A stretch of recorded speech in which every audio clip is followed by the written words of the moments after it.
I think that's where I'm really expecting the utilities Yeah. to come in. All those tanky frontliners who've just recently got buffed to just really show up. Because I think that's been Team Falcons and their specialty ever since. And also, whether or not they could actually shake off a lot of the impressions that they've left previously in their recent international appearances.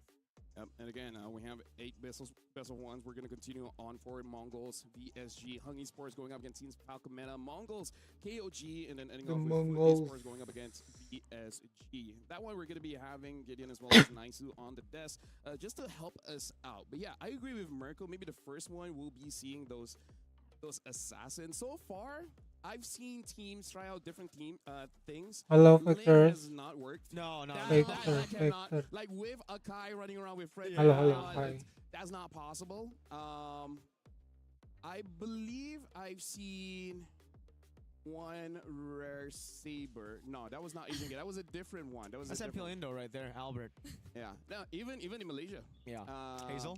Hazel. Thank you Yeah. very much. Thank you very much. Shout out to my boy Hazel. Hello, Ika. I think I actually see a bit more Hello. Yi Sun Shin. Ooh. Which I can see the reason why, right? Like, as long as you scale long enough, you delay the game long enough, you know, double marksman, it still works out well, especially because Hive and Claude are just so strong, especially the Claude, mostly because it's hard to catch the guy. Yeah, if you have a solid front line already, good mid prio, I think the Yi Sun Shin, those carries in the jungle can still make an appearance here, especially considering, again, yeah, it's really no in between. It's either you steamroll the game or you play super late, wait for your carries to scale. So if you have a Yi Sun Shin, Yves, Claude with 2 really tanky boys in XP and Rome, The front lines, That's Belia true. just destroys them. Belir.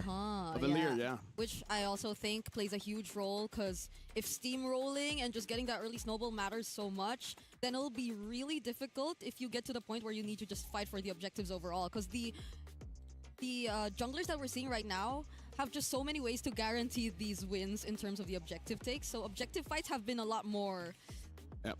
you know, tricky this time. So right now, let's actually focus on the teams that will actually be starting the wildcards here. Let's talk about Mongols, because for both Mongols as well as FUT Esports, they're kind of the wildcard specialists in the previous M series.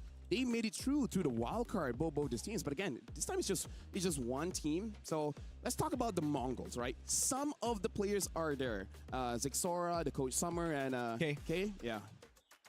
I don't know. It's always really weird to see, you know, these shakeups in lineups, both Boostgate and Zone, the 2 winners from M7 wildcards. Now they're swapping things up, and yeah, the Mongols, I still think they're still kind of a slower team. They need a lot of time to build up. They got that download time as usual, just kind of a signature for Mongolian teams. And for Foot, they like starting it quick all the way from the start. It's all about tempo. It's all about that aggression. And they were able to get 6 games in the grand finals up against the clear favorites in MTC Aurora. Yeah, and the last time they met, and that was then Boostgate, they actually won against them. So I think there will be some revenge that they would definitely want to get. Or they're no longer Boostgate, but you see their cores. Some of the players there, part of this current lineup of FUT Esports. And I think that's really what matters a lot. Because FUT, by the moment that they came into MLBB, that was such a wise decision to make. Just picking up the cores of Boostgate, who had a really impressive run in their last appearance. But again, I kind of feel like we just got to talk about the Mongols just a little bit more. We will be looking more forward towards Zexora. But yes, now we're looking at FUT. We're thinking that they will be the ones starting off stronger here, at least in the early and mid. Yeah, I rated them as the 2nd top team here, as the 2nd best team in the wildcards. And looking at them, talking to them a couple of times as well, Kazue, Foot Esports in general, all of them are just so confident. They walked up to me, Kazue with his phone. He's like, yo, Miracle, do you think I'm going to make it through wildcard? And I'm like, dude, you were number 2 in my list. Number 1's gone, so I think you will, man. Yeah, so, yeah, again, this is a very experienced lineup. They went 6 games against Aurora Gaming, who've been fantastic even in M7. Yeah. And I wonder how much of an impact will their change in terms of the mid-duo make. Because I know for a fact that these 2 players, especially in the current metagame, would really matter so much. And that's what they decided to really switch up before heading into wildcard. Yeah, so honestly, looking at this lineup between Mongols as well as FUT, we're going to be more so looking at the draft. Then we can really have a clear picture just to say who's good and who's bad. Like, personally for me, people have been prioritizing the Boxia, Fredrin, as well as the Akai. Honestly, I'm more annoyed with the Akai Yeah. just because of the steal potential of the early game. Like, sure, Fredrin is fun, a lot of chain CC just by himself. He doesn't need no help. And Baxia giving that early life bane just to make it so that sometimes you can see Zushin rushing that Sky Piercer, not even going for the glowing wand. So each jungler, I believe, for this meta really has a mid pairing, right? Yeah. I feel like Baxia Zushin is so strong. Baxia Kimi even. Baxia Kimi. Fredrin, honestly, like, who doesn't like Fredrin? Yeah, Your opponents. That's true. Just them. He's a good all-rounder, man. So everybody has their own strengths, and I agree. Objectives really are very, very important in this current meta, but it then comes down to the players and their play styles. Yeah. If they're more of a brawly team, if they love going in, playing those brawls, long brawls, they can't really utilize those Akais. Yeah. They have to go for more of those Bakshas, more of those tempo picks. I feel like Akai is an amazing pick if you have an amazing goal leaner. And if you're disciplined enough to make those abilities work, because you're very reliant on a cycle. I agree. Yeah, It's like yeah. more on what you're used to playing around with to or against, because I think for me, I'm so used to seeing these boxes in terms of play styles. Yeah. But the Akai just destroys all of that. Yep. It's a Like, circle. Yeah, it's a spinning circle.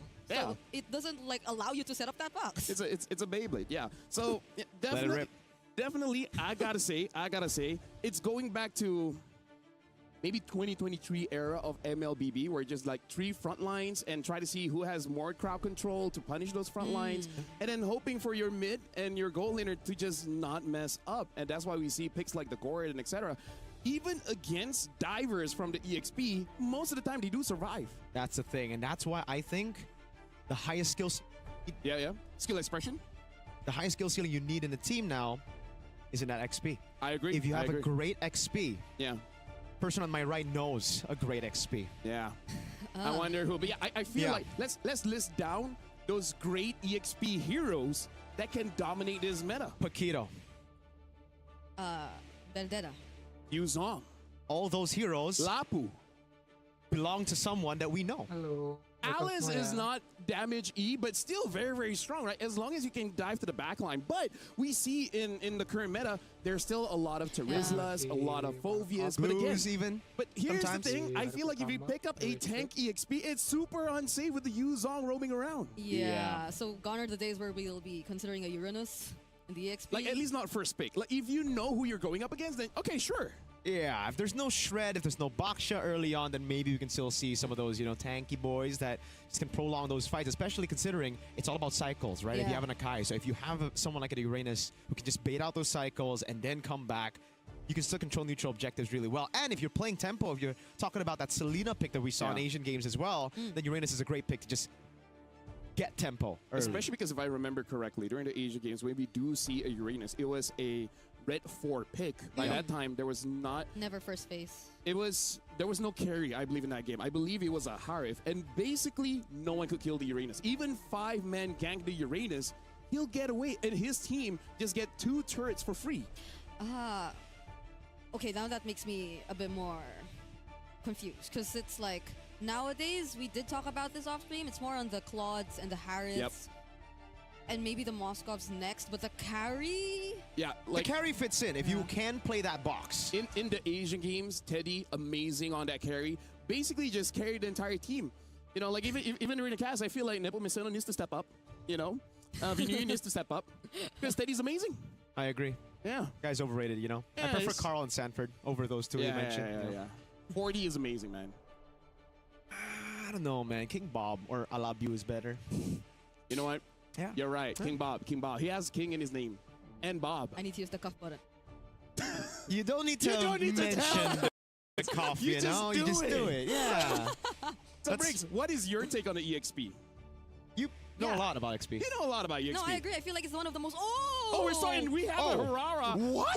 Oh, okay. Let's Zexora, brother. Let's talk about the draft here. Mongols first pick, FUT second pick. The map is gonna be dangerous grass. The Fovias, Kalia, and Valentina banned by Mongols. Pero baru Freya, bisa Matilda, dipakai. as well as Iya. Baxia banned by FUT. Now go on. I love the fact that we were, teasing the fact that Mongols, they're the Mongols calculated pakai- boys. They don't want to go early on. They want to download their Tapi opponents. kok semua And ya? Foot, on the other hand, they're aggressive. Yep. They're not too calculated. They want to go and just Dari shine the badan mechanics, mereka. but it's the complete opposite if we see in the drafts, right? Caskers. It's Mongols with all the individual Hey. flair, even a Foot Hirara pakai in the first phase. Yeah. And jungler Foot, this tank is what we expect the pakai Mongols dia. to go for. Objective heavy comp. Yeah, Ini just like apakah pakai imagine how Strider the Serpent? interaction could potentially go. Like, Go I know Novaria. the Hirara is just so flexible. He has the capability to keep herself immune, but that's already an Atlas and an Akai. Wait. Wow. Is this for real? Why did they ban the Novaria? There's already an Coach Atlas. Desert There's di- already a Zushin. Ikut ya? I don't know if there's a misban or anything because you already have the mid and the roam. So where else would the Novaria go? Unless FUT just has some crazy strat like, I don't know, Novaria Gold? Wait, that's true, yeah. I mean, Tezet is known to have his, very Out of the box. interesting picks. Yeah, You know, okay. if you know, you know. This is the guy who brought up like a Kufra jungle back in the day as well for High when he was coaching Aura Season 8, Season 9. So you can expect a lot more crazy picks here from Foot. Well, Claude has been banned out. Bricks, the last ban here coming in from Mongols. Isn't it crazy to see that the Claude is banned all the way and the Marcel as well towards Yeah. the end? When we were talking about it backstage, we were talking about Marcel Claude being first phase I picks. mean, like, look at Mongols pick. Paquito, The the Prio has Gord, been- Hirara is the Yeah. new one, but I still think the opener is pretty good for both teams. FUT a little bit less for me. I know we talked about like cheese strats and best of ones, but I never expected it to be this kind of. Maybe it's not a cheese. Maybe this is their perfect strike because let's put this into context, right? Both of these teams are the favorites because they've done it before, right? They faced each other before and now Whoa. they're batting out the Obsidia. The Hive is still open, but maybe that's not a concern for them. I Oh, guess not. The Moscow's a Moskov. great pick. They need someone to just deal a lot of damage, but also not be reliant on just a cycle of skills. The Harrow is a pretty good choice, Red but games I think I semua like nih. this a little bit better. Yeah. You know, Put just constant DPS coming through, mainannya. and then the XP later. I think is going to be a damage one. We've seen It that has to matchup. be. It has to be. The Arlet fits. Yeah, This- 100%. I can't see if they really want to set up a box still with this kind of draft. Because they have very high mobility heroes, maybe apart from the Ini Gord. si Oh Foot. wow! Even the Grok comes in here. What? Wait, was it a Grok? I mean, the Grok. I guess the So Grok it's- just showed himself. If they want to go fast, Mongols, I do want to see if they have a very early roamer, like maybe even a Cho, so that you can evade. But again, going up against an Akai Zushin, kind of Also, not it's the a best Grok of idea. Ranger. Grok Ranger. Huh. A skill-based marksman hasn't been working that well unless you're a Harv. So very interesting to see how this Ranger is gonna play out. Yeah, it really just seems like Mongols have taken Foot Esports' aggression, right? Because it's all about snowballing in the early game here. I for would like them. to use on, but I don't know if that's in their repertoire. So this is assuming the jungle and roam already, right? So it is the EXP that we're looking for, Yep, despite yep. the Novaria ban. Maybe even Benedetta wouldn't be bad. Yeah. Yeah. A lot of damage EXP should work here. Oh, When you have a Grenga, Zushin, a Grenga. Kai, and an Atlas, you kind of don't need any more defense. Yeah, it's not the best matchup against Ini Paquito si unless your name is Mongos harus pick involved box in doing one of semua. those guys. But Don't fight the Paquito. What's so Yeah, hard about that? exactly. I mean, a lot easier said than Sora. done. Oh, They go for Sora, just even yeah. more CC. They're Ooh, just trying to Sora. overwhelm the Mongols with crowd control. Man, look at the amount of crowd control they got. Grenga I mean, harus like, Exactly. personally, my thoughts in the Purify first kan? phase of that turtle, as long as no aggression happens in the first 2 minutes, I feel like FUT has got it. Especially Semuanya the sword stun. just dives in with the Yeah. lightning form. They should have enough damage and heal to secure that turtle. But with that being said, we're be throwing it over for Merca and Brigida Gimana to escape cast nanti dia? this game. Mongols against FUT. You guys got this. Thank you so much, Lafel. We are now officially heading into the first best of one that we're having here in the wild cards of MSC 2026. A lot of surprises, especially as we came into the draft, approaching the second half already. Surprised to see the Hiraras, even the bans heading into the second phase were a lot of surprise for us, but man, how are we feeling about this? It's a lot of crowd control on the other side, and a team fight that could get just really messy on the other side. Yeah, I mean, if I'm looking on paper, I definitely got to side with Foot on the draftsman. It just seems like this is the standard that what we've seen, you know, the standard from what we've seen from our own leagues as well. But Mongols, again, they're coming into the best of one thinking comfort. We've Yeah. seen a lot of that. We've heard a lot of that word recently in interviews as well. I'm so curious if Zixara already considers the Hirara as comfort, though. Like, for you to be confident enough to pull it out in your first series. Oh, speaking of. Looks pretty comfortable on it so far, but this is the problem without the Hirara early on. Once, well, where do you don't have cooldown? It's gonna get really tough. XC burns out the flicker, tries to go in, but the lantern flare knocks Ox up. It's gonna be Kazuma with the rotation as well. Ox, he's gonna have to flicker out the safety. Psyche, no mana to take him down. What do we say about Mongols wanting to be the more disciplined or careful team? That seemed like a very brawly start to this game number 1.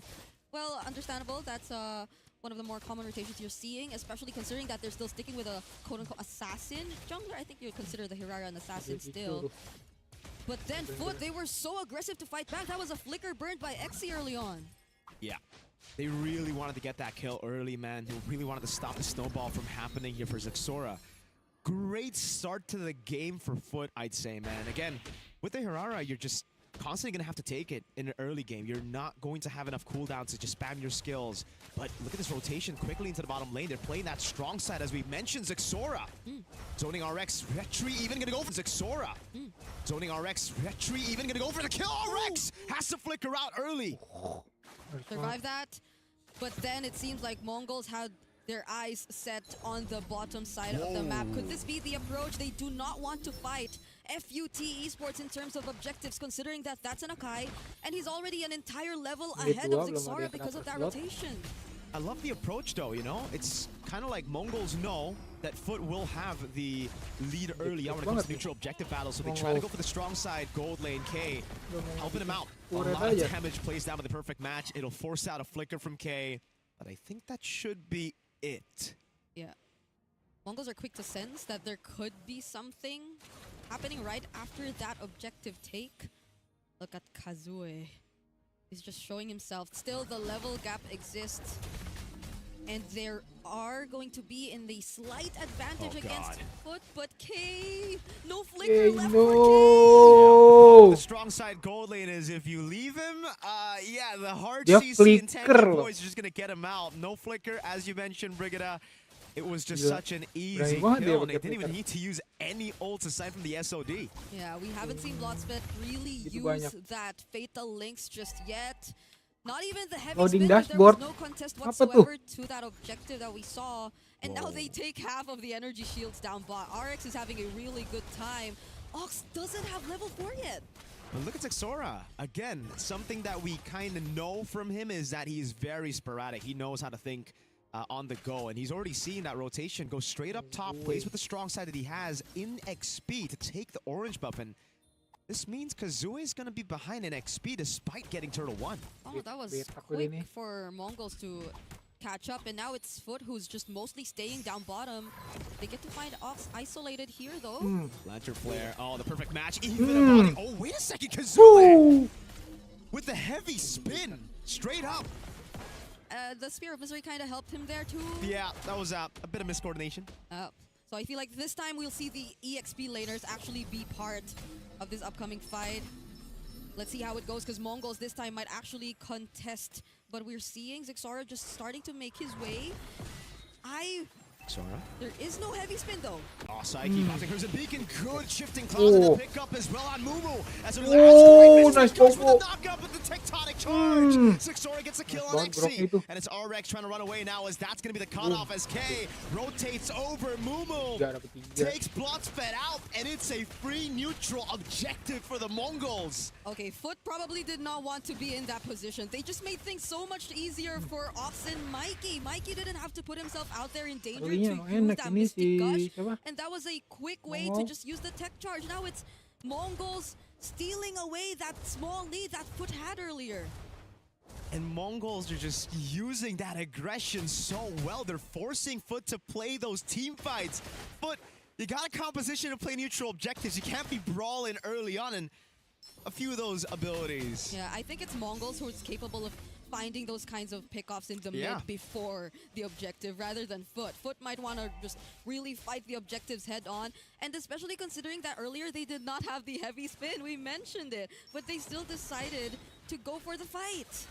Those cycles are very important, especially for Foot, because if you don't have the shifting skies, oh god, wait, Makey. Good projectile, man. So much poke coming on. Psyche. Zexora steals a camp away from Kazue. Panda's walking up, though. He's very tanky. This is interesting because I feel like Mongols, their lineup doesn't really require you to just go full commit.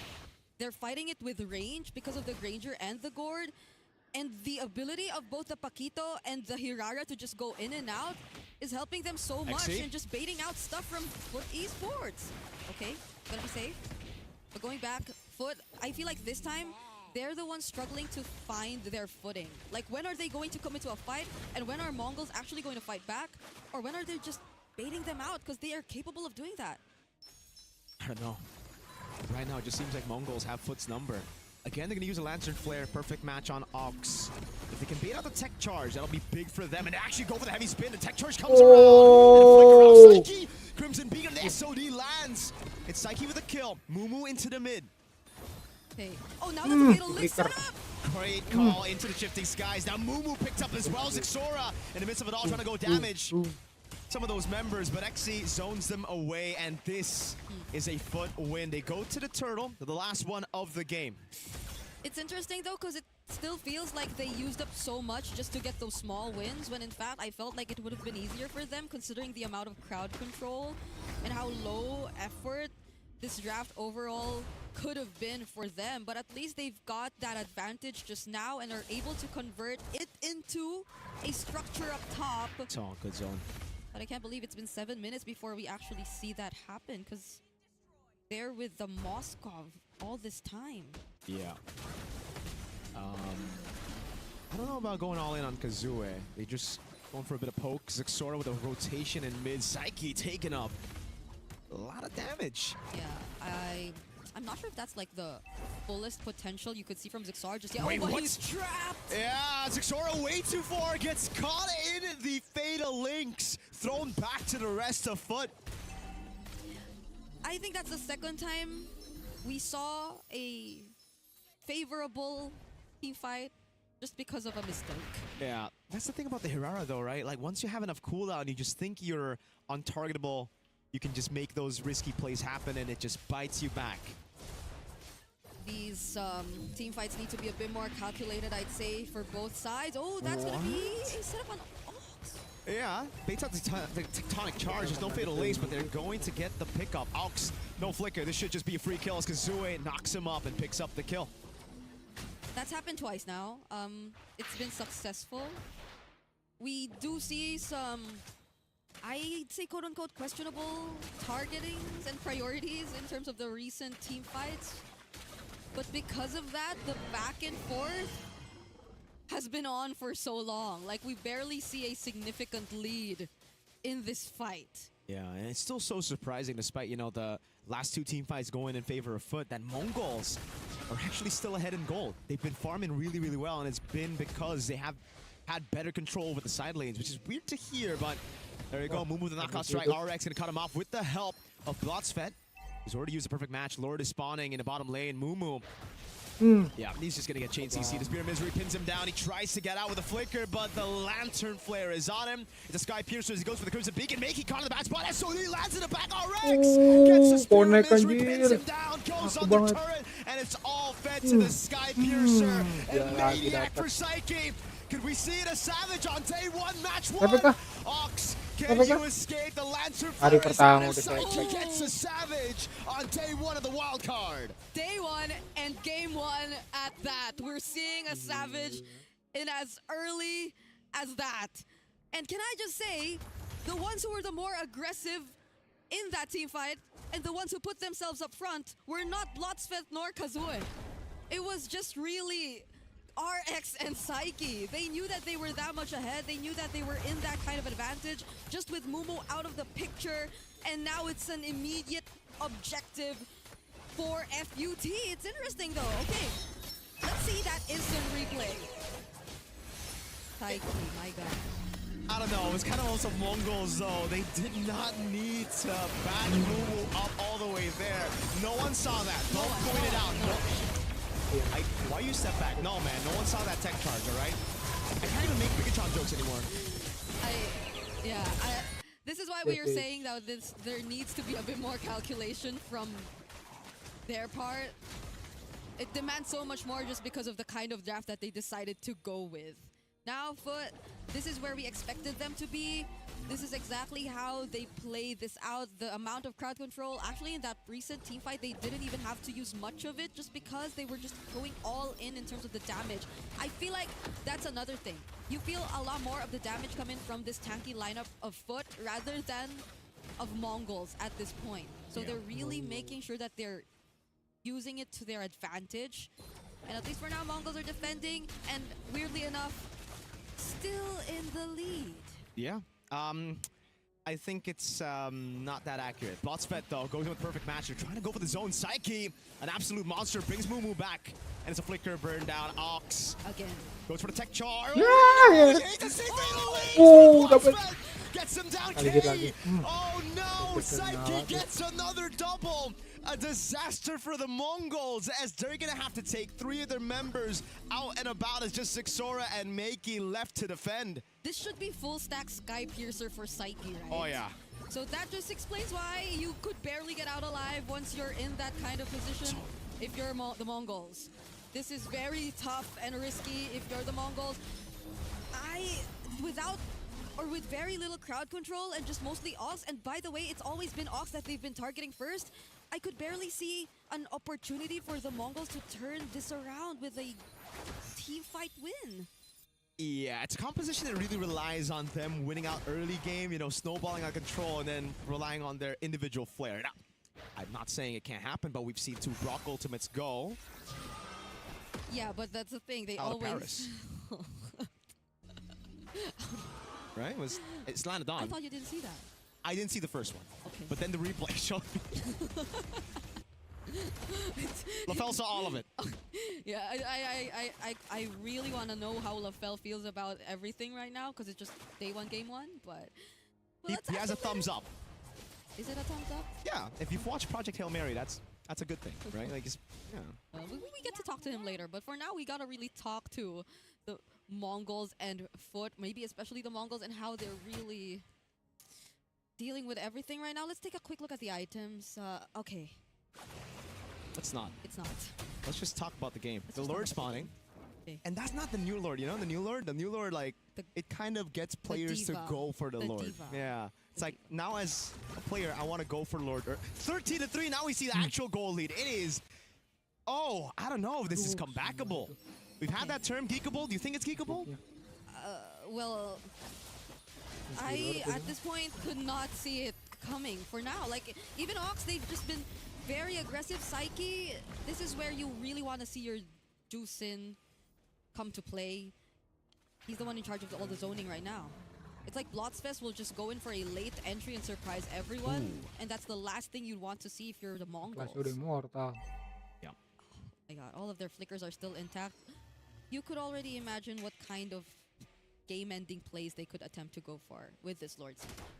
Let's give it to the Mongols a bit. They do have clear. I don't want to say if it's good or bad. They got They have clear with the gourd. They have gourd. But then I look at the Granger and it's like, yeah, you're not that good at clearing. The Hirara is like, she's bad in, oh god, no damage to Exy as well. I'm looking for the damage too, but Maybe you just look at different things when you look at the Hirara, you know. Exy trying to walk off. They're going to go for the mid lane siege here. Oh, RX is piercing through that turret onto Ox and K. And the base turret down below has already fallen. okay. Blotsfest looks like he wants to do something. But let's see.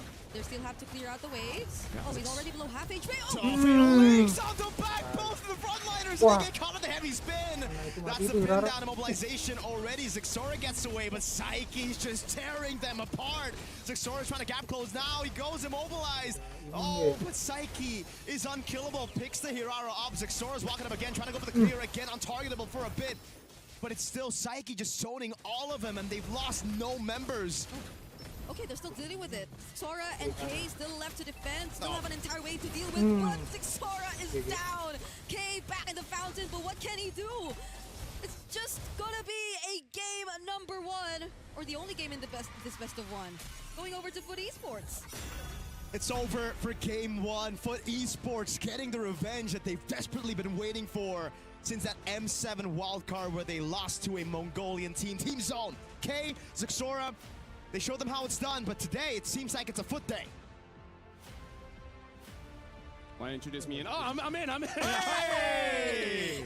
So first of all, let's just say congratulations to FUT for winning that one. But my TLDR, my summary of this game, the reason why Mongols win and lose is because of their mechanics. Because the only time that they won in the team fight was that incredible tech charge into the Mystic Gush. But then after that, any kind of team fight, we've seen mistakes coming in from Zixora. We've seen mistakes coming in from, of course, the Grok from Alp. So I really feel like this might be one of those situations where you probably just need to warm up just a little bit, because there was a lot of unnecessary situations where I believe Mongols had the kit to outplay that, but that just didn't happen. But when we're talking about a draft, Ranger is not really one of those geekable heroes, because it's a hero that heavily relies on the Sky Piercer stacks. What if you get 40 Sky Piercer stacks in the last team fight? That's good enough. Yeah. That's good enough. But compared to basic attack heroes that just needs that Trinity, they're more reliable. So I would say in this game, it's all about execution from the Mongols.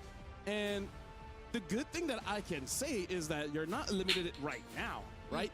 As long as you make it to top 4, that's still fine. So, hey, maybe a warm-up after this, they might look better. Yeah, because there was a clear game plan from them anyway. Like, you saw their first rotation, them just deliberately letting go of the objective and wanting to focus their resources onto one lane. But after that rotation, I feel like we no longer got to see the idea anymore, because we got to see like the team fights that feels were a bit accidental. autopilot-y, honestly. Yeah, It doesn't feel planned.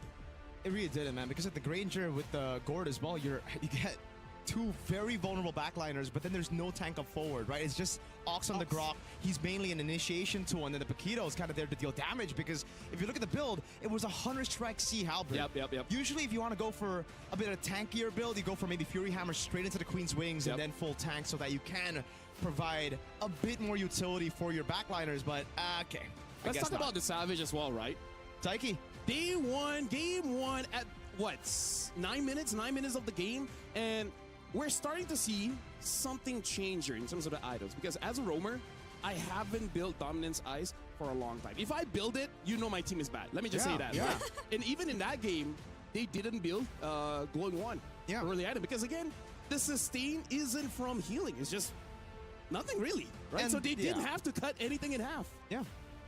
They got a lot of untargetables. Right? And like, so the first item, you know, just get the Sky Piercer, then the Ice Queen's one, and then having the Blood Wings, just to make sure that you can stay there and deal the damage. Yeah, I think that's very MVP worthy for Taiki too. If you get a Savage you didn't get an MVP, I'll be upset.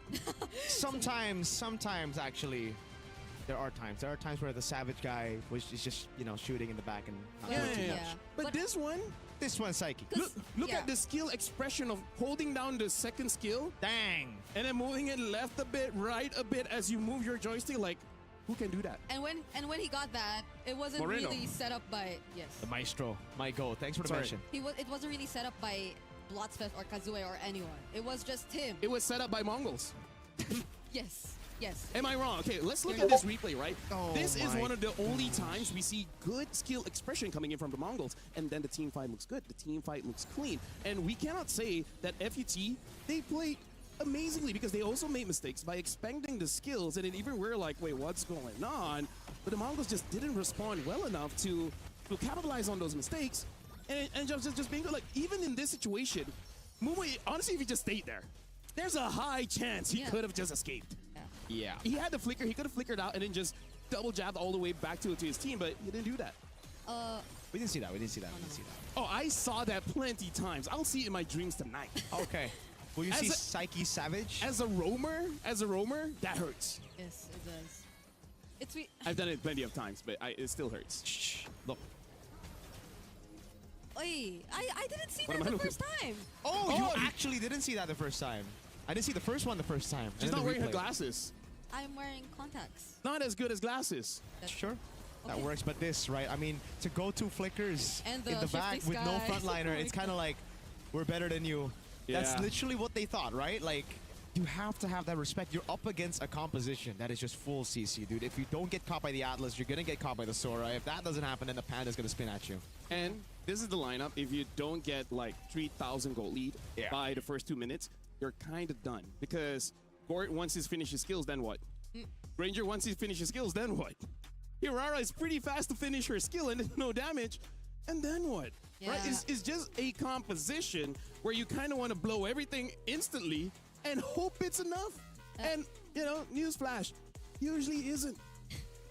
Because I think even the sides weren't able to accomplish much in that game. Like Mumu, not that he was held in lane by his counterpart, by Exy, but whenever he did try to go or catch up to the fights, it's a bit too late. Yeah. Or like Ox is already gone, and what can he do as the only other quote-unquote frontline when he actually went for damage build? Yeah. Well, so far we've seen Hirara in the game hasn't been performing so well so far. We got 7 more best of ones for today. So who knows? Maybe someone else wants to give it a shot. Maybe. Please don't. I don't know. It's Whenever very you play, risky. whenever you play Hirara, it just feels like it's a tickling contest. You know how? Yeah, because you're not doing any damage to any of the tanks. The tanks are just gonna stop it, bro. Yeah, It's just a little annoying. you're kind of hoping that your goal laner is like, I don't know, Kelra, Eman, bro. Eman. My goat. Yeah. So even if you try to go for... No, did we actually see him reach the squishy targets? I can't recall. Here's the thing. We might know a little bit more if we talk to Foot themselves, but we're not going to be talking to them. Eterna is standby there. So let's see what Eterna has to say with FUT Esports. Ask about Hirara, please. Eterna here. Thank you so much, casters. And of course, I'm here with Kazue for the Kadia City interview. So once again, congratulations for this first best of one. How did it feel to find this victory here in the city of Paris? Yok Paris. Güzel bir turnuva. İlk maç oynadığımız için gayet mutlu hissediyorum açıkçası. Güzel bir maçtı. Hatalarımız var. Daha iyi olacak. Burada olduğum için çok mutluyum. Bu kadar. It was good to play the first match, and we also win the first match. That's also make us very happy, and we love the city, and we want to go to the main stage. Okay. We did little mistakes, but we will fix them in the next matches. And we're excited to see your next few matches. Now, your first opening match here, it looked like a little bit of a revenge story because technically they were the ones to knock you out at M7 stages. How does it feel to find this win against them? Mutlu hissediyorum çünkü gerçekten geliştiğimizi hissettim. Yeni rosterımızla beraber daha iyi olduğumuzu düşünüyorum. MLBB'den sonra kendimizi geliştirdik ve gerçekten bunun karşılığını görmek beni çok mutlu ediyor. Kendilerine çok saygı duyuyorum. We respect them, but we changed our roster, and now I feel like we really improved ourselves from last tournament, and we are also happy about it. We also respect them too. We're seeing that. We're seeing that. A very decisive victory there in that first game. Now, we have a question from Mirko. I think you're familiar with him. He's asking, were you surprised with the Hirara pick coming through today? Yani evet. O piki beklemiyordum açıkçası. Şu an çünkü metada tanky jungle seçiliyor. Ve Hirara'nın turnuvalarda çok iş yapacağını düşünmüyorum. Çünkü bence güçlü ama ranked da güçlü. Turnuvalarda iş yapacağını düşünmüyorum şu an için. Çünkü meta biraz değişti ve Hirara çok slow dönüyor bence. Yavaş dönüyor ormanlara. Actually, I was not expecting the pick. I think this hero is a ranked hero, not a competitive matches, and I don't think any other player will play this character next of the tournament. Okay, okay. So the first time we've seen the Hirara and it doesn't look like it's doing too great, maybe stick to rank games, right? All right, Kazue, final question. You are going to be up against VSG next. Do you have a message perhaps for that team? Biz onlarla aynı bölgede olduğumuz için onlarla çok fazla scrim atıyoruz. Bizim scrim partnerimiz. Onları seviyorum, saygı duyuyorum. Güzel rakip. İnşallah biz kazanırız. Because we are of the same region, we did a lot of scrims against them, and we love them, we respect them, we wish them luck, but I hope we will win today. Okay, we'll see if you guys are going to make the win. But once again, congratulations for your first victory. We'll see you later on. And we're going to throw it over back to our casters to maybe break down some of what Kazue said earlier. Let's go. Thank you very much, Eterna, as well as Kazui. So, yeah, Hirara, let's just keep it in rank. It's not competitive just yet. And, you know, I think he said this is a 10-key meta. Don't know why he picked that up. I understood what he was saying, don't you? Yes, because of the translation. Look at Mirko. He's cringing slightly. Wait, let's wait for him to show on cam. There you go. There How do you go. explain that face? Like, Yeah, it's kind of like... I agree I with him. told you so. No, I mean, I disagree with him, you know? It's something that you would expect in ranked games. Yeah. It's something you'd expect in some of the streamers' games. But like you saw how much it did against the Akai. It was kind of just dancing there. Yeah, there was probably some bit of attempt to cheese. No, I think I have the same mindset as the Mongols. You know what my mindset always is? What? What's the worst that could happen? Get savaged on. You know, that's pretty bad. That's pretty bad for your first match. But, you know, like, hey, what's the worst that can happen? What's the worst that can happen? By the way, guys, this is the first best of one for today. We got 7 more matches after this. We're going to go for a short break, but when we return, we got a lot more games. So we'll see whether we see Harara again or not. But for now, we're going over to a break. See you guys later.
Play is in our DNA.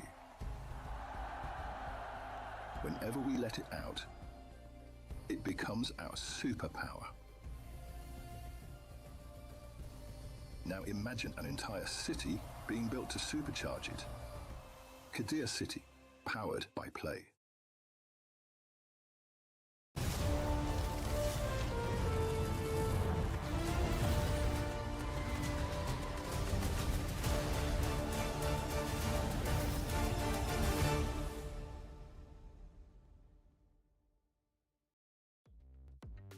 Welcome back, ladies and gentlemen, to the Esport World Cup 2026 here in Paris. We are here at the wildcards, where we just finished watching Mongols going up against FUT Esports, where FUT won that best of one, and they even secured a Savage. My name is Phil. Alongside with me is Mirko as well as Brigida, where we will be talking about the newcomers coming in from East Asia. They might be the new wave. We're talking about Sunset Ravens going up against the Huns. I'm at Sunset Ravens, y'all. I Are they flew nice? in to Paris with them, with Coach Raizan. Raizan, Indonesian coach, was the coach at Dewa United, so I know him. Spend some small time in Malaysia with KGE. There you go. A little bit of time in China with Rare Adam. There you go. And now to Japan he goes with Sunset Ravens and Mui Minette. So honestly, Sunset Ravens, it's a Cinderella story. If you really look at it, right? They were able to beat, well, Mui Minette was able to beat his ex-teammates in Junichi and 10 all the way in the Japanese qualifiers. So I'm really excited to see what they have been cooking up, because they actually boot camped in Indonesia. Yeah, they were the more familiar names when it comes to the Japanese teams before. And I think there was also one player from 10S Gaming Frost who they were also able to defeat. So they're definitely making a statement for themselves. We're just really looking forward to see how it's going to fare now that they're in the wild. Enough introductions about themselves. We're very familiar with a lot of their players as well. These are like the rest of the Team Zone guys who we also witnessed in series number 1 from the Mongols. It's just that now they're split up and they're with a new lineup. If we're going to compare between the Huns as well as the Mongols, you would say that the Huns are more, I would say, micro heavy. They really want to show their strength very, very early on. The thing is, we expect the Mongols to play a bit slower, but then their draft didn't really say that. Yeah. And then they didn't fare well. So, I don't know, Huns is going to be playing slower instead. I don't know. The thing is, will we see more assassins in the jungle? Because Hirara already doesn't look great. So it's going to be very interesting to see what Huns is, well, the Team Huns is going to go for. Yeah. Let's take a look at Mui Minette and the boys. His first Sunset Ravens coming in as, I guess, well, for everybody except for Mui Minette and Ryzen, no international experience. They're coming in here trying to prove to the world that Japanese MLBB. Yeah. And that's why Mui It's Minette good. is the captain. Yeah. He will be And leading the charge. Let's talk about the history of Japan as well, right? The entire history of Yeah, Japan? because, okay, fast forward. Okay, fast forward. Fast forward to M1, right? Oh, okay. Fast forward to M1 with Tenseka Gaming. They revolutionized that period of MLBB, bringing up the Rafaela, bringing up the Exborg jungle, right? And then 10-second Gaming Frost, and they're very lovely people, you know, like very easy to talk to and very humble as well. So we always love seeing Japan come here because they might bring something new, and it's something that we didn't think of, and they were like, huh, that does work. And we miss seeing Japan in the international stage. I remember. Konnichiwa minasan. Yeah, we did a trailer, right? Do you remember that trailer? Of like when Japan finally returned. Oh. And we went to the jungle. And then we were just like celebrating. So that one was the one with the leeches. Yep, that's the one. Shout outs Renmar. Shout out Renmar. and Gideon Q. And Gideon Hu. Gideon Q. Oh God, nice. You know good what? I times, love good the times. jungle. Love the jungle. Not as much, but yes. Okay, you know what? It's in my top 200. It's in my top 3, but like I've only done like 3 shoots, so. There you go. You know what I there you mean? go. So now let's talk about the game again. Okay, so far Back it to looks it. like as long as you keep to the standard of the current meta of tank jungles, right? Having a basic attack marksman, or unless your name is Harif, and then in terms of the EXP, if possible, get a diver. Yeah. Some drafts require you to be a frontline, but hey, that seems to be the template. Yeah, I think that fits the bill entirely for Sunset Ravens, but if we talk about the Huns Esports, I think they got to rely a little bit more on their XP and their mid lane, just because they're the only dudes here with international experience. And they're pretty darn good. Last time we saw them, Bankai on the XP, on those carries as well at M7 in the wildcard did a fantastic job. Kenny in the mid lane with those Kimmies. So I'm really expecting more of that utility jungle. Play for Kenny, play for neutral objectives with Bankai as well. Yeah, because it seems like they're on a similar wavelength in the sense that there's just one guy who's really taking majority of the lead amidst the young bloods. Because I think you could really consider the newer members of the Huns to be young bloods. They're new names relatively in the scene of Mongolian MLBB. And it's Bankai who's just going to be the overall in-game commander as the EXP lane. And again, maybe that's why we're gonna hopefully see, unless your name is Paquito, see the EXP being chosen just a little bit later. Because one of the reasons why EXP has really opened up, because there's more relevant counters to most of the EXP picks. So it's very punishable if you pick up your EXP way too early. Even if it doesn't get countered in lane, somehow in the neutral objective fights, you might get countered there. So if you really are the carry, sometimes you gotta take your time, because there's this one guy, Vinuya, he can first pick the hero. I know that guy. But that one is Paquito as well as Arlid, which is also one of those heroes that we really gotta look out for. His Arlid looks like a Lancelot, man. Yeah. But Vinuya is coming later on. We're gonna talk about wildcards. Okay, okay. Bankai, can he be like Mr. King Bob? I thought we were going to talk about it later. Sorry, Vinuya. Man of many names. CC Immune. Man of many names. Hey, now that I think about it, Dol. Paquito got his first, like, I did not expect to see the first Paquito loss in as early as game 1 of That's MSC. true. That's true. Because he's such a power pick. That's why he's first picked. Yeah, and that's where I think it comes Blame down the to Hirara. the rest of the team, I was about to say as well. Yeah, the Hirara is a very, very good shout there. And I think we also got our answer from Mr. Kazue, who was pretty honest about it. He just said it's a rank game pick. Yeah, I don't think it's gonna see any more game time here competitively. But we'll see. We'll see again. Still meta. That's the name of the guy in the jungle that we'll be seeing as well for the Huns. And fun fact is that apparently his name comes from Ling is still meta. It implies that some picks are still Here's meta, the like thing. Ling. This is my short pet peeve. All right. Right? Some of the buffs and nerfs is not created equal. I agree. For everyone. Yeah. We're looking at Ling, and the thing that they buffed doesn't increase the clear speed in the jungle, which Yup. is one of the problems. Doesn't help its survivability in a team fight, which was one of Ling's problems as well.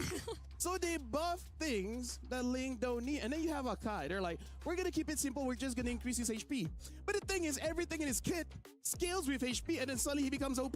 And the Claude. Don't forget the Claude. The It's like, Claude. you're a weak side goal laner, right? Yeah. So, We're we're gonna going to take away the early game or the late game? Yeah. No, here's the thing. They They took away lowered, the early game. they took away a bit of the Blazing Duet early game. And then they made it. Yeah, we're gonna be throwing it over to Eterna, where she's gonna be talking to Raven. So let's head on over to her. Eterna. Thank you so much, guys. I'm here at the Kadia City interview, and I'm here with Mexi. Welcome, Mexi. Hello. How are you feeling before your match? Pretty exciting. Pretty exciting. I mean, I heard this is your first time. Is there any nerves that's happening right now? Yeah, I'm a little bit nervous right now, but I think more like, exciting to be here on the stage. Yeah. Okay, so he's excited to be here on the stage today. So I want to know about your in-game name, Mexi. Where did that come from? So I used to live in Mexico for 3 years, and when I came back to Japan, everyone started saying, "Oh, where did you come from?" I was like, I lived in Mexico for 3 years. So everyone started to go Mexi, Mexican, Mexi. That's my origin of my name. Okay, so it's because you were in Mexico for 3 years. Now that's interesting. Now coming into this next game, obviously, Mexi, we're hearing that you're also a translator for your team because your head coach is Indonesian, Coach Ryzen. How challenging has that been for you? To be honest, it's not really challenging, I think I was pretty new in this team, so I think a little bit difficulties was being good at having a good team to be a good team, because I didn't know anything about the members, so it was less tough for me to communicate or discuss team more deeply. That was my difficulties. Yeah. Okay, so it's more on synergy and chemistry with the team. That's right. Okay. Coming to this next match, do you have maybe a message for your opponent today? Message for opponent. Good luck for both teams. Yeah. Good luck for both teams. Are you confident for this game? Yeah, of course. Okay, we'll see. Good luck, and we'll see how they do up against their opponents today, because obviously we're going to throw it over to our casters to witness the second best of one. Thank you very much, Eterna, as well as Maxi. And yeah, looks like the difficulty really is just gelling with each other. Yeah. And not so much talking with the coach, which, again, I believe this is one of those things that happens in regions like Japan, where you don't want to follow-ish the meta. You kind of want to reinvent if possible. So I feel like that might also be a struggle. That could be it. You know, Muimanet, he's known for a hero specifically. He's top global on a footballer in game. Yeah, Brew, yes. Brew, close enough? Close enough? Yeah. Yeah. Bruno. World Cup. Bruno. Shout-outs. World Cup. Yeah, actually for Mexi, it's pretty cool because he's Japanese. Japan are out, but he can always just go and support Mexico now. Yes. They're still in. There you go. But yes, now we're going to be talking about this one. We're hoping for Hans to have a better game compared to the Mongols before, because so far, the prediction is that games will either be so snowbally or nothing will happen, and then we just approach the late game, right? We've seen the snowbally part. Somehow I just have an instinct. I feel like that's going to be the same story for game 2 here. Oh, I thought you were going to say we're going to see a late game. Yeah. No, as I was thinking about it, maybe both teams might be just a little bit nervous. The a little bit more nervous Game one 1 was like 14 minutes though. Like in between of our like. I guess 40 minutes for some people is long. For me, it's quite short. It's quite short. I agree. It's quite short. I agree. It is very underwhelming. So, hey, maybe if the draft just has scaling gold laners and then going back to the tank jungles, then yeah, maybe we can see an extended game. But now we're going into the draft here. Hans is going to be the first pick, and the Ravens will be the second one. Expanding Rivers will be the map. Already banning out the Phoveus as well as the Marcel. And I also want to talk about Freya. That nerf means nothing to this girl, man. Okay, She's still super strong. It means something. I don't think it's like completely nothing. Bro. I'm more afraid of Freya than Keto. Huh? Okay, I'm actually more. Well, I don't in know. the lane. Okay, listen. In the lane, yes. Listen, if you're a mid or gold laner, you kind of don't want to deal with the Freya, because even if you don't kill her, she's already done her job. She's just there to disrupt. That's true. That's true. I think she's still a very, very good pick. But I guess the small reduction gives you something. Yeah. Hey, like in the range, in terms of range. It's not about the range. It's about how you utilize it. And most Freya players utilize it very well. Okay. Bro. I agree. If they made her die faster, then that's a good nerf. I think they should do that next patch. I think they really should do that next patch. I don't want to see a Freya in the next 6 months. But the Baksha gets banned out. The Huns have taken out the Marcel, the Phoveus, and even the Baksha as first pick. Yeah, really great bans. Because earlier I think the Marcel was something we saw in second phase. Baksha also banned out. I wonder if they'd really just want to go for more DPS, something like a Kimi, something like a Claude. The first pick is going to be very interesting for me, because I'm hovering first picking Claude, Akai's. Those are amazing first picks for now, because there's not a lot of counters for those picks. But if you prefer Fredrin, then I can see that as well. There you go. Aerith gets banned out. The Juicin is left open. It'll always be first pick if it's left open to Huns. One of those heroes that no matter how you nerf her, she's flexible. She's adaptable. She's like Mahoraga. Oh, wow. Yep. And a Savage game 1. There you go. This is what we expected, right? Claude in the first phase with the Akai. There you have it. Yeah, these are really good priorities. So this should be a Fredrin. Yeah. A Fredrin, and then maybe a carry just to fight back with a Claude or Moscow, whatever you're comfortable with before he gets banned out. Yeah. Because those are the only two, I think. Not unless... Novaria. Wait a second. We did see a Novaria banned out just earlier. The Atlas into the Akai. Where is Novaria going? Is it going? No. Bus. What's the jungle? Is one of these... Novaria sama Juxin. Uh-oh. Was it a mistake? Is Zushin somehow going to be EXP or something? I don't know. I mean, I've seen that. I've seen that too. Yeah, but we don't know the matchup, so why? Yeah, and I think it's a confused Sunset Ravens. You can already see Coach Raizan say, don't think about it. It's not just them. Yeah, they're confused more than just Sunset Ravens. The Eve comes up for that matchup against the Juicin, but or is it the Juicin? Exactly. A good thing about the Huns, they could be like, psych. Maybe it's just Mongolian team, because again, we did see it banned out. Banned out when you already saw that there was a roamer and a mid. So where could it be? Yeah. The thing is, is this a cheese that we just don't know of? It's been happening in scrims? In Southeast Asia, we have not seen this. No. Not even on TikToks. Unless that one guy that just farms his one-shots, you know? Yeah, TikTok is just all about Hirara right now. Yep. By the way, Fredrin banned out as well as the Uranus. So for the Ravens Okay. here... So is it gold? They're still not considering it's a jungle. So Yeah, no, I wouldn't think it's a No, it's not. jungler either. Fredrin Yeah. gets banned. where does it? I am so Because confused. the only thing that they know is a Claude gold lane. No. Let's also think about it this way, right? What are you setting up with this Novaria early pick? Because using the Echo, it makes it so that your projectiles hit easier. Yeah, So the Atlas will benefit. But but then there's an Atlas-ish. Akai Yeah. who can just push you away. It's like, I'm no. thinking of the damage. What is the damage setup gonna be? Yeah. Is Well- it just selfish so that she can hit her shots? This is confusing. Carrie gets Oh, but banned they ban- out. Yeah, jungle and gold. Because if I was them, I wouldn't know what to ban either. Yeah, I just ban out the heroes that are annoying to my composition. I agree. The Khalid gets banned out from the Huns. Sunset Ravens, if they can actually play the Cho, it would be a pretty good pick here against the Atlas. You can get mid-prio as well. With the Eve, if it is a Juicin matchup, if We just don't know. Okay, I'm sorry, man. Yeah. But yeah, and then the XP lane for Sunset I'll Ravens. be so you know, upset if this is I'm Atlas sorry. jungle. The Val. Oh. Okay. Woohoo. It's a, I think it's a Mongolian Mongolian thing. It's a Mongolian thing. They yeah, really, really like Hirara. I mean, I don't blame him, but And then the Moscow. So so this it's is. XP. Wait, who is the XP? Zushin or Novaria or Atlas? What Is would it you rather Atlas the use XP? against the Sora? bro. None of the above. Okay, you know what? You know Lucunya what? pasti di Let's be fans. You know, close our brains, enjoy the game. I like it. Yeah, like is a very strong word. Let me just say that, right? Like is a very strong word. So now, Sunset Ravens, the final pick here for the Roam. I do agree. The Cho is the easy pickup if you want to go for more, I don't know, healing, something like Matilda tapi might jadi still be atas. able to work. Cover 4 bro. Yeah, honestly, the Matilda is I pretty feel good like it's too, yeah. hard for you to get a bad Roam here. Yeah. It's pretty hard. You already have a very good composition. I mean, this... Okay, sure. Yeah, sure. Miller. Yeah, wait for them to initiate, then grow your trees out. Yep, Hirara comes in, doesn't go out. That's the kind of game that I want to see. Untargetable, by the way. So I think she might be able to get out, but the team might be baited in by the Hirara.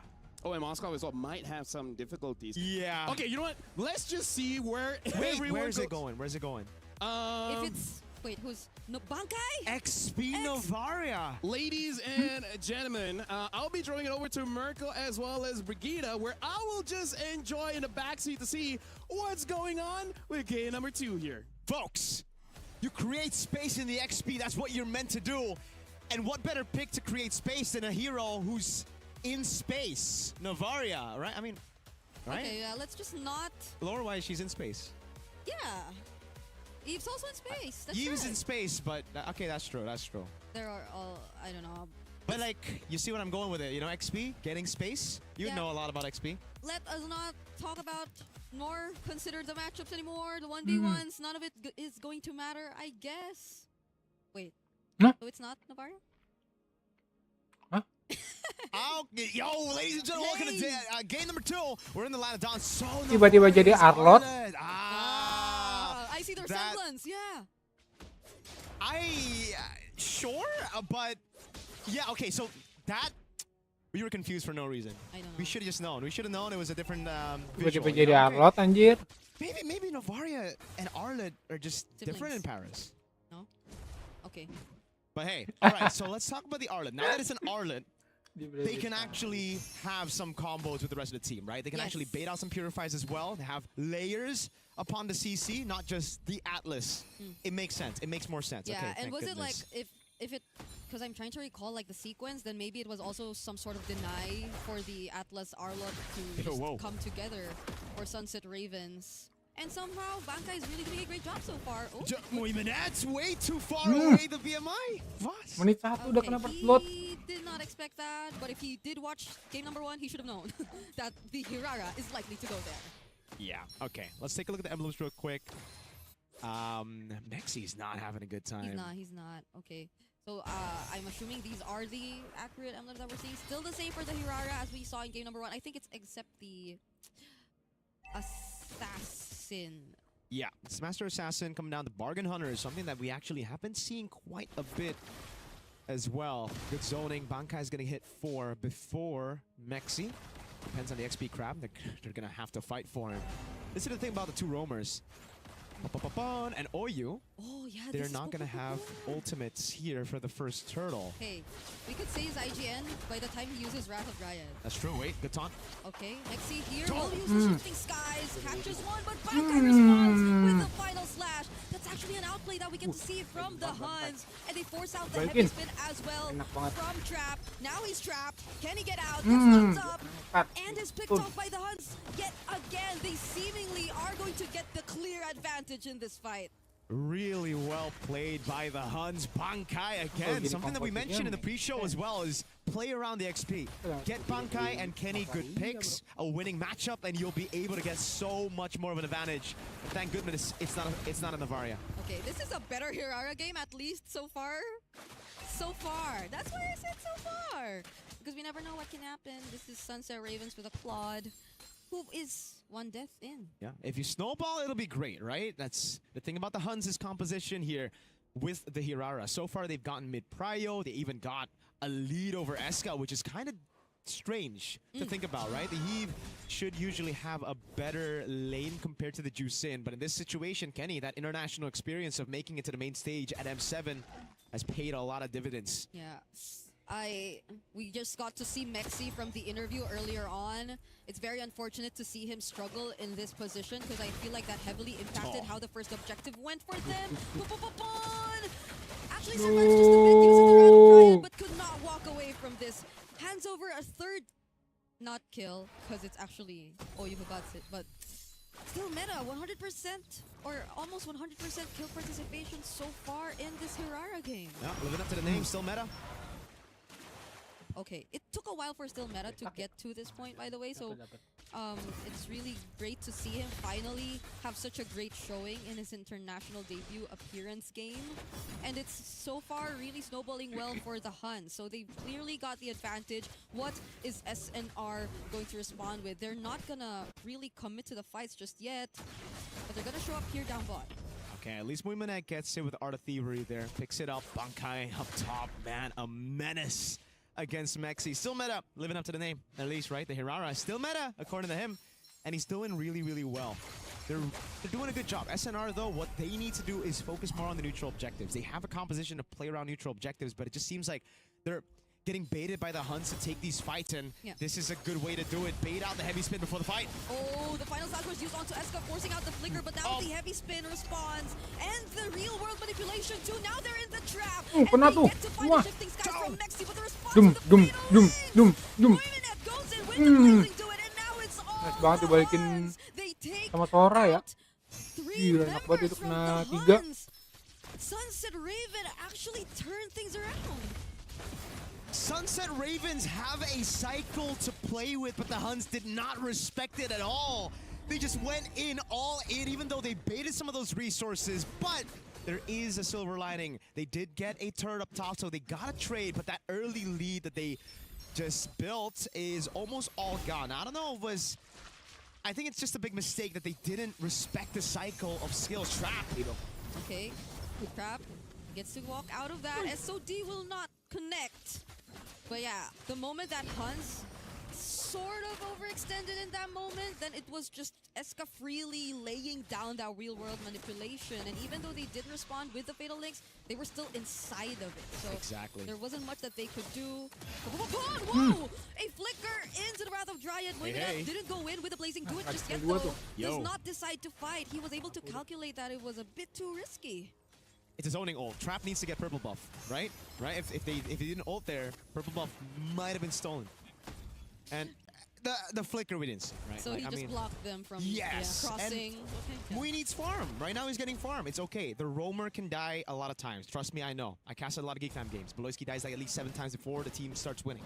Yes. And they're scaling. Look, it's Yves, Claude. They can wait all day long. It's just the Huns who actually have to be the ones to walk up. So I'm hoping for them to adapt to it already, right? They saw the mistake that they made. They went in, they baited out the cycle of skills, but they fought in side of the RWM after baiting it. They fought into the heavy spin after baiting it. Now they're playing a lot slower. Still meta going to the side, taking these turrets. And Moskov staying up top. Yeah. Look at how well the Huns are actually able to manage the map so far. They're slowly taking control of majority of SNR's resources. And that is going to be a bit tricky for them, considering that the lead is still existing between their junglers even. Trap is a level behind so far, and there is an objective that's coming next. We're already approaching the 8-minute mark, but the Huns have solidified their lead so far. So Sunset Ravens, are they going to risk it? Whoa. Tapi Trap sendirian goes doang in, dia. forced to use the heavy spin, but it was a bit too late. They've already Well, secured the Ericnya kagak objective kuat, long man. before they arrived. Ini ya, Who knows? rumit Maybe ya. they delay it for a bit, right? They're gonna go for the siege now, trying to convert on more objectives, and it's just been the Huns who's dominated this game. Yes, a good fight for SNR, but after that, back to the control, over the side lanes, getting prio all around, still meta, a whole 2 levels ahead of Trap, and it's just been the pattern everywhere. Everyone's ahead. It's Yuki's 2 levels ahead of Muimanet. I guess it also has something to do with what their lineup is capable of, considering the lead. Maybe they are forced to play the more passive approach. They do have the Belleric either way, so it was something that we expected from Sunset Ravens. If ever the Huns do become aggressive and just go all in, but this time around, okay, they might find one. Bankai uses the flicker to survive though. Oh man, Yuki's just picking up turrets for free. Up top, they're utilizing Bankai's pressure so well. Notices everybody in the bottom lane gets a turret up top. They're just playing the slow game. Kalau si Yuki Actually, jagoin. it's weird because we expected the Huns to be the more aggressive mechanical team. We expected Team Mongols to be the more calculated team, but so far it's actually been the opposite. Still meta? Ooh, wait, Trap just heavy spin. Still meta's gonna be okay. Doesn't need to use much just to get out of that, and that's a major resource already burned for Sunset Ravens. Nearly finds one. Muimanet gonna be okay though. But yeah, I think the way that the Huns are able to take away these turrets so fast and freely shouldn't be the case. It's a bit too reactive that we're seeing from Sunset Ravens so far. Mexi, dapat itu. but just look at how Yuki's landing all those free hits, responds with that Wrath of Dryad. The final smash once again. Bankai with a setup and from behind. Still meta catching up alongside Yuki. It's a complete wipeout for Sunset Ravens. Wow, well played under turret, baiting out the skills and just prolonging the fight for the Moskov, the Arlet, even the Hirara to take advantage of it. Once you deal with the cycles, it's just done. The Huns have done that. They can actually go for the end. 2 seconds on Eska. Still meta, Bankai and Yuki are trying to end this quick in less than 10 Anjir. minutes. 3 menit The 10. Huns secure their first win here in the wild cards. Oh man, Sunset Ravens, anjir. they couldn't hold on after that wipeout straight up. They saw the vision, they saw the wave down below, and it ended at 940. Oh my. Okay, I think we gotta call on our good friend, LaFell. You're a good friend. How do you feel about this? It's a less than 10-minute game. Called it. First of all, yeah, called it. you're right. Snowball, Right? yeah. I don't know, like, as I'm talking, the equations just happen in my head, and I'm like, I feel it's just gonna be a snowballing game, and Yeah. With a still meta. Hirara. But Show did you it. expect that to be with a Hirara? No, I did not. No, I I did expected not. it to be a Novaria too, so. Yeah, right. And again, Bankai was one of his top picks in previous international tournaments, which was the Arlet. So at least now we know Novaria, Arlet are the same people, right? It's just a cosmetic change. So it's a skin. It's a new skin. Is Novaria an Arlet skin or is an Arlet a Novaria skin? It's obviously Novaria is the skin for Arlet. You know why? Why? This is a wolf in sheep's clothing. Ooh. Yeah, you just don't know. And I feel like the biggest difference here, right, Briggs?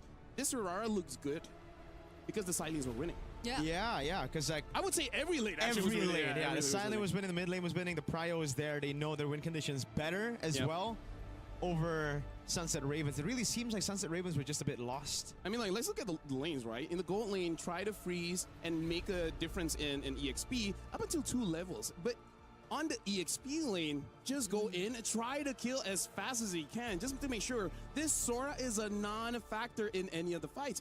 With that, it makes it easier for Still Meta to just be like, I see what's open on the map, I'll just go for that. Both of y'all don't need help. Yeah, I think it's also a major difference because I think what they decided to go for with the Hirara this time was just really the snowball through making sure the EXP's out. Yeah. it's unlike what we saw from the Mongols earlier on, where they just tried to give up some of the more or the major resources and then get confused with what trades they would go after that. Yeah. We also have to say for Sunset Ravens, there's just no proactivity, right? They didn't set anything up. Part of it is because they lost all the lanes. So even if they do try to do something, they will probably lose. Because the thing with a Beleric lineup, you kind of want to establish like a good siege just to make sure that you can get those free objectives, and then Beleric just prevent anyone from coming in. We're going to be looking at the match highlights just to see what really happened in this game. And we saw Still Meta goes to the gold lane first, eventually goes to the EXP, and then once those lanes have won, everything is easy for Huns. Yeah, I really just feel like it feels like there's an individual gap for sure, man, and the mechanics definitely shine through for the Huns here. So many times, Bankai getting those resets with the help of the Lantern Flare in the perfect match, and he just gets so much sustain, and they get a lot of this too. They bait out some of the crucial skills before a fight even happens, right? So, Breath the Dryad gone. Heavy spin a couple of times baited out as well. RWM, this is the moment though, where it looked like it was great because Trap shoved them away, but Huns were like, nah, I'm gonna do my own thing. Yeah, exactly. They're like, oh no, we're safe. No, we're not. We like danger. We go in on that one.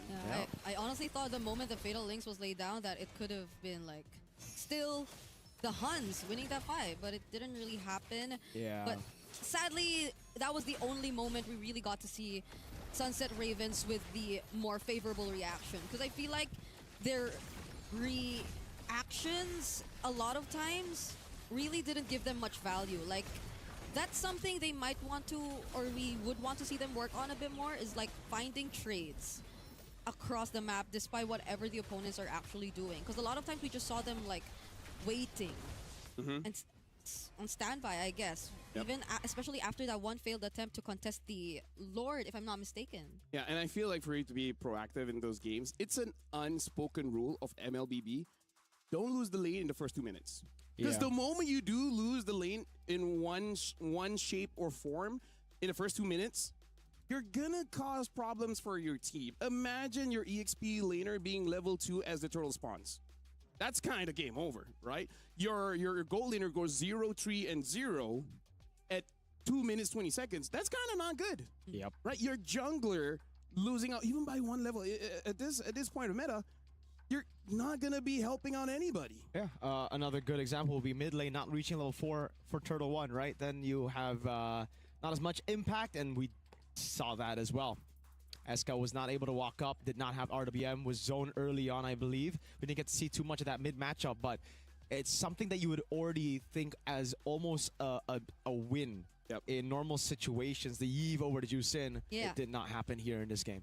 Yeah. This is why, again, like mechanical players are so solid because they just make sure the first 2 minutes they don't lose. Yeah, I think we've seen a lot of like matchups which didn't go the way you expect them to in at least the first 2 games. So mechanics definitely do play a bit of a role. Great You job. sound a bit different there. Yeah. I ventriloquist. Ah. Ooh. Yeah. Pretty cool. Now that the camera's on you, stop talking? What's going on here? Yeah, because I had to. You had to keep the act. It's your so voice. It's your voice. Now I'm about to say something. So yeah, I agree because it feels like we could go to a break right now. Yeah. Really? Honestly, it was a pretty short one, but yes, we have more games for today. That's the second best of 1 true. We'll be jumping to the third one after this, but for now, we're going for a short break. Make sure you guys don't go anywhere because we'll be back in like, what, 5-10 minutes? We'll see you guys then.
Welcome back, ladies and gentlemen, to EWC 26. This is the MLBB wildcard, and we just saw another rather short game. About 8-9 minutes was ended. Sunset Ravens got defeat from the Han, so now Hirara has a 50% win rate. So that's kind of good. And we'll be watching this next match. KOG, very impressive from MSL Thailand, going up against VSG. My name is Phil. Alongside with me is Mirko as well as Brigida. So far, stomps in the first 2 games. Will this be one of them, Mirko? No, I think this is actually going to be one of the closer series or closer matches that we have here today. This is a good one. I really expect both teams to do really well. I cast it for MSL Thailand, so I know how good KOG can be. VSG, I've heard great things about them. And I also watched some of the VODs of their games, and they got, you know, my favorite player, one of my favorites, my GOAT, ex-VTR, by the way, JM. Yeah. Yeah, speaking of, both teams have Filipino DNAs, Brigida. Let's talk about that a little bit. What's up with that? Exactly. That's why I think it will be a much closer fight, because they're able to bring much of what we're familiar to in terms of gameplay to the international stage. And this time around, I think it's almost the same in terms of numbers. Like, there's 2.5 on KOG's, on VSG's side, 2.5 Filipinos, and then there's 3. Because even the coach for KOG, even the coach for KOG So he's has only some half. Filipino DNA. Oh. Must be nice being you, huh? Why? I feel Filipinos like, good at MLBB or something? I feel like we talk about this every year, and it's just a stream like she's just talking about how great the Philippines is, and then we're You like, tossed me the question, so I just had to, you know. That's true. yeah, but it's every year. It's every year, man. It's Yeah. almost like Filipinos are good at MLBB. Yeah, or right. something. Anyways, yeah, we gotta talk about KOG because they were very, very impressive back in MSL Thailand. Ooh. And looking at 33rd or 33 or Sanju San, he is 30 years old. Damn, I don't know anyone that age. I don't know myself, so I'm Okay. you know, Yeah, that's true. I don't know true. myself. He I think aside from that has been here very long enough. Which, I by mean, the way, I fought against him in SEA Games. It was the first SEA Games. I was the coach. He was the player. But we had an interaction there. Yeah. Dang, So 2017. that was some so you're history. batchmates. Yes. We're almost same age. Damn. Damn. By the way, right? Payan, amazing goal laner. I think the star of the day for me has to be Payan. Just seeing his Claude, specifically his Claude at MSL Thailand, I think this is something that VSG are going to have to take into account when they ban out some of those heroes. We saw the Claude just earlier, unfortunately not game number 1, but game number 2, respect the Claude, please, VSG. Yeah, which is exactly why we're all excited to see Carvey too and his resurgence here in the international scene, because he's the one who's going to have to go up against Payan. So that's going to be an interesting matchup for sure. But more so, it's the guy on the screen. It's the EXP lane matchup too that I think needs a lot of attention. I would say this EWC, right? Anyone that, if there's any game that there's an EXP diff, I really feel like it's just going to be snowballing. Yeah. Right? If other lanes, you know, lose a little bit, I think it's still survivable. But if the EXP lane has a clear gap, I don't think it's going to be a long game. I think the game will end by the first Lord. That's how impactful the EXP laners are right now. Having a massive hero pool helps a lot because again, a lot of things can be countered. So if you're saved all the way to the end, Yeah. then you're going to be good. That's why, yeah, good XPs, they win you tournaments. And earlier, Bankai was able to show that, right? Yeah. Let's see who is the better XP here, because 33, he's got the experience. JM, he's Filipino. Yeah. Yeah, but he's, Unfair advantage. he is Filipino, and he will be going up against a team who might be one of the closest to the PH macro though. So Yeah. One thing that's about KOG that's really, really great is, like you said, the discipline, the macro, the way they play. They understand their win conditions so well. But it was all with assassin junglers. That's the big question now. Has Kaizen readapted to that utility jungle? Because he was known as a utility jungle, but then he had to adapt to the assassins. Now, is he back? Yeah, something about those assassin tank conversations. Junglers like using the assassins slightly, especially the gold lane. They like the tanks. Not just because- Zane back then. Saber, I guess. Yeah, you know what? Yeah, Makes Saber, sense, yeah. You know Saber's what? good. Yeah. Saber's good. Saber meta-ish in rank with the buffs, making him able to go in and out of the fights. But we're not going to be talking No. about that unless it has been brought out. But we're going to be talking about KOG here, which, again, we've seen a lot of them. They're looking pretty good. BSG, and here's the thing. You were saying that this might be a close game. Yes. And I do agree. But Yes. in the first 4 minutes. If I see a clear gap in the EXP, probably not going to be a long one. Okay. And I feel like it might, because 33 in during the time of MSL and I think a bit of Asian games. I think he tried to make the CC work. It worked for him. It didn't work out for the team. Yeah. CC did get buffed a bit, but I think it's not enough. I agree with that. I agree. I think it's also because in Asian games, he couldn't rely on his jungler maybe or his goal laner. So now that he has Kazan and Pai, and he can go back to what we see more often in MSL Thailand for him, which was actually some crazy picks like the Esmeralda. So it's tanks in the XP just to enable the rest of the team. Yeah, I still like to think that this will be our first, like, longer game. Okay, let's establish what would be a longer game. For me, if it's above 16. I think just above 14, above match 1, I'm happy. Yeah. Around 15 plus. So you guys are comfortable with 14, I'm comfortable with 16? Above 14. Above 14, above 16 is above 14. There you go. Bang. Because, I don't know, I feel like, you know, 15-ish minutes still... It feels long if... 30-minute game. I've had a 33-minute game. 33? 33. Hey, that was Malaysia against Indo. Oh Yeah. my God. yeah. It was game 2 or game 3? Was it game 2? Game 3. Game 3. It was game 3. It was game 3. Yusin Shin in the jungle. Paquito goal lane. Yeah. But still, honestly, that was a fun game. I'm glad that was fun. I'm glad that Malaysia won, but still, that was a very, very fun game. Very, very fun game. So for KOG going against VSG, we haven't talked enough about VSG, so we're gonna make sure that we touch on them just a little bit. Maybe during the draft. And we read some of the comments. Everyone is very interested on Hirara, and it's split, Mirko. It's very split. Some people are Hirara defenders, and some are just haters. And you seem to be one of the haters. Yes. Dude, no, don't get me wrong. I love Hirara. It's just in-game, bro. It's different. You know what I mean, fam? It's bad. It's not a CEO. It's not a CEO? Meaning, like, in my opinion... It's not a Suyo. Yeah. I heard CEO. Okay, yeah. It's not a Suyo. In my opinion, Suyo drops into the same category like Cho, Zushin, where it doesn't matter the change, you can make him work. I don't know. No, because he has the kit for it. Right? He has ways to defend himself. He has a lot of dashes. He has ways to secure turtle lord. Like, there's a lot in his kit where even if it's not S tier, in the hands of a good player, they can make it work. I just want to say... Also, Lancelot is in that tier for me. I just want to say, in the official trailer for Hirara, she couldn't even kill a Hanabi. It's her boss. It's her boss. It's her boss. Speaking of bosses, Eterna is our boss. You guys might not know this. CEO. She's a boss lady, and she's with 33rd. So let's see what she has to say with 33rd. Combined age of Or 60. 33. Thank you so much, Lafel. I'm definitely not your boss, but if I was, I would cut your pay for sure. But on a serious note, we're here for the Kadia City interview. And the first thing I gotta ask you, are you Framesy, 33, 33rd? What's going on here? Just call me 33. 33, okay, confirm 33. Yeah. Now, you are a familiar face. We saw you back in 2017 when you were able to win MSC, the first ever MSC.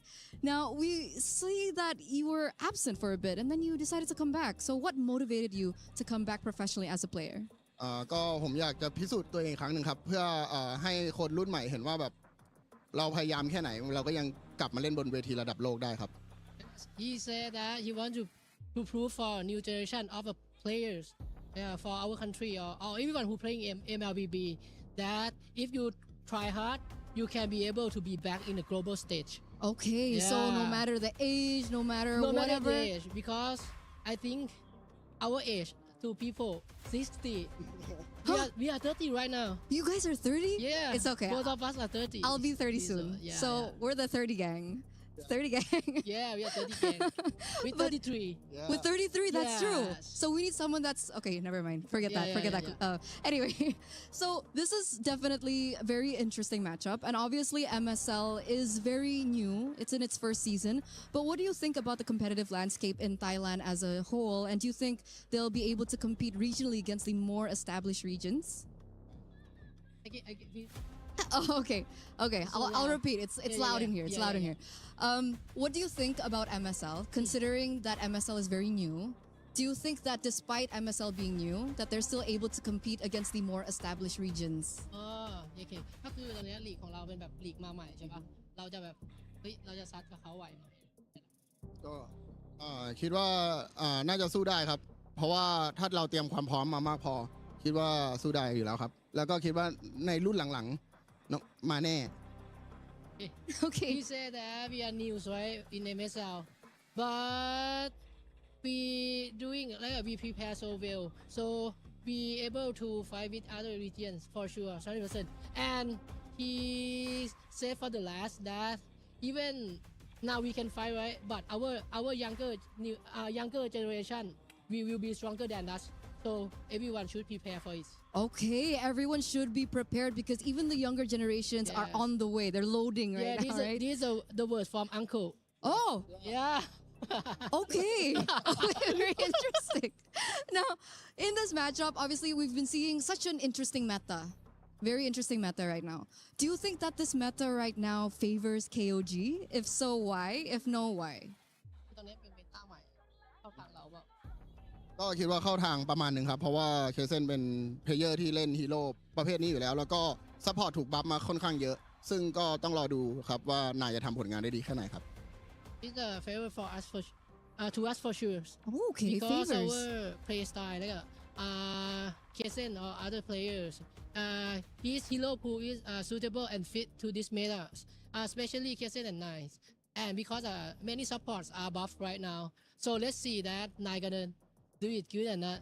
Oh, okay. So we might be seeing some supports coming into this next best of one. So I'm going to wish you guys good luck. Thank you so much, 33. Yeah. And of course, Hiko. And we're going to throw it over back to the panel. Thank you very much, 33. And Rachel Malati, let me just say. Number one, I have no shifts. I'm doing every game, and I know where you live. Speaking of, combined age of 90 there, huh? Yeah. That's Damn. Dude, they were so self-aware. They called themselves Alex. This is the worst version of. They said like the younger generation is coming back. And look at how comfortable they are. Yeah. Look. 30 gang. 30 gang. 30 gang. We got 33. Hiko was Look it? at Brigida. She's worried when she hits 30. It's a new world. It's a new world. It's a when new you- world. Like how so? You gotta explain it to us. Your joints don't work like they used to. Dang. Like, imagine, right? Imagine someone, not me, not gonna name any names. They just sit in the flight long enough, and I their- know that someone. I know that and someone. then their leg gets injured. Yeah, That that's just happens when you hit 30. That's an age thing. It's an age thing. You know, it happens a lot. I guess. Can't relate though. Not yet. Yeah. At least I can say I injured my wrist when I was punching something. You know.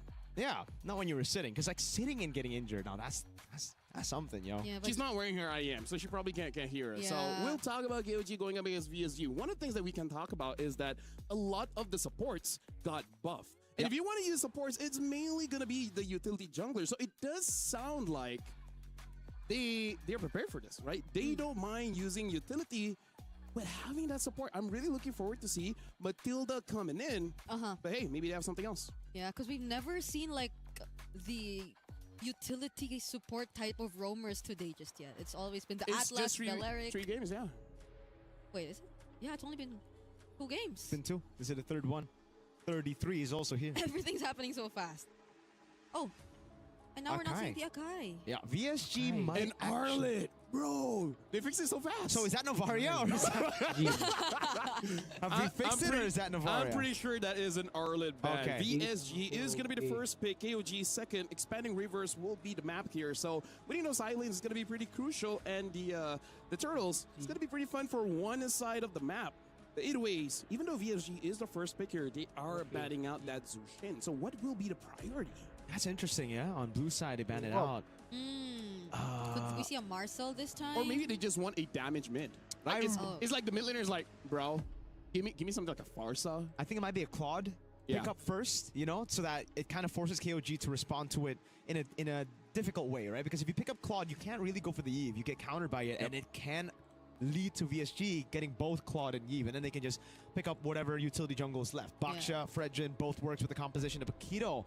Gets banned out. Another good shout as well. Could have been a first pick for VSG. Yeah, some teams are really just confident to pick up the Eve regardless though, but now that we're losing out on a lot of the really good backline Axis EXP laners, that might be really the way to go. Yeah. Like, they just might not consider it at all. The Freya's open too. Right. I'm afraid of Freya. And they banned out the Phobius. That is one of the picks that you would actually take away when you want to go for the Freya in lane. In Malaysia, we call her Orang Gila. Oh, no. She is Orangila. Orangila. And she gets banget. banned. Yep, good. No, Freya. So I don't want to see you. The Claude option's still there. All EXP banned, by the way. This might be the new red side meta. You just gotta ban out those EXPs. I mean, it's Jam. That's my goal. XPTR, by the way. Like, I feel like Paquito and Freya are confirmed-ish. I feel like Freya confirmed 100%. Freya confirmed 100%. The Paquito, like, I think sometimes. Yeah. 90. Because it's kind of like you just have to let go so that you can get something back, you know? If we look at wildcard, it's not even a good pick. 0% win rate. Wait, was that Fredrin the- first pick, by the way. Fredrin. Huh. Yeah, Fredrin first pick. So will KOG later on pick up the Boxia just to go for utility going up against utility? Yeah. But that also means the Claude is open. They can go Eve Claude Claude, Eve. Yeah. Eve I Claude. agree. Yeah. Claude Eve straight up. The Boxer red 3. Pick it up. They can even just go and gotta flex the jungle a bit if they want, right? That's one thing that Kaizen has in his arsenal, the assassin. So Yeah. could technically still go for it. That was actually maybe this is one of the series where I might have considered to see an assassin come into play, maybe just because it's Mark TZ and Kaizen going up against each other. Oh, it's not gonna be the... Well, this was one of the more common responses to the Yeah. Fredrin back in the day, so I kind of understand. But was that an Atlas? That was a Boxia. Oh, okay. I A thought it was Boxia together with a Gord. I like it. This is a Yeah. very, very good start to the composition for KOG. They're building their front to back, right? Because we did see a Gord earlier today, but it wasn't really utilized by the composition. It was a Gord with a Herrera and a utilized. Granger. So Yeah. you have a good back line, but you don't have any front line. Here, at least you already have a Boxia. And they took out majority of the threats in the EXP lane. So like the only ones that are probably left out there that could really pose a massive threat to this lineup could be the Yujongs or the Lapus. Right. Or the Benedettas, if we actually come down to that. And they are still capable of doing that since they have a Fredrin, a utility jungler, so I think that'll enable them to consider a damage EXP. And what was that they went for? The Eve and the Atlas Oh. is what they went for. If they have a prior EXP, something like a Yuzong or something, I Yeah, guess that's it why, is because good. they can afford to if it's a Yeah. Fredrin. I feel like, honestly, thinking the Claude is going to be pretty good. A Claude +1, able to deal with the Gord, not so great going up against the Boxia.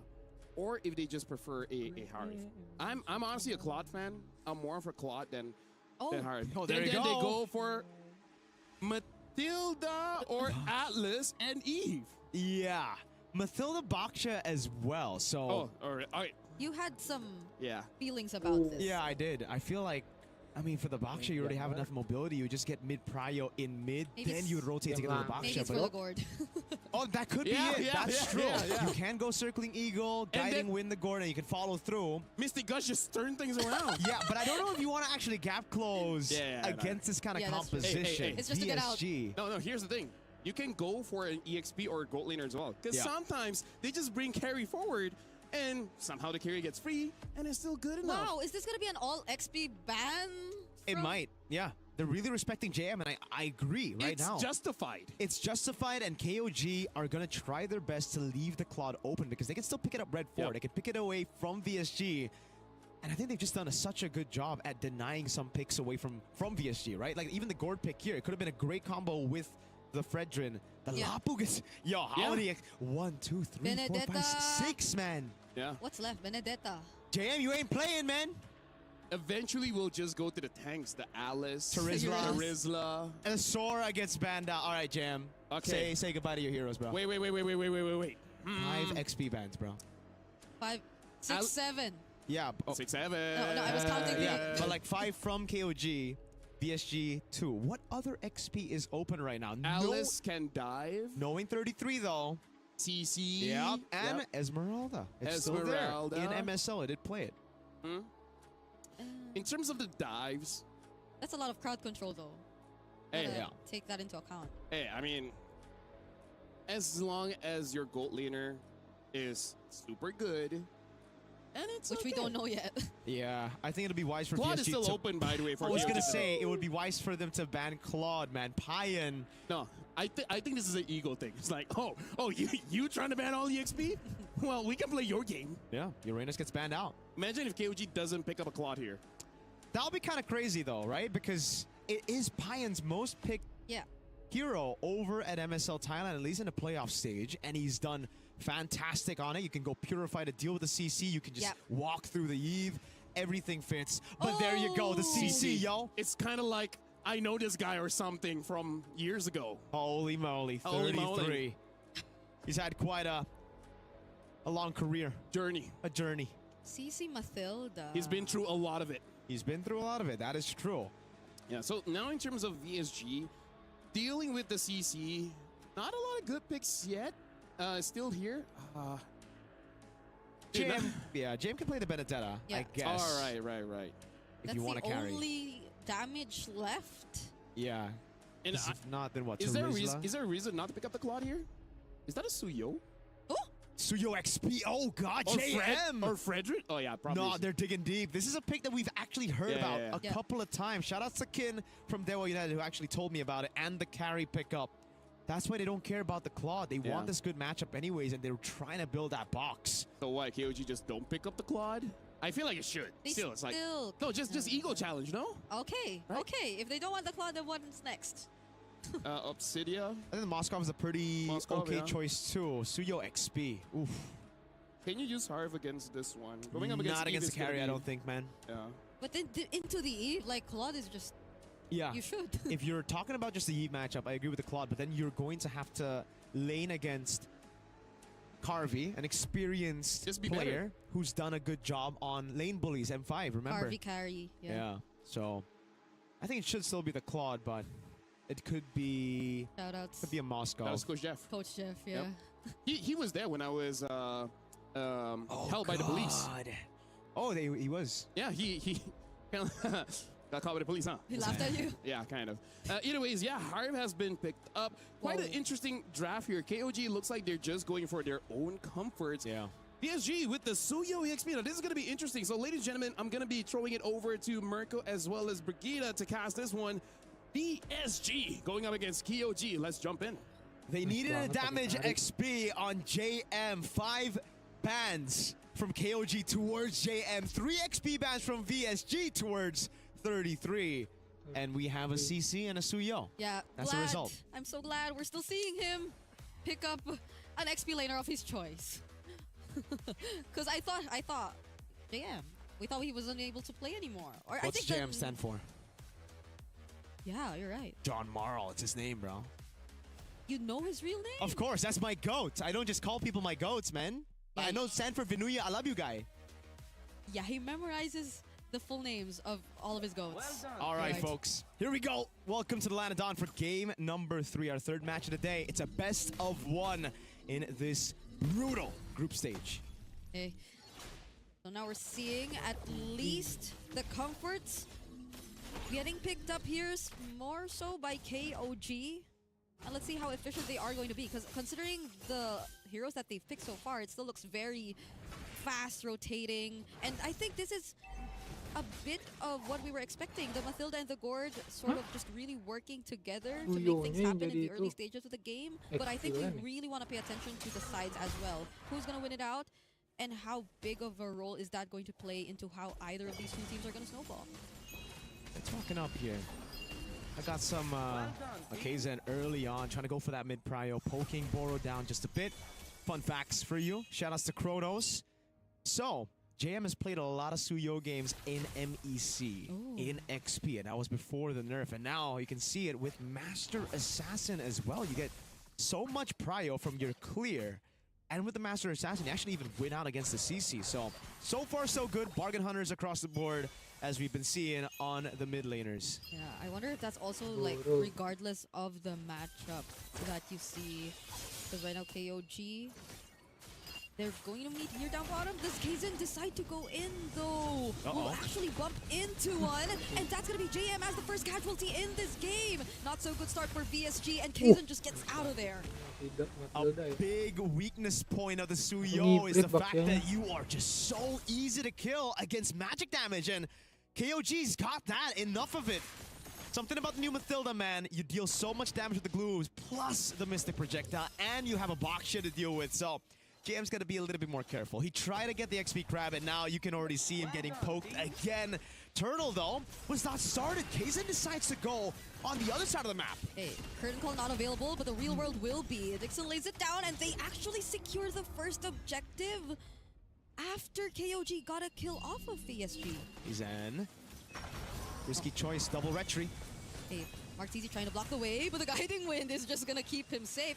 You did say the backshot Mathilda was a bit weird, but when he's not rolling, I think it's kind of okay. I say okay if they want to play it in this way, right? And they've done a pretty good job, actually. KOG, instead of just corralling over the neutral objective, this is what I mentioned about KOG. They're really smart. They know their win conditions, and with the box share, there's no real reason for you to go 50-50 against a Fredrin. Just go on to the other side of the map, utilize that mobility advantage to get some more XP, to steal some camps. Great retry too from Kaizen, shows that composure. But Carvey, as expected, will actually be zoning Payan. He's winning by quite a bit. Yeah, it's Kaizen doing a majority of the shot calls, and just as I say his name, how did they find Martisi there? Was he attempting a steal? I believe he was. He just got caught by a shield unity, and I think a Mystic Gush. Zed has it on cooldown, so it was just a pure burst on Mark. He's gonna need a robe real quick. Yeah, seemed to be a cross-map play supposedly for VSG right there, but KOG have been very quick to react so far, and they have been at least holding their lanes. Looking at Carvey, and even with a death on JM, the KOG must be the next plan. These two utility junglers are really just going at it. Kaizen, oh! What? Dang! Doesn't make it in time. The knockback? Fatal Links already committed here. They got not a kill! Zed is still okay. Flickering from Dixon, but he might put himself in danger. Kaizen trying to get away from this. No guiding wind available anymore. The knock of the energy eruptions. They're keeping him safe. But the Mystic Gush! Martisi's the one to fall! Oh, that was disastrous for VSG. They didn't know who to target. Everybody went for their own target, and they all got completely outbrawled. Kaizen got away with a shield unity. Great escape by Zed with the help of the guiding wind. And then the Mystic Gush comes up just on time, and this is the value of the Mathilda. It's not necessarily just that mobility, but the healing you constantly give to your team, and the underrated damage of the just recent buffs that you see has gotten KOG a 1,200 gold lead, and it's without a single neutral objective. Yeah, that really felt like it shouldn't have happened. That teamfight took long enough for the guiding wind to reset its cooldown, and he was able to survive. Kaizen with a 3-0 stat line in this game. All kills are in his hands, and now we're seeing a turtle fight coming up next. They focus on to Borrow, circling Eagle. They bump into everyone. Martisi still secures the turtle nonetheless, but there's Payan with the Zaman Force. Forces VSG out. At least you still have complete control over neutral objective with the Fredrin and the Suyo. You skill 2, skill 1, and then you retry. But the fights are just going to KOG. They're so aggressive right now. They're not letting Martisi go. He could not even reshroom his jungling because he's put down very low. JM has to get out of this, but 33! One more hit, but he dashes to safety.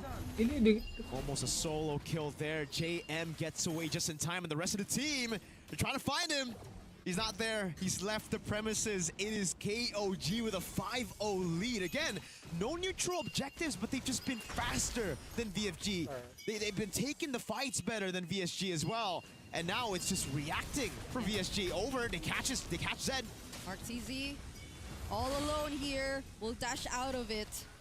But yeah, I think that's one of the best ways to put it. How KOG has been playing faster compared to VSG, which is essentially what you really need to expect from them with this kind of lineup. But I think a lot of the miscalculations from VSG just accelerated the pace for KOG as well. The way that we kind of get confused with their targeting shouldn't really happen, considering that they have so much layers that could potentially come out of this lineup.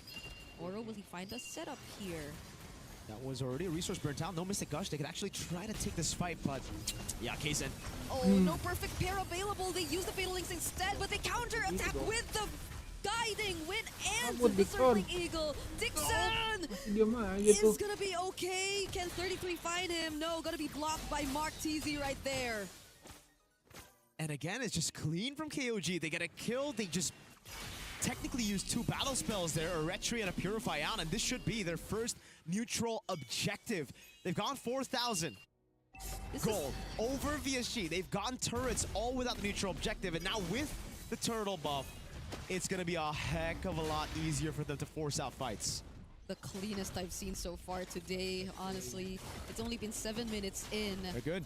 I'm not sure if we're hitting the 15-minute above mark if things stay this way for VSG. Yeah. Because majority of their scaling too is just gonna come from Carvey. They'll have Dixon as well, so technically clear should be good. The thing is, Siege is pretty solid for KOG as well, as they can actually just look to zone. It's in the base turrets that we're going to have to think about later on, right? Because that's where KOG's Siege will actually start falling off. Outside of it, the Baksha, the Mathilda should be able to zone them past these outer turrets. So right now, for VSG, it's all about turtling in their base. They're going to... Okay, you're going to have to take it from Kaizen. Wow, it's Dixon who they actually find first. Nile picks up the kill. Mystic Gush committed as well, but that's just all to take this turret up top. While the only trade VSG could find is this tier 1 turret down bottom. That's the only thing they're able to take away from KOG at this point, who are already leading by 6k. Mark TZ dashes away from that. Payan still has the Purify, but there goes the Holy Shield. Oh my goodness. Dang, that's the only thing they could do on Suyo. You usually see it in the jungle, just going to the side lanes, clearing it up, going for trades, but yeah, getting a Holy Shield before the Lord even spawns in the game is a massive advantage. I don't know how much of an advantage it will be. It depends on where the Lord spawns, the second one later, right? But if they get far late over this first Lord, it'll be crazy. Equipment check real quick. It is the photo for Nile. He's really been able to do such a good job healing. Kaizen hasn't died a single time thanks to the healing, and the Holy Crystals built up for Payan. That's the massive power spike we're waiting for. It actually skips the Feather of Heaven. Straight into Burst he goes. And for VSG, we're still looking at that Swift Trinity for Carvey before they can actually do anything. Okay, Kaizen finds another target. Honestly, the way Kaizen has been playing this Baksha just really keeps you on your toes. You're not really sure if he's going to bump into you or not. Majority of the times, he's just doing it last minute when you already think that they're actually going to disengage or not commit. Now they might just see Lord JM far away. They're not going to do anything. This is a free Lord over to KOG. VSG. This is... Wait, they're chasing. They're chasing. No, okay, they won't catch up. Good decision by JM. It's a tier 2 in the bottom lane. They know they can't fight. There's no way they can fight right now. Radiant Armor for Mark TZ. That should help a bit, but right now, I think KOG have scaled past the Radiant Armor. They're going to have to wait for Carvey and Dixon to start doing damage. And they're going to have to hope for JM and Mark TZ to just hold their own up front. That's the thing about the Suyo. You don't do that. You're not someone that can actually tank up all this magic damage. Yeah. Now the only one assigned to block would be Boro and Mark TZ. That's a flicker burn for JM too. How often do you see the flicker Suyo? But it's here.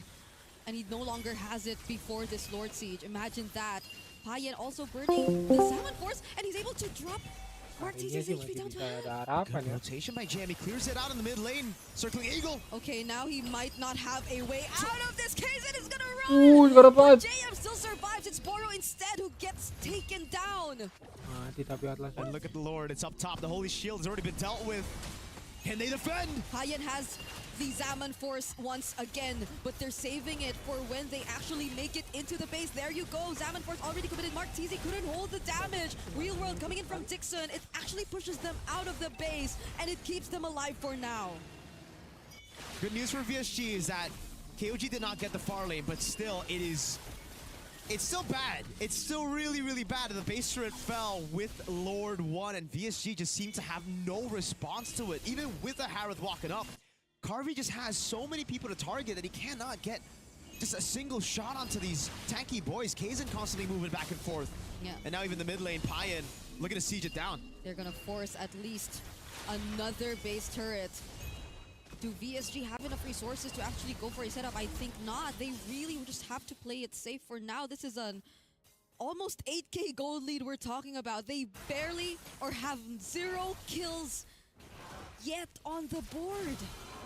Massive goal difference. You can already see it here right in front of you. Even the level difference is quite massive, man. 2-level lead on Nile against Boro. Boro is a squishy Atlas, and those two words, you don't want to hear them together, bro. They got the Radiant item first, but not even that is able to deal with Nile and Zed and their early capabilities. Dash already used by Mark TZ, but they might just be okay. They see Boro. And they're gonna play it safe 20 seconds before the next objective. I think, yeah, I agree. Like, so much of this has been because of how Nile and Zed Waduh, managed buka the boost kah? game. A lot of Waduh. did not Buka expect boost tuh. that. KOG just waited for the perfect Tuyonya. opportunity, and now they take out one right before the objective. Now what's the call? That was pretty Kumar of my go. JM just walked up. That was so naive of him, dude. And this is a free lord. I think it would have been a free lord anyways, but VSG could have had some more of a say with the Suyo still up right now to clear out some of the waves, to stagger some of those waves. But now KOG, they can just walk up straight up to Boro. And they do that literally just my now God. against Boro. Gee. 1 HP left! And he's gonna survive. Okay, so that's why you see, who do you really assign? If you're VSG, who do you assign to walk up to those? Just like that. Or maybe you just don't. No, you don't? Okay. Oh, that's the middle links already committed. Gas, Whoa, Kari, but gas, it's Kari. gonna be a pick-off on Zed. JM actually finds one, but then the response from KOG. They take out Boro too. Dixon looking to be next, but at least they walk to safety. kemana tuh? But these are two Mid waves kah? coming in the base. JM only gets to cut the one in mid, but that's still enough to force a reaction out of VSG. Pretty solid, but the whole team wants to commit onto the base with the Lord. Now they're back. The Lord is still up, but VSG are also here to defend. They're holding on to their last base turret, and they successfully keep it for themselves. They finally find an angle to take Zed out, and it was through Boro. Disregarding the front line, going straight for Zed and bringing him into the real world manipulation. Item check, JM. He's gone for full damage. This is his greedy build, but that was what allowed him to go for the kill on Zed. He jumped in, popped in skill 2, got the kill, and then he bounced with the Queller. So now, has VSG scaled enough? Carvey has a Swift Trinity. He's building towards the Melfic gun. Once he gets that, that'll be some trouble for KOG to deal with right now, because the Baksha won't be able to just handle straight up the pure damage coming in from the carry when he ults. So KOG are going to have to play it smart. They're going to have to try to bait out the ultimates from VSG, bait out these cycles, the RWM, and the spinning light wheels. Once that's down, then they can try to walk up. But VSG, they've survived for enough time to actually scale up. Yeah, I feel like it's something VSG Oh, God. might find a way around though. Okay, Carvey though, not with Carvey going down. Carvey survives. Thankfully, VSG still has some hope, but Mark TZ and Boro will not. JM? And that is not looking good for them. There are 2 minions approaching the base. JM will still be okay, but these are 5 members of KOG trying to potentially put an end to this game. Waves coming down. Probably going to walk up. Zaman Force placed down JM. Oh, sakit Dixon, banget what ya. are you going to Gila do? itu. It's only JM and Carvey left. Gila. And KOG end this game in 15 minutes. It's over 14, but it was not close. It was still a stomp. Signs of life here and there by VSG. But in the end of the day, it was just some of those smart decision-making. Kaizen with a killer instinct, even on a utility jungle. To see that, to see both backliners in the bottom lane. Dixon, Carvey, they weren't ready for that initiation. Yeah, I think we gotta ask our good friend LaFell's thoughts on this game as well. Good friend, man. How do you feel about this game? What do you think, good friend, man? It was like more than 14, as you mentioned. That's why. And he felt that it would still be, am I right? Yeah, and again, like I said, I wanted something above 16, so that was not established. And in terms of what happened in this game, I really feel like VSG, they were not ready with that speed. They really weren't, because looking at how they've been pathing in the game, they expected for the timing to be different, right? They expected for them to be at this push at this time, but all of a sudden, they're already much ahead. So in this game, it really is about that tempo that could not be stopped, right? Especially because we got to talk about the early game and the changes in the jungle. What really happened is, I would say for KOG, instead of playing for the team, they just made it so that the jungler VSG just couldn't play, right? Yeah. In their first 2 turtles, they're like, let them get the turtle, let all 5 people be there with the jungle completely unguarded, take everything, and then by the time it's done, it's like, well, what do I do? Yeah. Right? What do I do? Especially because the jungler, the first 5 minutes, you're not going to get much from the minions, so you can't even recover from there. So honestly, very smart play just to deny all of the jungle. Yeah. And that is where the desperation we saw. Fredrin tries to take a camp away, gets punished. Yeah. I feel like VSG also really tried to play the macro, but it's just that their lineup was so much slower Yeah. than what we saw from KOG. Because, again, you mentioned it, there's so much killer instinct. You really don't know when they want to fight or not, but KOG just always kept the ball rolling, and that's a major difference because I feel like VSG, they needed to take their time if they did want to start a fight because it's always KOG. Yeah, and again, they're always first to the scene. Even if they're not, they always have an angle to go target anyone. And let me just say just a little bit on the change of meta. We're starting to see a lot of mystery shop in the mid lane just because there's a lot of protection. Before this, you just want more movement speed, but now you don't need it, right? You don't need that. You just need to make sure that you're strong early. And then looking at Harif, it has become a meta where he can just go for the swift crossbow first. That gives a lot of attack speed, and that's gonna be enough. Getting the Holy Crystal first, making it so that his Synchro Vision is strong, and that was... I almost don't want to blame him, but I don't know, man. That's just a difficult spot to be. Yeah. Definitely is. This is the one moment that they were able to actually, you know, get a win. The only moment, and it's not even a big win. It's just they got Zed, I guess. The thing is, there's just no shutdowns, and that's what's great about KOG's playstyle that we mentioned in the pre-show. They're so good at just understanding their win conditions, building leads on objectives, and it just takes away from that comeback potential of any composition. Even VSG, with a late game composition that scaled up at minute 14, who had their items, they couldn't do much. I mean, having a roamer that does a lot of damage is kind of unfair. Right? You do a lot of damage, and you heal your team, and you give a shield. Yeah. And here's the thing about true damage. You get the true damage when you hit the HP, not when you hit the shields. So as long as Matilda is there, the damage of the carry will not go through that early. Right, Yeah. so that makes it so that burst coming in is gonna come very, very late. I feel like that's one of the worst games for an Atlas roam.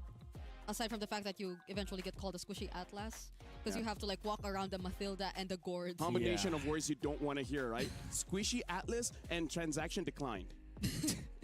That happened both times. That happened both times. They weren't given gold. They were taking everything from VSG's jungle. Yeah, it really is just like you're hoping that you want to go home and then dinner is done and you came by and it's like, oh no, you got to go out again and get food. Yeah. And then when you go try to get food, the shop's closed. Dang. And then you just got nothing. That's the experience VSG got. Feels You were bad. trying to hunt for a bargain, but instead, you're... I don't know. I was trying to mix it up, you know? Yeah, no, I get it. It's just something that you experience when you live long enough to be 30, right? You just have a lot of those days. Oh, Is it the age gap? I salute the CC though. Like 33? JM, he nearly got solo kill there. Yeah. Yeah, but you know, there was like two gangs coming towards JM, and then it's like, okay, like what else do I do now? And then just play safe, Lamau. And then what does the CC do? You press your first skill, and then you move the joystick towards your opponent. I love yo-yos, man. Very high skill expression hero, you know? Just a little bit higher than Hylos. Oh, dude. Hylos is up there, man. He's so so hard. My Hylos mechanics, it's something you won't believe. It's something you won't believe. Speaking of, can't believe it. We've already gone through 3 games. Yeah. We're about to go to the 4th one, which is going to be your final game. Afterward, it is going to be getting Q as well as Naisu Gideon Q. jumping in. And looks like Stompy Stomps. Like, this is just the meta. Like, I call this since the Asian games where it's going to be very rare for us to see very long games. But when we do reach those long games, it feels like it will never end. Yeah. Yeah. We've been through so much last Asian games. I've been wanting to see one here in Wildcard. I don't know if we're getting it before our shift end, but... What? You want to see it? What if we see it in the next game? That's Sunset Ravens versus Team Falcons meta. What hero? What hero? Oh, what do you want to see? The 30-minute game. Oh! I don't think we're going to see it, honestly. What's next? Sunset Ravens Falcons? Okay. I don't think so. Yeah, you know what? One thing about Falcons meta. Every time you think it's going to be a long game, yeah, doesn't happen. Just don't think. Just do. Yeah. It's honestly part of my motto in life. Yeah. The more you think, the less you do. The more you think, yes. It's called analysis paralysis. Analysis paralysis. Happens to me a lot, so I stopped doing it. Speaking of, we will be going for a break, a pretty short break, for us to get ready for the 4th game of the day. If you guys are here enjoying wildcards, thank you very much. We're going for a break. We'll see you guys right after this. Yeehaw.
We were there. For every click, every clutch, every respawn. We were there for the years of grind. And we're here. Now. The proud founding partner of EWC. Powering the biggest event in gaming. Shoulder to shoulder with the world's best. Making history. Greatness deserves a stage. Lenovo Legion. Reach your impossible.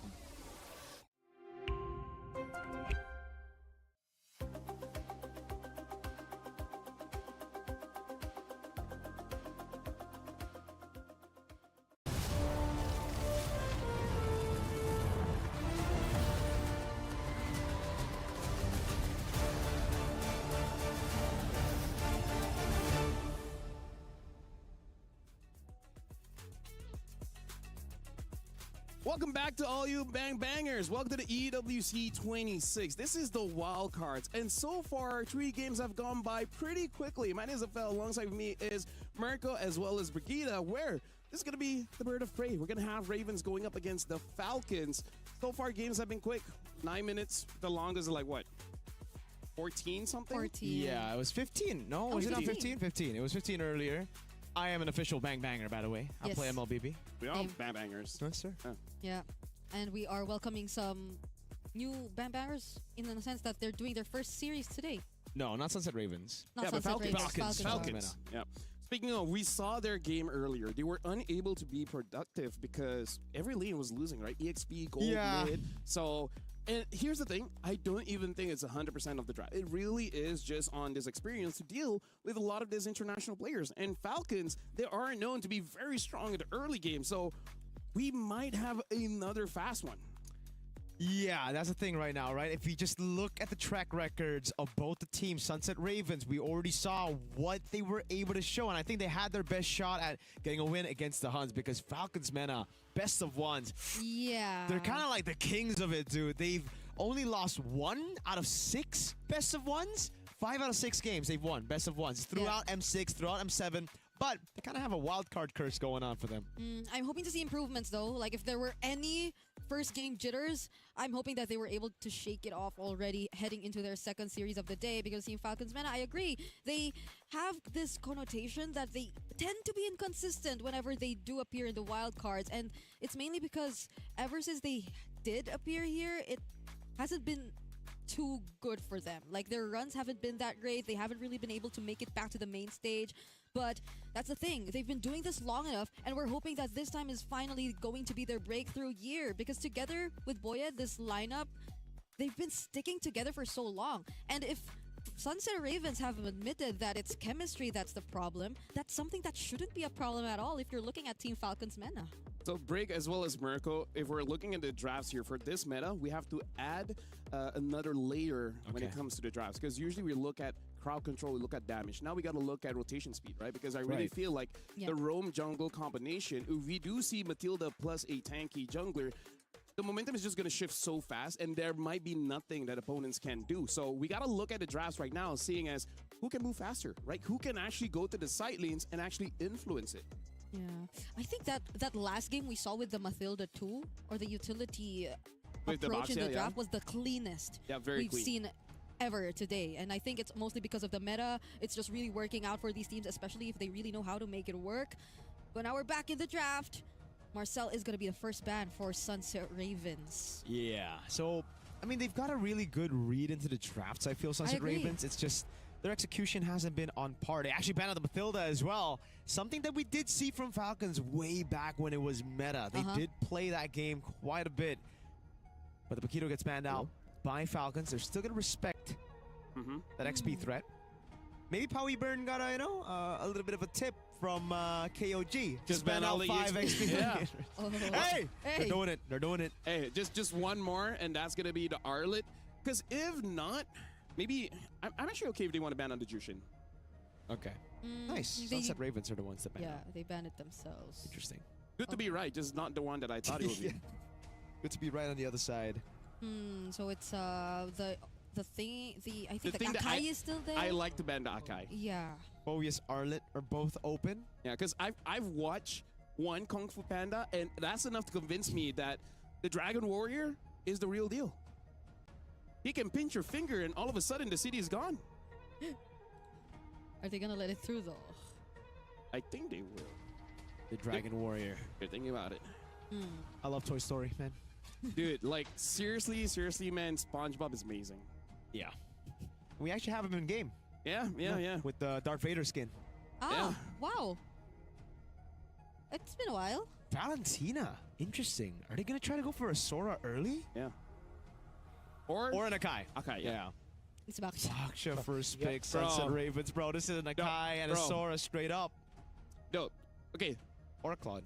Follow me for this one. Where are you I'll going? follow you. Are you familiar with tier list? I'm familiar with tier list, yo. S, A, B, C, D, Yes, correct. yes. Akai starts with, A. B. Baksha starts with, B. there's a clear sign. Fredrin starts, okay, no. Fredrin is not F. Fredrin is definitely not F, bro. Not F. Akai is S, though, for real. Yeah. No? Yes. Yes. Akai is Yes. S tier. So, I mean, they're like, taking their hey, time. you can't spell the Dragon Warrior without S. Yeah. Anyways, Are you saying yes? Claude gets picked up together with the Atlas. Whoa. I feel like No Atlas a bit too Akai. soon. Huh? I mean, like, they can pick up the Akai later. I was hoping for maybe an Eve. Oh, muy bonnet.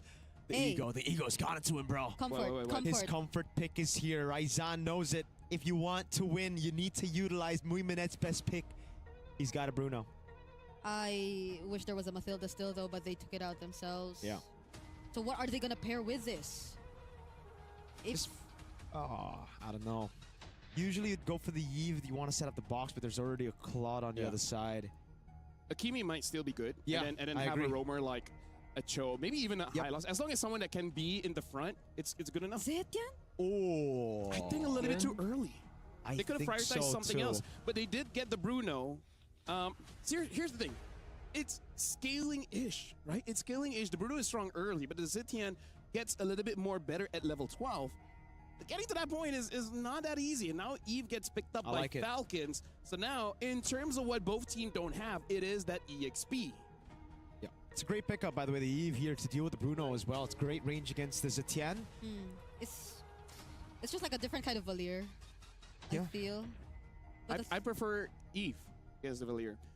You have no idea how many times I've been pushed. Yeah, you right? outrange Like, I can't believe at my age I'm still getting rejected. at the fine age No, of by 22. 22. Hey. as if he didn't reveal his age earlier. Yeah, Yuzong gets banned out. Hey, you know what? That's It's another XP laner, by the way. stem cells, you know. You just reverse your age. All right, bro. Sounds like Cope. Sunset Ravens. What do they ban out? Shout outs to the what's he called again? Something. The guy that reverses aging. I know, but it's yeah. Unk something. I forgot. But either ways, right now, Fredrin gets banned out. Yuzong gets banned out. Lapu is still around. Wait, are they letting the Akai? Nah, they get banned after this. They're Yeah. gonna ban it, of course. You know what's There's no crazy? I way. think it's not a bad game for Bauman. Oh, I'm okay with that. If I'm the okay Akai with- gets banned, obviously. I'm okay with that. No CC, right? Like, I mean, you do have CC, but you already have that shred, physical defense shred against the Baksha. And you control neutral objectives, right? A big bang with the lethal counter. Yep, boom, bang, bada bing. Boyet likes Akai should be banned here. neutral objective picks. They're really thinking about They're it. not. So they're banning out the Wow. Guinevere. It could have been a crazy combo too, not gonna lie. Especially with yep. the new skins coming out, man. You know Man. what happens when you get those new skins, you know? It looks pretty. Pretty good. yeah. Very. A lot of volume, for sure. And yeah, I hope you guys got your diamonds for that. We do. I Well, don't think I have enough, though. I mean, like, we have a fighting chance. We have a fighting chance We have a chance. You have a chance to get it, bro. to get one. Yeah. So this should just be okay. They go Lapu straight up right here. Okay. Lapu. What does Sunset Ravens even go for right now? So many XPs have been banned out. The Lapu Eve Atlas. I actually feel like they might need one front line and one catch hero. So I'm thinking of, they go for the Sora. Well, as long as they go for more shifting cloud plays, that's fine. But they need some kind of starter to help out the Baxia as well. Like someone with more CC. There's not a lot of CC here if the Sora is not in the fight. Yeah, I'm just thinking Cho right now to Exactly. do the Atlas. That's all. I don't think there's a lot of other good picks. They want to stick to the Belleric again? I don't think so. Not against the Eve, right? It's a glue roam. Oh. Or is it a glue? Yeah, it is a glue roam. They're glue thinking roam, it's going to be utility jungle, and it makes a lot of sense. I think that actually scratches out Boom, the Lancelot. Balin. Oh, not bad at all. Right? Boyet. Lancelot is not a bad pick. And Boyet knows his way around that Lance, but he'll just go for the, you know, Dragon easy Warrior. answer, Dragon Warrior. The grab, you still get to grab the heavy spin. He can't pull you over. Yeah. He can't pull you over. So at that point, it really is not that big of an issue. So And the now, Atlas is pretty good against the glue. either way, right now, we are jumping into the game. Two birds going head-to-head here. So I'm going to be letting Mirko as well as Brigida be in charge of this one. So good luck, guys. Thank you so much. And this is going to be the fourth best of one that we're witnessing today. It's going to be a glue roam coming into play alongside a backshot that was prioritized and then a Kai that came in for last in the draft. Who would have thought that that could still happen in the current meta? But how are you feeling about this? Do you lean towards the Akai draft a bit more, or are you looking at the glue? I am so Sunset Ravens right now. I met them at the airport. I don't know if I told you the story. You did. And I spoke to Raizan. So, yeah, no, Falcons have better draft. Coach Raizan, by the way, shout outs. We've been commending his drafts ever since their first showing here today. But it's just that we really want to see a bit more of the execution right here, that we are officially heading into their second series of the day. Team Falcons meta though. No way. Oh, boy, The it's Dragon starting Warrior. here. The Dragon Warrior's a thief, yo! He just took it from Trap. Yeah. That's not very honorable of the Dragon Warrior, not gonna lie. Trap, though, wants to He- go in. Shield Unity. Oh, Okay. flicker early. Yeah. It's I think the first time we saw the Akai come back again, they do go for the green camps, but it's in their jungler. So this is really a bold move that we're seeing from Falcons meta. Not that anyone could just really block his way though. Oh, but Cuffin! Flickers out of the way. It is A-okay, but Falcons have lost both their flickers early on. This is some good mid-pry to play around, but look at Boyet. What? Oh my god. Dragon Warrior! I swear this is not honorable. Troll gets a pick on wait. What? Eska gets a kill as well, but it's an orange buff steal for Boyet. Troll's gonna wait. Eska's gonna go for the chase, but Troll gets away with the perfect match. This is a very awkward start to the game, but I think Patrick figures out that the Dragon Warrior is stolen They everything. only sensed it now because he was forced to walk that way because he died. If they didn't go down, who would have checked that? Imagine Patrick reporting to Trap. Yo, bro. Nothing's in your bottom lane, bro. And Trap, at least is still level 4. Let's just give him that. At least he's still level 4 alongside or same as Boye. But, Okay, they're gonna go all in on Troll. He doesn't have the flicker. Boom, Fury of the Phoenix as well to lock him down. Wait, guys, you gotta hope for the hits. Trap gets him with the last wheel. Hey. Okay, so it's not that clean of a start for Team Falcons despite that very brave approach. All right, Popo, no ultimate. Sanji pops in Raven's Fighter. They're gonna go for it. Oh, for Big Sun with the Radiant Slashes as well. Onto Popo. Mexi is able to walk away. Boyet gets the pin down on Mexi. Enough damage to take him down with the Void Blast, and Trap cannot. What? Troll just gets a Sokolil. Boyet with the retry. Let's see if he can do it. He goes down. Body slam and the retry. Trap is trapped against 4. It's a fatal links to pick up the heavy Baksha, and it's even a kill to Troll. That's an Akai jungle for you. I still do not understand how that kill came in for Pum, but... Say it right, man. There you go. Okay, LaFell is coaching us on the sidelines. But yeah, this is Thanks, coach. Team Falcons eventually getting back in this game. Sunset Ravens definitely did a great job still. I don't think Cuffin was able to just comfortably position himself in that fight as the Eve because it was just constantly Mexi going for him. But nonetheless, it was just really Falcons getting back, going for the re-engage, finally laying it down, and Boyet securely taking away that objective that mattered in that recent team fight. So let's see how Sunset Ravens eventually get back from this if ever they do find an opening, because it's still a 1k gold lead that's existing, and it hasn't been, despite what's happened in the beginning, not too much eventful in terms of the advantage. Fatal links onto. He tried to go for the mount there. It was very close, but unfortunately, yeah, he's still gonna have to take that L. This is what we've been talking about in the pre-match. The Atlas is pretty good against the glue. But the egoist is scaling. Muiminette is on his Bruno. Popopopon is not having a great time. No, not at all. I don't think we can say it like that based on this. Like, it's not. We gotta go down. It's Popopopon. It's Popopopon so far based on what's happening so far in the early game. But again, I agree. Muiminette, pretty good at handling that. yeah, he's okay. Like, a lot of help coming his way.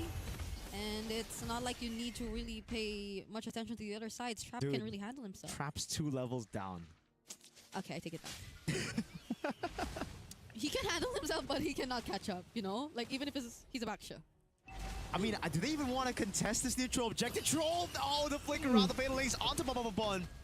And they bait out the Fury of the Phoenix. Almost a Sokolil up top. Sano getting gapped by the Egoist. Hold on, Sanji goes in. Bravest Fighter, cancel that with the Shield Unity. He's just going to go for the zone, and Trap gets chain CC'd. Popopopon walks up again. Mexi with walk up. That's a mount, but it's only onto Troll. Shifting Skies and flicker out. Oh no! Patrick. Oh, wait. I swear it was Patrick earlier.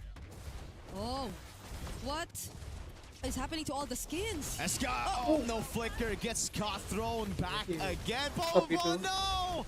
He's gonna get thrown back all the way. Boya takes him out, gets the retry in as well. It's 7-2, and 2 turtles to 0. Yeah, I saw the burger. So yes, it was Patrick. It just got the Krabby Patty. It just turned back into blue for some reason. The crab. Okay, I apologize. It's not a burger. It's the Krabby Patty, the secret recipe. Okay, Sano, at least now, though, we'll get a bit. Oh. Hey, that's pretty good, you know. Sano's gonna get caught with the Shield Unity, Blazing Duet. And now it's a flicker out. Troll comes around, but the rest of the team, Muiminette, it's got the balls to zone Troll. Okay, Sano will be able to recall. Troll now all alone here alongside Boyet. Still goes for the fatal links. Under turret, Boyet's gonna try to go for the combo with a heavy spin, I believe. Trap is trapped. And there's no heavy spin. It's okay. It's Troll. Man, you gotta stop taking these kills, bro. It's 4 times now. Troll is 4-1-2. Okay, I'm cuffing because it's not going to cuffing. I don't know. It's cuffing because it don't go to cuffing? I'm cuffing because the kills are not going to cuffing. Ah.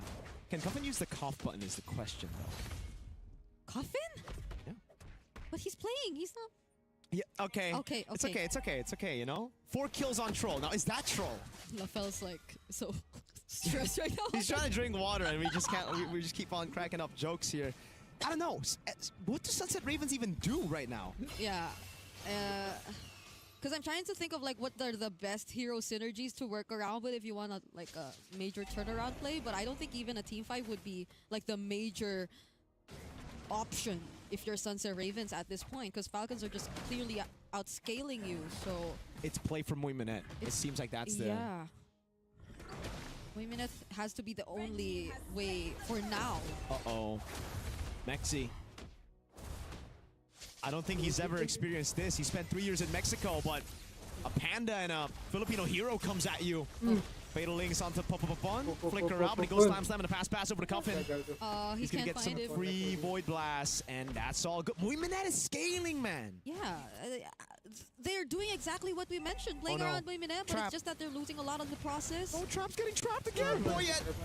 Oh, a pin down onto Popopopon. Sanji with a walk up now, the bravest fighter. Into the back, goes onto Muiminette, a purify out, and he's able. Oh, Cuffin with a flicker. But it's okay. Muiminette is saved. He's off cam. He is going to be safe. Like I don't know though. I don't know if he's gonna be safe. If we didn't. Okay. Yes. He's safe because of the It's more delayed than safe. But Cuffin doesn't have the flicker anyway. So like wait. That's true. That's true. What? No, I mean they were trying to chase for him, and now they burned majority of their resources. So I don't know if they're still able to cross that wall because none of their heroes can cross walls. Because that's a thick wall. I think the Akai was even adjusted. The Atlas was even adjusted to not be able to. We're just like putting out so many theories right now. Fun facts, because like it's so hard to think of how Sunset Ravens could actually get out of this situation. Fun facts. I believe the Falcons are above in the food chain compared to Ravens. Ravens are good for sending messages though. Falcons are one of the fastest. We heard that fun fact from LaFell, especially when they dive. Is that an eagle or is that a falcon? Falcon. Okay. So Falcons are at the top? Or the top, like, okay. Let me just do some research. Yeah, we gotta double check on that. Maybe. We gotta buy some time for the pause. Because as of Okay, now... I got an NFL game instead of... Apparently those are two teams. My bad. Okay. Because so far, I think, yeah, this game hasn't also been like the cleanest we've seen. It's been so pretty far clean for the Falcons. Yeah. Just... LaFell doesn't seem to agree. He's giving me a face right now.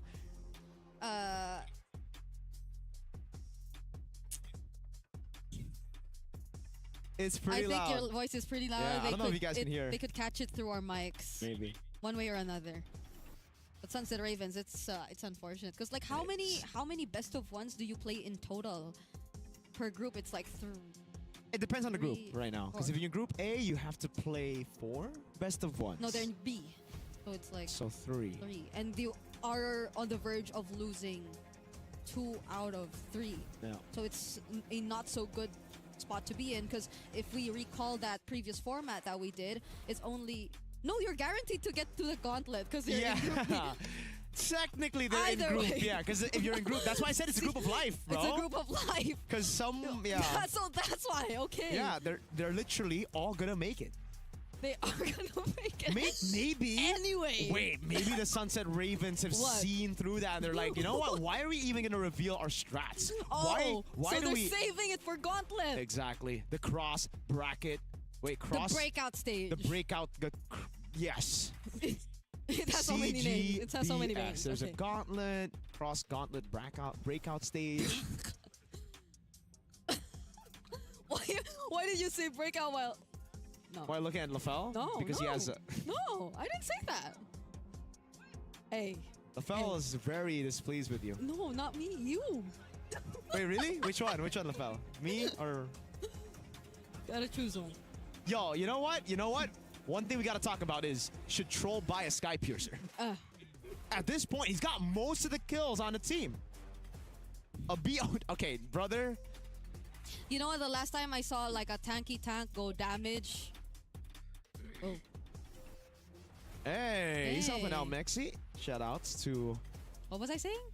You're talking about Sky Piercer. The last time I BOD. saw like a tanky tank go semi-damage was when an Akai in Asian Games. Ah, yeah, the overrated picked up- player. Nepomuceno, right? Yeah. Yeah. Carl's so much better than that guy. Tank. Yeah, Chessman's better than that guy as well. What did he get again? Was it the... He got a lot of different items, man. Like a lot of the physical Endless? items. Was but it the Endless? He had a BOD, that's Oh, for the sure. BOD. Did he have a gun? A Malefic Roar, I mean. Oh, yeah. The Imagine Malefic. if he just gets a gun. He's gonna hit from so far away, dude. Yeah, it's the Malefic that they picked up on the Akai this time. Yeah, the kills are not going into who we expect them to go to, but nonetheless, the lead is still very, very clear. In the hands of Team Falcons meta. We're just gonna resolve things a bit so that we get to say popopopon and not popopopon because it's sounding sad. Yeah, I like. It's starting to sound sad because he's 0-3. What do you mean? Oh. But it's never gonna be sad because they're gonna make it. Popopopon. It's always popopopon. Until maybe if they don't make it past the gauntlet stage, then it's yeah. Yeah. They're just gonna go up against a much tougher opponent, I guess. Like Technically, they're gonna be up against third place of Group A. Is it third first? Yeah. Oh yeah. No. If they're fourth, if they're third, then they go up against fourth, right? Yeah. Huh. So, who do we think is gonna be third place from Group? Okay, Group A are stacked. You know what? Maybe it will be tougher. I cannot decide on for Group A. Like, at least not now. Because even like teams we were really expecting to deliver have been struggling quite a bit. I guess I'm pertaining a bit more towards the Mongols when it comes to that. Oh. So maybe we wait for, I think, yeah, they have their next series after this. Who? The Mongols. Oh. And that's going to be up against VSG, so maybe we get to see them bounce back. That's the 20-minute game. Mongols VSG? Yeah. Or, LaFell can see it. Oh, I if can see it. LaFell calls it, then there's a chance it will really go. I swear, that's the one. Now that you mention it, and after we've seen both of them play, I think that's the one. Okay. So we're not getting it in our shift. Or are we? Look at this. What do you think? mean? Just because the technical pause happens, we're not gonna get an extra match. No. We were asking for the long games. This is it. Oh. I mean, yes. Yeah. Yes. We. Like, do you Yes. mean yes? Or we as in like the... Oh, okay. This is it. This is a long game. Hey, Mexi, I like his, like, route. Like, he's taking a chill pill. He's just sleeping right now. Mexi? Is that not Mexi? That's not Mexi. I'm sorry. Mexi's the guy on the left. I'm sorry. That's Mexi. That's my boy Mexi right there. See, this is what happens When there's a pause. when the Atlas gets all the... Okay, when the Atlas gets all the kills, we saw Squishy Atlas, now we see Assassin Atlas, Atlas. yeah. Troll. I wonder what's in the minds of like Cuffin, Sanji, as they look at Troll with 4 kills. They're like, dude. Hey, welcome everyone. I'm joining in a conversation. It looks like I've been You've been picked up. part of it since a I while ago. have been part of this conversation. Just in the back. Shout outs to the guy next to Mexi, just chilling around. Shout outs to Ingan. Ingan is trying his very best to He's trying his resolve best, yeah. whatever issue is going on, which I think is with Mexi. So now in this game, Merkel, let me just say, if I as a roamer, I would say the hero that I would use the Sky Piercer on, Rock. Even without it, bro. Makes sense. Bro, my Grok is something that Husky will complain because he ain't getting no kills. And the thing is, skill issue. Do you want to know why? What? Why? He's a Zushin with Sky Piercer and I get the kills. Is it my fault or is it his? I think it might be. It depends on the context, man. But knowing you, I think it's Husky's fault. No, yes. Yeah. I'm just too good with calculation of my damage. I know that I do more damage than the Sky No, Piercer. you shouldn't be calculated to get a kill, though. That's not you, then. You're a roamer. Yeah. See, it's this kind of mindset that makes y'all losers. Yeah, JP. Just because you're a roamer doesn't mean you No, ain't got I'm no also kills. a roamer. That's why I want to do Hylos 1v1. Then, Oh my god, guys! If you do a Hylos 1v1, don't invite me. Why not? You can. I don't want to watch two Let's horses spectate. beat each other up. I have seen a Hylos What? build Malefic gun. Gun. Oh Wait. damn. Yeah, gun. Who's that? Not the Malefic Roar. No, it's just in the rank game. Oh. I think he's trying to outrange me. Are you sure that's not you? Oh, it's your. Hey, Brig, you don't insult me that way. No. I mean, you were too strong, so you could afford to experiment. No, he never experiments. He He's doesn't? not the type of guy to put chocolate on his noodles. I am very disciplined. Yeah. All right. And chocolate on noodles, that sounds amazing. See? You gave him an idea. Or No, did no, it? Was it it's something he something did? that's already done. He did I've it already M3. done. I've Yeah. already done. He yeah. showed it to me. That was one of the first conversations we had. Yeah, I would say our friendship really What a blew. friendship. Yeah, our Yes. friendship really bloomed. We were walking through a And- mall yelling out. Even Brigitte, she's getting better. Better, Yes. better what? You were nice before. Now, I'm not so I'm much. still nice. I'm. No, Just in front of the camera. Yeah. Like, guys, Brigitte behind the camera, bro. She's a menace. She's not controllable. What do Yeah. you mean? Not controllable, guys. she's raging. I need Eterna to help me out on this. Well, like can't- she will understand I- me. She of all people will understand me. Here's the thing. Let me just tell you, Eterna, she don't listen. She don't listen. She don't To want to you? listen to us. No, she doesn't even have her IEM in, so she doesn't want to listen. She literally don't know what we're talking about. She literally don't know what we're talking about. Wait, where is she? Probably in the rooms Yeah. with Naisu and Gideon having lunch. Gideon. Gideon. Having lunch. Which you Gideon guys too. will be having later on. Yep. How about you? What about me? I still have work to do. And then apparently Eterna wants to cut my pay. Yeah. So, you know, it's just If it's she's just my your boss. It's just my experience so far. It's okay, man. You know, it's been Yeah, you know, getting stopped by quite a few people. Yeah. Speaking of scanning scanning, all the good stuff. All the good stuff. Okay, so someone said, is A7 playing today? No. No. No. Two A7 teams is won't not- be playing today. Yeah. A7. A7 and Nightmare are playing tomorrow. How do you know that? The schedule says so. Hey, see, he is the one with the brains. Yeah. She wouldn't comment, is A7 playing today? Because she sees the schedule. Yeah. In fact, some of us are going back. She's not. That's how dedicated she That's is. true. She's staying here, Yeah. refusing rest. By the time we get back, she'll be a French caster. Yeah. She'll Oui, speak oui. French. Bonjour. She's Yeah. already got... Je m'appelle Brigitte. I'll think about my French Your name is Brigitte. Je m'appelle appelle. Yeah, so, okay. Whoa, Je m'appelle? that sounds so Native? Yeah. compatible. Je I'm m'appelle appelle. 0.1. I'm 0.1% French. I told this to Eterna. She laughed. Why'd she laugh? She said it's insignificant. What? 0.1%. It's Bro, insignificant. everything counts, man. Yeah, Exactly. 0.1% is still a percent. Do we read chat or what? I mean, you can reach out. I'm okay with that. Yeah, someone said, Miracle, you're my... What? You're his life. You Dang. are his life. Shout outs to him, man. Are you a roamer? No. Maybe Which- I'm Group B. Which, by the way, isn't it wild What? that in JJK, top 3 healers, Sukuna is there? Top 3 healers? Yeah. How was he a healer? He healed Megumi. Enough for him to stay alive. Yeah, that's true. Yeah. And he can... I'm not up to date. No, Don't spoil me. Oh. no, listen. He has the reverse curse technique that is so good that he does it on himself and other people. See, he's a healer. Yeah. Gojo does it to himself only. Yeah, Yuta can heal too. And then here's the thing. When he's cut in half, he doesn't use it. Not good enough. Why did someone say I'm crazy? What did I say? What haven't you said? Okay, that's fair. Oh. That's fair. I should have pressed the cup button. No, sometimes you just don't know when it's coming. That's what she said, yeah. Oh.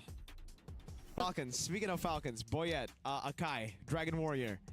He's not so Dragon Warrior-like, man. I thought the Dragon Warrior was supposed to be honorable, supposed to be good. He's been stealing jungle camps. That's the second part of his training, right?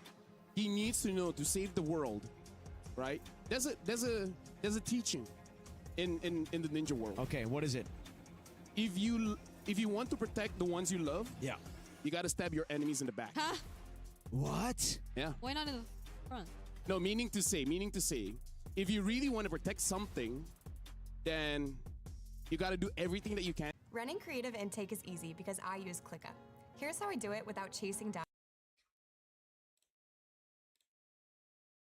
And then that's it. Problem's done. Someone's asking him to do a Hirara cosplay. What do you think? Who? Mirko. I would pay not to see that. I'd pay not to see that too, but unfortunately, I think it's gonna happen. Huh? Because I made a bet saying let Bigachon win MPL. Oh, yeah. It's not fun. Hey. Hey, Okay, Ingan's showing thumbs up. Oh, is that a... Shout out to Ingan, you know? Yeah, he went bald for like best of 5 or something, right? So he's made bad bets before. Well, No, he's not anymore. his side grows fast. It was, I think, a year ago, so I think it's... I think If your hair I feel grows- like mine will take some time. Oh, really? Because I age. thought men had like... Or their hair grows faster. It depends on the protein. Yeah. Hey! Here we go! Muy Minute survived, you're right. Thank you, LaFell, for the facts. Yep, now respectfully.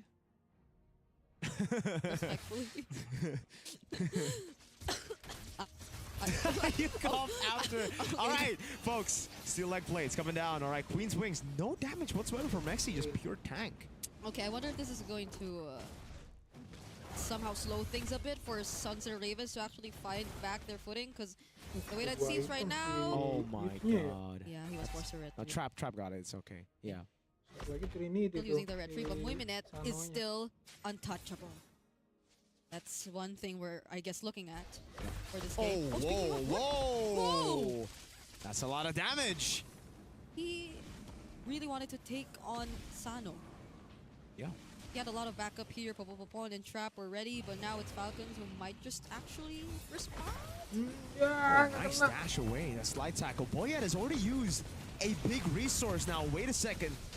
They might be going for the reinitiation. Mexi goes in with the shifting skies. Oh, Fatal Links bringing it into the other crew. Phoenix stalks him down for a bit. Sanji gets away.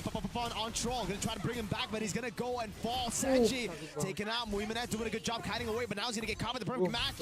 And that's the all-in. Muiminet taken down. A double kill for Cuffin. But finally, Troll gets shut down.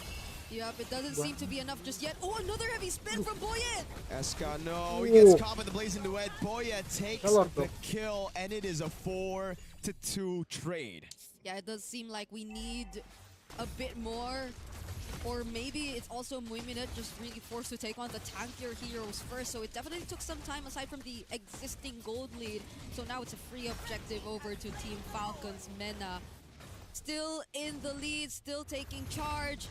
Sunset Ravens, we were considering their main go-to plan now that they're playing from behind to be just playing around Muiminet, but in that particular sequence, it was a slight miscalculation, I guess. They picked their fights in an area that Falcons could just easily reach them, or easily reach Muiminet.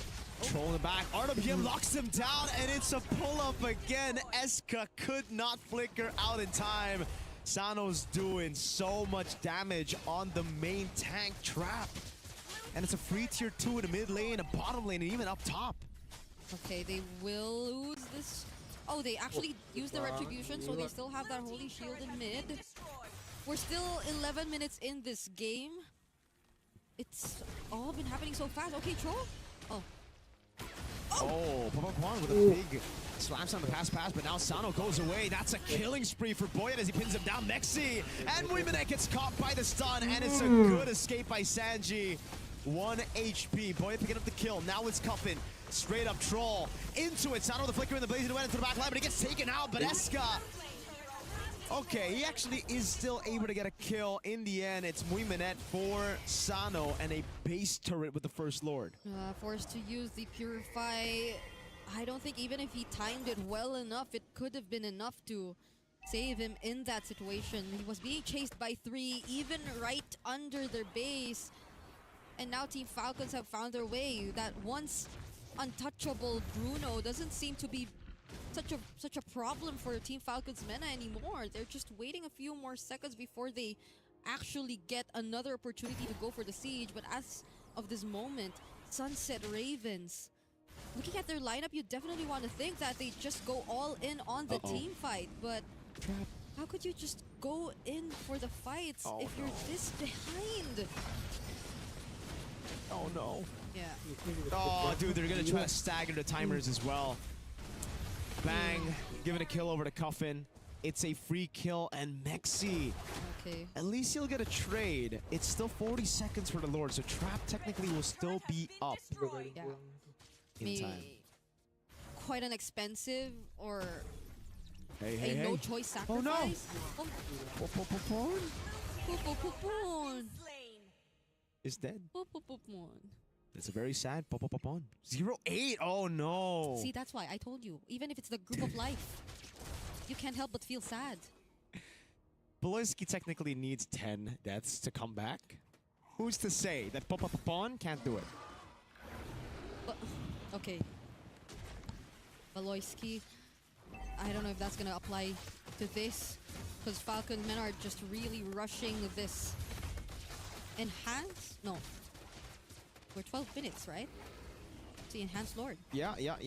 It's always Enhanced Lord nowadays. And then there's an Evolve Lord later on. Trap. Oh god, he tried to go for the purple buff. Troll in the back, all in. Muiminet gets caught by the raging slashes. Troll the flicker with the late fatal links. He gets bump. No! That's his 9th death. Mexi gets away. They're really trying. They're really trying to get him on 10 deaths. It's because you mentioned it. But it was very unfortunate that Muiminet had to go down with him. Yeah, the main carry, the egoist. Yeah, conceal play from Falcons Mena. They get to take down this base turret in mid first before anything, but Troll! We're gonna go for the end. That's gonna be the heavy spin, picking him down into the blazing duet. Sanji picks up the kill. Trap is gonna get melted down by the frontliners. At least we won't see an 0-10 power spike. Won't be able to respawn in time, but it is Falcons Mena getting the job done. A solid win. And another best of 1 win to continue their impeccable run. Okay. Seems like Team Falcons Mena in best of 1s are still terrifying as ever as they take this win up against Sunset Ravens. Now it's time we call back Lafell once again. This ended in what? How many minutes was it? 14 something. So we still didn't break the record. Hey, maybe Sunset Ravens just haven't hit that power spike, because here Sunset comes at 10 p.m. Yeah. So he needed 10. They needed a different schedule, you know? But again, we'll see, because in this game, It was clean-ish by Falcons. By the way, good job on the cover. You didn't press the button. You got it. I did. Oh, you did? You did. Very impressive. Very impressive. I'm very proud of you. Thank you so much. Okay. I So my pride towards you gone down a bit, but it's still on the positive. It's still on the positive. In this game, it really is just Falcons showing up that, hey, this is something that we're used to, and we're just gonna keep on piling a lot of problems onto you guys. Because here's the thing, I don't think Falcons can really use this rotation in every single game where you see the Akai take the green camp while the opposing jungler is also taking his buff, which, by the way, taking the buff early is something we don't do too much anymore. But either ways, I don't think they can do that against all the teams. Let me just say that. Yeah, he didn't start with the buff right though. He went for the golem. The golem. Oh yeah. Yeah. Stole the golem. Sorry, I was drinking water. It's okay. It's no, okay. But it's technically the same because he went to the the orange buff right.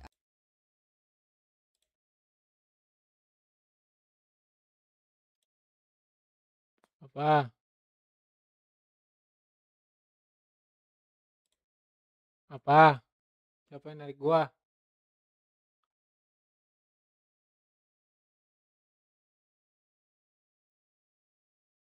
Ah. Gua tiba-tiba ditarik anjir. Iya.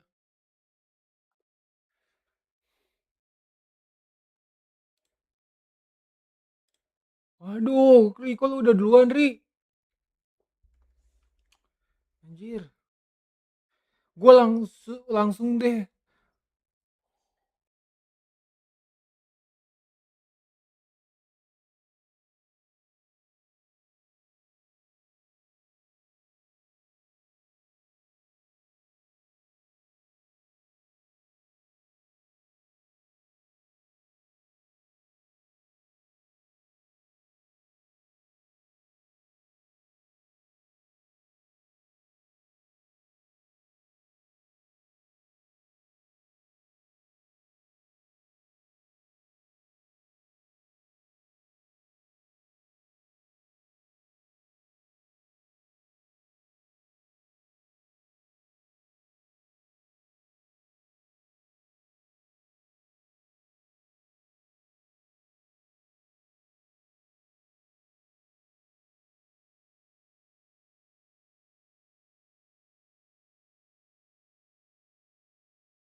Which does kind of, at least for VSG, they're going to be like, okay, the last time we've seen this Atlas kind of ruin team fights, even when we have a lead. So we don't want to get rid of Temple Breakers out of here. I'm loving the Mongols. First pick is Zushin. Freya's banned open. out. Ooh, And good Freya call. instantly gets picked. By the way, shout out to Kronos. He is saying Boro is the German Panzer, which is apparently like a shield or armor and something like that. So I'm looking forward to see him performing well, because so far there's no S tier roam in wildcards just yet. Just yet. Just yet. Just yet. And I think, you know, starting off by taking out what I feel like is an S tier roam, that Atlas that has snuck up in the ranks over the course of, you know, weeks and months in our own regions. He's been part of the highlight reel that LaFell just mentioned, where these roams are getting these highlights because someone like the Atlas is so threatening with the Fatal Links. You take it out of the picture. Matilda, like we talked about, who needs more buffs, will be banned out here. But the answer right now for VSG, they'll go ahead and lock in the Claude and the Eve. These two heroes we've seen picked up in combination so much throughout.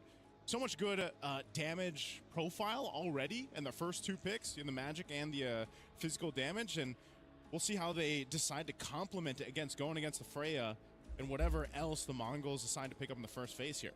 So far, based on what we're seeing, at least for the Claude and as well as Eve, it really goes to show that jungle is such a high priority, right? They don't want to get the counter pick because carry's still available. There's so many things to worry about, and they want to make sure they cover their bases. Decent Shin gets picked up by the Mongols. Haven't chosen the second character yet, but looks like Zixora, he just wants to go like one of his comforts back in M7 wildcards, going for the Eastern Shin. He also played it in MCT East Asia. One of his more successful heroes, I'd say. Comfort, and they'll build around it. Gord. As the Gord guy, I'm still happy. You know, we make it to the MSC He could use a wildcard. few more buffs. He could. Maybe make his board useful. Maybe actually be able to get some mobility with it. Give him a dash that goes through, just fly slowly like the new Kaja. No, they need to change the Mystic Gush to be like Hunt of Bone, so you get attached to the guy and just beam the one dude the entire way. Your board is hovering. Yeah, your board is hovering, and you can do 360s, and there we have it. You know what? Yeah, if you hit your first skill, you're just locked in. Yep.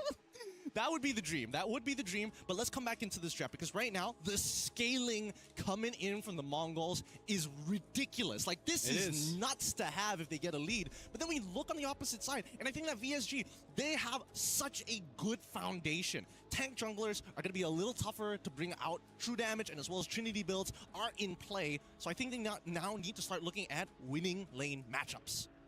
Already gets banned out. Pretty good for Yusin Shin as well as the Gord here. And now the Kalia gets banned as well. Pretty good ban coming in from VSG. Very Let me nice. just say, Coach Jeff here looks like he is just going for just meta picks, right? Like, look at a tier list. Who's looking pretty good, and if they pair with each other quite well, they're just gonna go for it. And I feel like for the next pick is really gonna set VSG's draft, because if they have a damage EXP, they might be looking for a tankier jungle, or vice versa, right? Basically, like, who's gonna be the front line? Because they still need a front line. Cho's a catcher. He can disrupt, but he needs a front line as well. Yeah, he can't be doing all the work. We've seen that before, where your Cho really struggles on any composition, where he's got to be the guy to get the vision, but also set up and also kind of tank. So you need something to complement this pick. It's great you can fight around the box. When we talk about the box, too, it's also referring to that Eve ultimate, that real-world manipulation. But, again, you need something to solidify that. And some of the good choices that we already talked about are gone out of the jungle. So I'm wondering, is this call for, there's an Akai? Yep, that was going to be necessary. Akai is one of the few tank junglers that actually has some form of counterplay against the Gore. You get locked down, guess what? I press my ult, I walk away. I think that the Cho is actually a denial pick, and I think I got to give it to Coach Jeff. He made a prediction here after seeing the last lock-in of that Gore. They knew they wanted single target lockdown. They banned it, and they also picked one for themselves. It's supplementary to their strategy, because it's still going to be based on Eve and as well as Claude. Yeah, one of the great things about that, too, as you see the Yuzhong picked up here, is the Cho and also the Akai, and even a threat of a Claude coming towards that Gord when he's trying to set up the ultimate will disrupt it. So if you can take down that efficiency, that uptime of the Mystic Gush even, then that's going to be great for you. And as long as they can stop him in his tracks, they're going to go for that. Now, this is interesting. A Belric plus the Yuzhong to round out the draft for the Mongols. They want to eventually get to the later stages of the game, and they want to make sure that if Claude does decide to join early, they're going to tax him for it. Yeah, speaking of Freya is going to be in the gold lane. Yuzong picked up. But here's the thing. Belleric he won't have a good time against the Eve. He will be okay against everyone else. It's the Eve that I'm worried about. So now the final pick from VSGJM. One of the, this time, not a lot of heroes gets banned. So he has options. So what does he want with the Yuzong? I feel like tanks just cannot deal with the Yuzong, so it has to be some kind of fighter, like maybe of a Benedetta. I think it might. Honestly, I think it might. Yeah. Oh, Ooh, all right. So they do want to have like just a little bit more damage. I thought that VSG just wanted to be like, you know, we got to be safe. We could just give the Uranus and kind of like play around, making Yve a little bit more dangerous. But no, with Benedetta, at least for Lord JM, he can instigate wars. He can pull people into the fight. And here's the thing, looking at the draft, I feel like both teams got their comfort. So right now I'm going to give it over to Gideon as well as Naisu to cast this game. So good luck, guys. Thank you for the luck, LaFell. I hope good luck to either of these teams right now because they need it.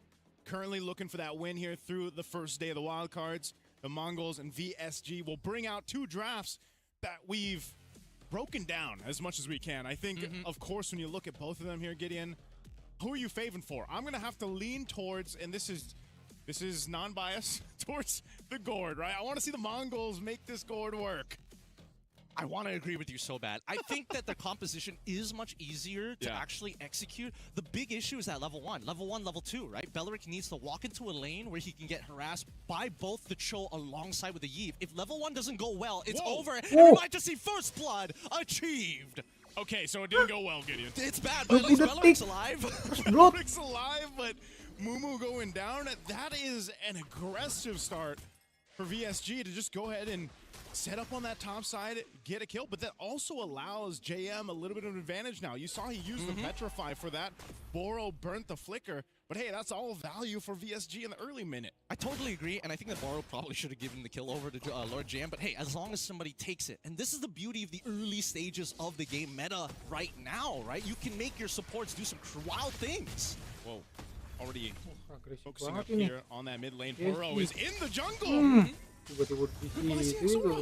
It's so free for VSG. Like, VSG can do whatever they want at this stage until level 4 start to come around for the Mongols, and whatever early game advantage they had with the Yuzong ended as soon as he died. Okay, Boro. Gonna go ahead and just poke him down a little bit, but this is, you know, one of the things, even looking at the emblems here. Oh, no Master Assassin. Yeah, no Master Assassin. Just early aggression from VSG sets them up to an advantage that they can go ahead and balloon to the first objective that Turtle for. Now, this is one of the things, though, too. This lineup from Mongols, and this is why I was leaning towards them, was, you know, it scales up, like you mentioned, especially if they can manage to get the late game. But I guess statistically today, we haven't seen too many late games. Yeah. We'll see if that changes in our 5th match of the day. The Turtle will be up here shortly, but as they drastically try to get these level 4s available for them to actually fight into VSG, that's one of the big things here. And this could be troublesome. If they lose this first objective, this Turtle, they're just going to take this one further. VSG starting it up. Oh, they've already let the final blow right into the middle of the fight. Martisi already securing at least one. RW1 to try and slow down the fight, but it's too late. Managing to get out just in time, and Dixon in trouble. Should have died to this. Manages to get away with a sliver of HP. Great usage there for VSG to use those battle spells that they needed, secure the objective, and get on out. The ZXR will go ahead and take that opportunity to steal a camp here from Martisi. He's going to be working on. He does hit that level 5. He's dealt with the pressure and was delayed a little bit, but the best thing for the Mongols here, man, is just to go ahead and set things up before the next Turtle. They have plenty of time to get there. They just need to kind of put a Band-Aid on the wound of the early game, really. Yeah, that's the thing. That's the thing. I feel like Mongols are coming to a point. I feel like they should have just given up that Turtle. In all honesty, it should have been gone. Oh, God. In trouble. Going to get hit by the way of the dragon. Like the final blow. And Ox is just like, hey, enjoy the death screen. Just get head back down to the mid lane. Oh, man. This is one of the things why we were wondering, you know, with the Belleric pick specifically. You know, he's not level 4 just yet. They're going to try to make a play. No, he gets countered instantaneously. The interception from Boro, and Martisi is just a little too good, and that heavy spin puts the final nail in the coffin. Oh, man, that's one of the things that I was just going to say about the Belleric. You know, you need that level 4, you need that Wrath of the Dryad ultimate. You really can't do too much before that. You know, you might get this little bit of a taunt with his kit, but you just fall further and further behind now. Look at this blade already picked up for JM. If his damage wasn't enough early on, now at this point, that's an early power spike for a Benedetta. And that's why it was picked up in the XP lane. You know, some of those more tankier picks we're used to seeing in the XP lane. Now we see teams and players specifically lean towards some damage dealers in that XP. So with a Benedetta, it just makes things worse for team fights for the Mongols. Not to mention that this one item power spike is off of 3 deaths, right? Yeah. 4 deaths, 2 coming from Mumu, another 2 coming in from Zixora. It's just been a very tough time for Zixora to actually try and secure these neutral objectives. I really don't think he should be here, but let's see how this plays out as the heavy spin comes through. Zixora's out with the traces, Boro gets a good kick, and now Zixora finally gets the first steal of the game as JM takes Miyaki, and now they go for the back line. KA takes 1 back, but it's not over yet. The Electro final blow finally comes on up to secure 1 more. Martese hits the dust. Oh man, I don't know. I mean, it was valiant effort. Mumu's still here though. They gotta stop. Be careful. They gotta stop. Why? Oh man, and more. They really got it. You know, at some point, you would imagine that when you're touching a hot kettle, you walk away because of the burn, but it seems like this team, they're feeling that heat, and they're saying, you know what, just the pinky. That's all I want. Other 4 fingers, we're going to walk out of here. Yeah, we're going to walk out of here. You know, at that point, I was thinking it wasn't going to be too bad, but then the Mongols got a couple more down. They also used a whole lot of battle spells, man, for that. So, you know, even if they convert a kill... Oh, hold on. JM? Ox is here now. I don't see the dive angle just yet. You do see a response coming in from Martese, but the Wrath of Dryad's gonna lock him down. Zixora! Dodges with the traces just in time, and now Moon finally getting... Ox finally getting some revenge. Yep, that was clean. Good micro there from Zixora. I thought he was going to go down. Good usage of the ultimate there from Ox. Feeling, I didn't think he'd actually be able to make something happen without the flicker, but then JM just came back for the fight. Ends up going down, so that is a sliver that Mongols needed to start the steps in the right direction to turn this game completely over, but okay. Oh no. Alright, he's got the Valkyrie. Ox is here now, but no ultimate. So there's no fight that they're going to be looking for. They just want to set up 20 seconds from this turtle to come up. And I like the way that VSG is playing right now. They understand we don't necessarily have to get the kills. Yeah. We just need to make sure we get your resources out. Because when we come to the turtle, so far Mongols have continuously said, yes, we will contest you even at a disadvantage. And that's perfect, because now VSG can really fine-tune the planning to intercept them or get the battle spells early. Yeah, this might be what they're going for. Again, Boro could go for a pick before the fight even breaks out. Turtle's up now. Jigsaw are going to go ahead and grab down this bottom camp, but it's just going to be over to VSG, man. Not even giving the Mongols a chance to contest that last turtle, but they want to fight.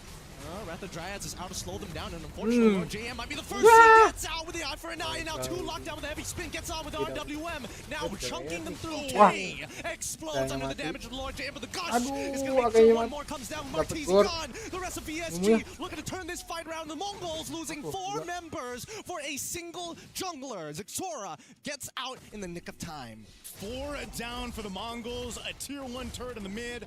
VSG just got everything that they wanted and more. The rest of the team is going to come up here, but man, VSG is controlling the map. Talk about JM, the way he maneuvered around that, stayed alive, came back, got a kill, and allowed his team to fight.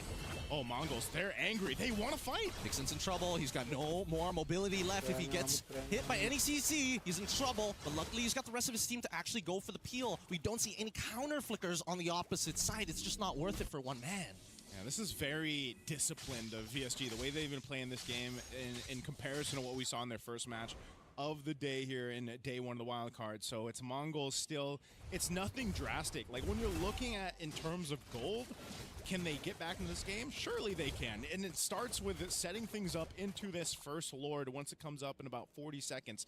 If they can knock down maybe another turret, get some space to work with, and get in position that they need to fight for the objective. That's one of the main things, though. We haven't seen a big objective setup from the Mongols.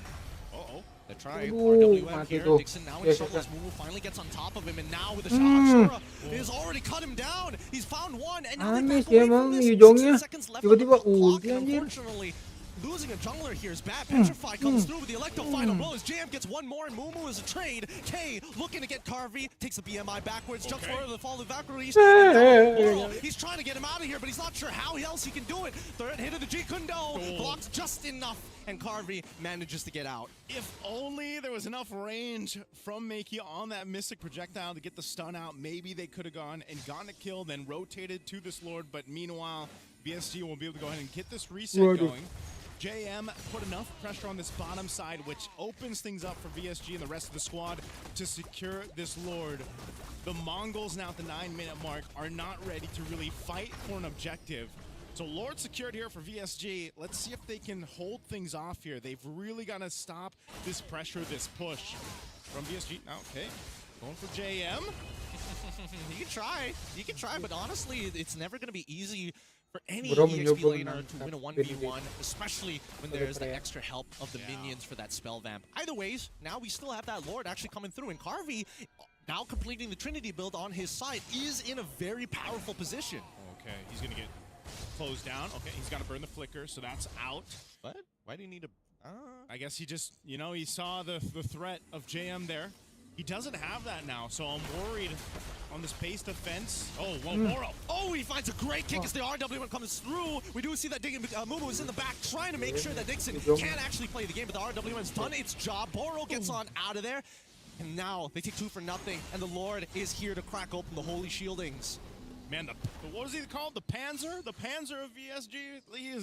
He is doing it in this game. The 3-0-9 right now in this Cho. This is a hero that you don't see work too often for certain teams. You know, you really have to be precise on this, and so far, it started off from the early seconds of the game, man.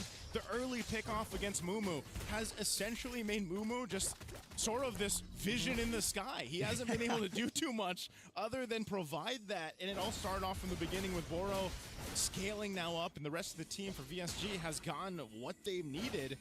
So a shield goes down in mid, they hold on to the top and bottom, but it's looking a little grim already for Mongols to even get close to contesting into the next Lord. They might be in the situation, Gideon, where they're just like, you know what, we've got to defend in the base. Is their composition good for that? I mean, maybe the Gord, he can clear some waves. I think, it's tough to say. I think they are almost guaranteed to at least lose one inhibitor just because they have access to the RWM. But the secondary problem is going to be that heavy spin. No matter how bad a situation is going to get, Mark Teasy can just say, nope, I don't want this to happen now. Nah, not today. Like every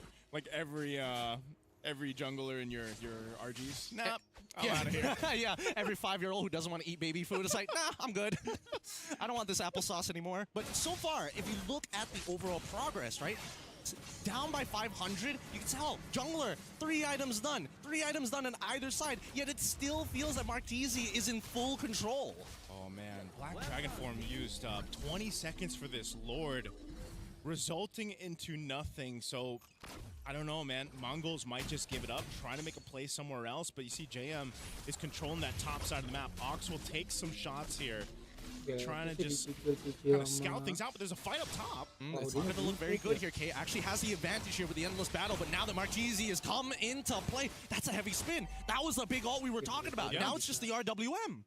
They just have the real world manipulation to go through, but also things can be either delayed or started up with Boro, as we've seen throughout this game.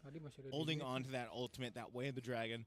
Carvey has had a hell of a time too, man. I like to call this the gold lane experience. He's had it on the Claude. He's been doing his thing.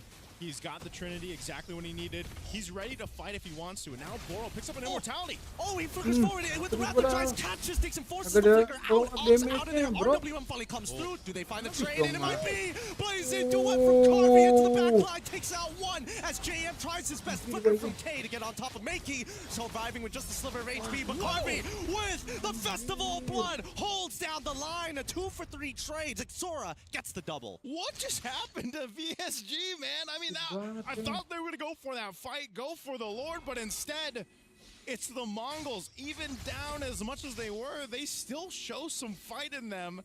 And that just was not a clean fight that they wanted to take, but Makey picking up a Divine Glaive now. We saw the preview of how much damage a Mystic Gush can pump out. He even flickered to try to capitalize on the kill. But still, it's something to be said that the Mongols stay in this game, stay competitive. Now, the rest of the team's going to be up here. You have to start to take note of the battle spells that were used out in each one of these fights. Lord coming up, they're trying to put some pressure up on that tier 2 top side of VSG's turret. Carvy's gonna have to deal with this, but the Mongols have actually, off of that fight, put themselves in a position to contest. They just can't get set up here. Makey. Oh, no! The Petrified! It doesn't actually connect onto Makey! This might be the game changer here as they're trying to get out of here. Lord JM tries, and is still going to recuperate, but that's shut down! How did that Petrify not connect? Hey, man. The Gord knew, Makey knew where to be, what to happen. They used the conceal to initiate and counter punch VSG. You're gonna have to fight for this Lord though. Whoa. Hey, he gets brought down to a quarter of the health. Lord's gonna go for a reset. Oh no, okay, he's gonna get pinned down as Carvy's going for the backline, the RW as well. Oh my god, he's gone! But he manages to take down Makey, which is extremely important, but there's no Mr. Gutch. K, next up fall here. Good response from VSG. VSG, so good at managing the shape of their fights. Oh man, I'm so surprised Carvey survived there too. He picks up a winner crown. They brought themselves. Yep, he's skilled 100-0. Carvey. I mean, I guess we gotta look back on who we're deciding on the MVP is gonna be, because goodness, I can't tell. So that was the XR saying yes, he would like that applesauce. Ah, thank you. Sorry, one applesauce for me, sir, please. Extra mashed. Thank you very much. And Carvey picked up the winner crown, by the way, but I don't think he was expecting to get blown up like that. Well, to be fair, he didn't have his he didn't have his Purify, so he got stunned, and now Lord GM attempting round number 2 this time, making sure that the Petrify connects as they take down Zixora, shutting him down, and now the counterattack coming in from the side of the Mongols. They try their best. The Wrath of Dryads is only so good for so long as 2 are down. We see the Mongols are desperately chasing Mars, flickering forward, taking him down, shut down for K. Man, maybe now they're gonna go and secure this Lord. They've gone from fight after fight after fight, and the Mongols get themselves an advantage to work with. They have pretty much dissipated that, what, 3,000, 4,000 gold lead that VSG had minutes ago.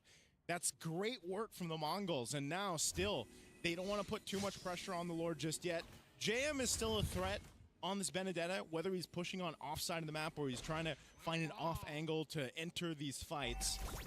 But they've definitely given themselves this opportunity now to either choose, do we push, do we put pressure against VSG on the off end of the map? Do we actually fight for the objective?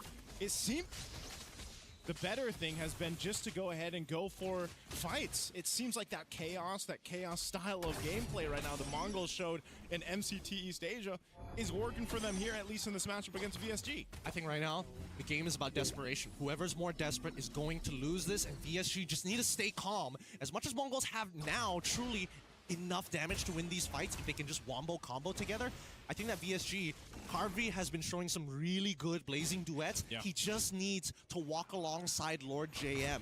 Their interception, their initiation, if they can get that down, I think this game is done. All right, there's a long wave up top pushing here. We'll see what VSG does. That's why this time is being dragged out for this Lord too. It should be able to manage. Oh no, Jam. Half health on this Ox is up on the front side. Sound Shocker up there available. Ox holding it down as long as he can here. Oh, he drops the Wrath of Dryad. Heavy spin already coming through. Black Dragon form just trying to disrupt, trying his absolute best, but now the backline gonna get taken. Takes out JM. He's gonna give his life up to Carvey, but somebody needs to get this turtle. Sorry, get Lord. They secure it, and his Sora is out. Man, that was really messy. But really difficult to tell who truly was actually getting an advantage. Both sides, you could tell. They both wanted the Lord, and then they both decided to fight, and then they realized, you know what, let's go back to the Lord. Wait, hold on, maybe we go back to the... Wait, hold on, here we go. You know, it's like one of those moments where it's like... But I will say, amidst the chaos, where I feel like the Mongols really thrive. Oh, Dixon, does he have traces? No! Oh, he flickers forward for it, and he gets him. That's going to be another hit onto Dixon. Man, the death timers are getting long. Yes, sir, and that's a tier 1 falling down mid. Tier 2's most likely going to be next here for VSG. Desperately trying to hold on to these base turrets. They've controlled the pace of this game. We've entered the longest game so far for MSC Wildcard Day 1. Approaching that 18-minute mark, but they've got a Lord coming up top. They're ready to knock down on some of these base turrets of VSG. But it's, again, the Mongols thriving on this chaos that they like to bring to the table. Why? Mystic Gus just kind of thrown out there, just saying, hey, I am a threat. He'll have it back up here in a bit, but the Lord is going to go ahead and punch into this turret. Oh, Rather Dryad's already coming in through, and they get Carvey off of it! Martese tried his best, but unfortunately, the forced auto attacks lost his life. They break open, and now Lord JM looking to save the day. Already forcing out the window crowd from coming in from K to put Lord JM back in his place. Exposed Crystal, no minions, and Dixon and Martese are the only ones to defend. I can't believe Makey survived that. Great usage of the Winter Crown, then a little bit of a stun from the projectile, but man, K came in clutch to get there on time to actually keep them alive. So I'd say given everything in this game so far for the Mongols, I think they're happy with that. It's been messy, but like I said, it's worked for them throughout the qualifiers. Now in this matchup, they took out a base turret. They nearly got the bottom one. This is where they want to be. This is, I feel like, where the Mongols thrive the most in competition. They've already downloaded the information that they need, and now VSG just can't do whatever they want. Yeah. Without their advantage, these picks become less valuable. Now that we're in the later stages of the game and a missing inhibitor on that top side, luckily the Lord is spawning on that side. Brother, you have to remember too, if our viewers out there missed the initial set into the game, Mumu got ganked. He died early on, and that's usually when teammates are like, all right, GG. they type GG right away. That would have been me. Yeah, he has it. Mumu has now been able to provide enough value throughout this late portion of the game with his Black Dragon form, with the Petrify. He's essentially caught up in terms of itemization. So he's in a good position now too, and the Mongols has just been playing around that. So I think, you talk about how the Mongols have downloaded that style. VSG has to respond. Are they trying something new here on the bottom? Yep, they went for the conceal straight into the way of the drag. Oh, okay. Everybody's looking to get out of there. And Boro's like, it's okay, brother. It is my time. Yep. It's my time to go. Oh, man. Meanwhile, Mumu doing his thing. Why just being a distraction. I think he's just being a distraction. It'd be nice if he had that, if they decided to take the Lord, but you know what? He still got the Petrify. I don't know. I feel like right now everybody's a little jumpy, Everybody's like pressing their buttons preemptively. Yeah. I think that Makey has to be the most patient. He needs to target down Martese until that heavy spin is gone. Once that heavy spin is gone, you start switching your targets. Oh man, it looks like VSG's not even going to contest this. They just want to go ahead and just turtle up into the base on the defense. They know they have a composition that should favor them in terms of base defense. They can fight around utilizing the real world manipulation. They've gotten like a final blow and a blazing duet. So they have everything they pretty much need to survive this next base push. The question is, will the Mongols even let them get that opportunity? Because again, it's been a course of just throw everything at them, see what sets VSG off their game plan, and then kind of thrive from there. So Lord, and this is a tough one. This is an evolved Lord. It's going to be making its way up top there. We'll see how the Mongols play this around. They're going to go ahead and try to even out these waves a bit, push down that bottom, get the turrets at least opened up of VSG's base. So we could potentially still see a successful defense from VSG off of this. It's a matter of if the Mongols really lets them. And Immortality is going to come into play for JM. He's got to kind of be a distraction in his own right, but also has enough damage here. Lordnya masih juga di atas, guys. They're going to work on this, holding on to these turrets. Mumu sitting up there up top. That top brush, Lord will be worked on, but the turrets are going to fall here in the mid. Seal going to be used. Mumu trying to make a move. Oh, he actually petrifies Martese here, but where is the Mystic Gush? Where is the full combination? And now the response from VSG, RWM, Electro Final Blow is out. This is an opportunity here. Makey still has his ult. It's just Carvey. When is he going to unleash his ult? When is he going to get into this fight? They can't seem to get the angle down. They're focusing all on that wave clear. And finally, they find one into Mumu. Oh, VSG is going to be able to successfully defend, though. I'm not sure if that was the cleanest way to approach the base push with that Evolved Lord, but maybe for the Mongols, they got the base turrets down. They're happy with that for now. They sit on this lead at terms of map presence that they have, but VSG held strong. They kept it together, and they'll keep themselves into this game. I think that this game is really showing that the meta punishes your mistakes. That's why a lot of the players are so antsy, right? Yeah. They don't want to be the person that causes this team to go bad, especially with the lead that VSG initially had. I think this is going to be a crushing loss if they don't take it back. But Mongols, it's a different story. Yes, it's a bit of a feels bad in the early game, but there are things to learn from it and maybe adjust in their composition. Yeah, right now. VSG just trying to get some space back again. Lord's going to be up here in a couple seconds, so this is probably... Oh, no, hold on. JM? Okay. The Valkyries are already out. Electro Final Blow is close, but now he kicks him Oh. back into the Electro Final Blow, but the Raptor Giant takes up the second half. Missing Dutch comes through, and this is the fight that they were looking for. K alive! Dixon dead! Boro and Martese try to disengage, but it's just not enough with the Black Dragon form to chase them down to oblivion. That should be the game. Oh, man. I'm not sure what the call there was to start a fight. Maybe they saw an opportunity, but this is the Mongols in the base. Unbelievable. An unbelievable turnaround game. VSG had everything, and now the Mystic Projector and the Gush is out. Boro is down, and that's finally the first win for the Mongols, turning the score 1-1. They fought hard for this win here. The Mongols deserve that win after the early game pressure that was established by VSG. It took them some time. It was a little scrappy, a little messy.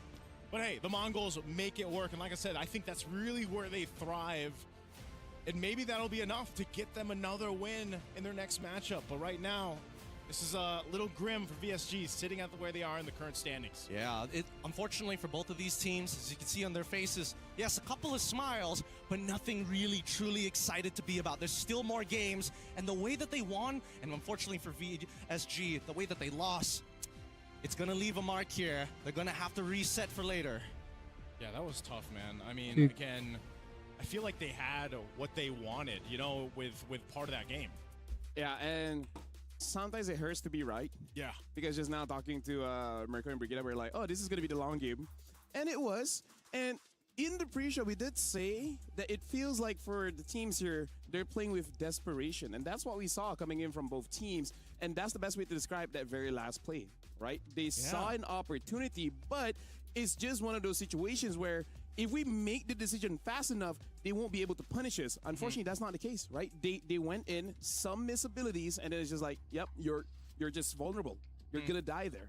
Yeah, it's even a Claw walking straight into that Mystic Gush. He walked right into it. And they expended some of the battle spells and some of the defensive items that they had in the base defense. So I'm really interested on like what everything was used before it's needed. So they're like, let's go in without all of these things into this fight. You know? And Lord was coming up in a couple seconds. Well, that's the thing. I feel like that's why I don't want to say this is a matter of experience. It really just goes to show that there are high stakes in the game itself, right? This early game coming up for VSG, so good. Initially getting the first blood on that top side, immediately looking for the steal, and on top of that, Martese is really great at counter jungling with the rest of his team. I think like Zixora was always down, like almost trying to get a level above him, but in terms of raw gold, like Martese was doing phenomenally well. Yeah, he was, man. I mean, throughout this game, I feel like VSG, it was supposed to be theirs. I mean, the way that the early pressure was established, a hell of a time, man, just farming up, locking in the Trinity early on when he needed it. They had so many tools in these team fights, and just unfortunately for VSG, it kind of slipped through their hands. I feel like because we've been casting this game for a few years now, and some professional players have been through this phase where they know just because you can do it doesn't mean you should, right? Because you get that experience to know that if I go in and I get one kill, what are the chances my team gets wiped out, right? That's just something that with experience, you just get used to, because look again. He didn't even have stacks, man. I mean, like, Carvey wasn't stacked up at all. Oh, yeah, true. Like, he was, you see how slow he was approaching the fight? So I think it was just, they weren't ready to fight. They forced it. I think that Carvey kind of forgot how much damage Makey does on the ult, because it's like, oh yeah, I just need, once he's full stacks, then it's true damage. No, it's high base damage. Don't take it at all. No, I mean, I think he was saying that the Claw didn't have the stacks with the Art of Thievery. He didn't have the Art of Thievery, too. Because his movement speed and attack speed was a bit slower. I totally agree with that, but he also had Purify. In a lot of situations, like, okay, you see the gourd, how does it work? Okay, he's got to land one, and then two. Most people forget that the two still hurts, even if you don't hit one. Yeah. I mean, this is just one of those situations where, like Nice said before we start the game, is like, you can have your warm-up game one, right? But don't bring some of that into game number 2. But with that being said, that was game 5 of this wild card. And as predicted, that's the long word. We'll be going for a short break, but when we return, it's game number 6. We'll see you guys then.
Hello to all my bang bangers. We have arrived here at EWC 26. This is MLBB Wildcard. My name is Afel. Alongside me is Naisu as well as Gideon.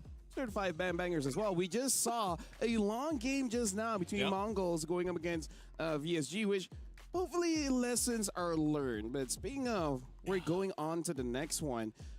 What are chances Hans against Falcons that goes for a long time as well? What are the chances? Well, I think honestly the chances are a little bit lower. At least we know from the Falcons side. Like, this team has been to wildcards before. They've done this run. I don't think they're going to be looking as desperate. But keep in mind, both of these teams currently with a score of 1-0, they're looking to be maybe the favorites to actually move on to the next stage. Yep, this is an important game for both of them. I think I'm going to have to go and say, too, you know, as we get a good look at still meta here from the Huns, there's something that can be said about Mongolian gameplay like we just saw.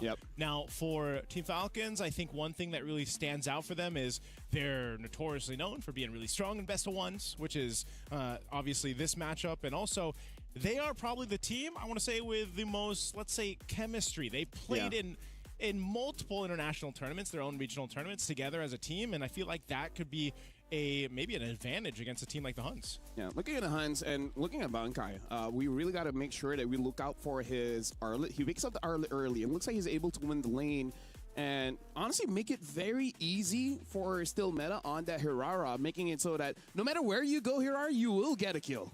And not to mention, it's a synergistic composition, right? Yeah.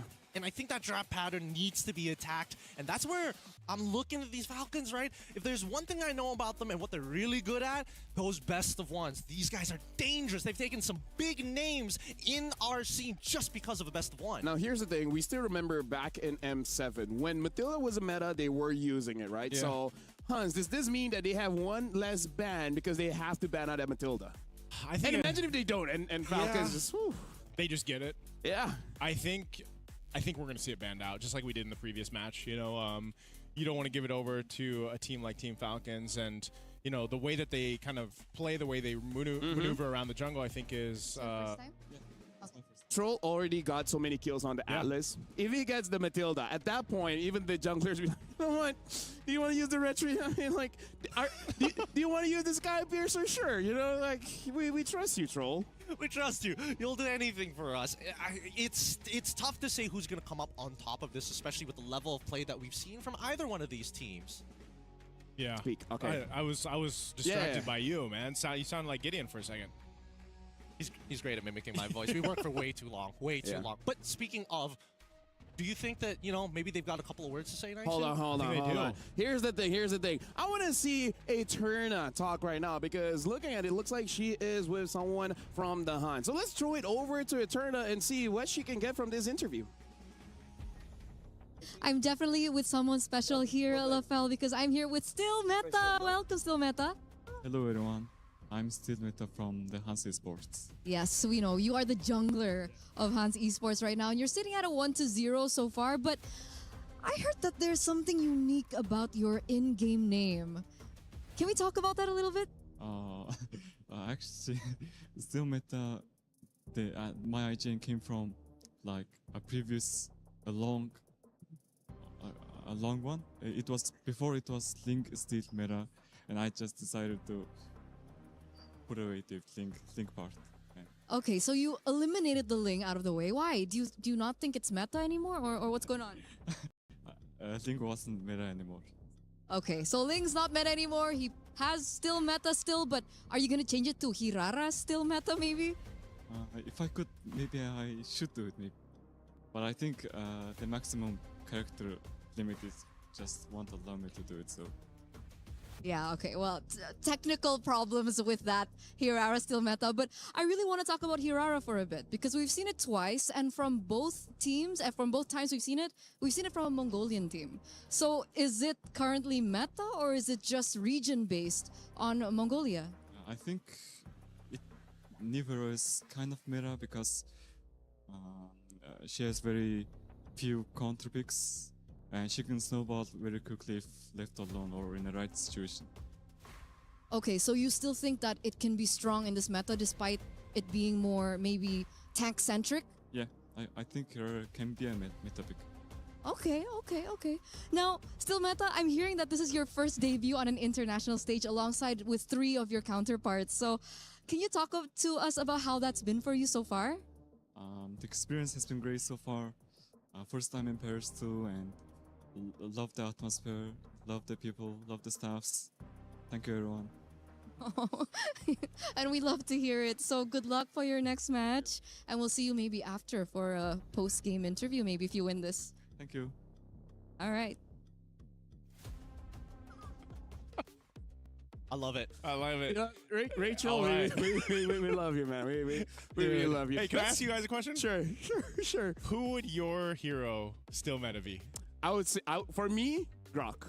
Grok? I will put Grok still meta. He's been meta though. Yeah, but you know.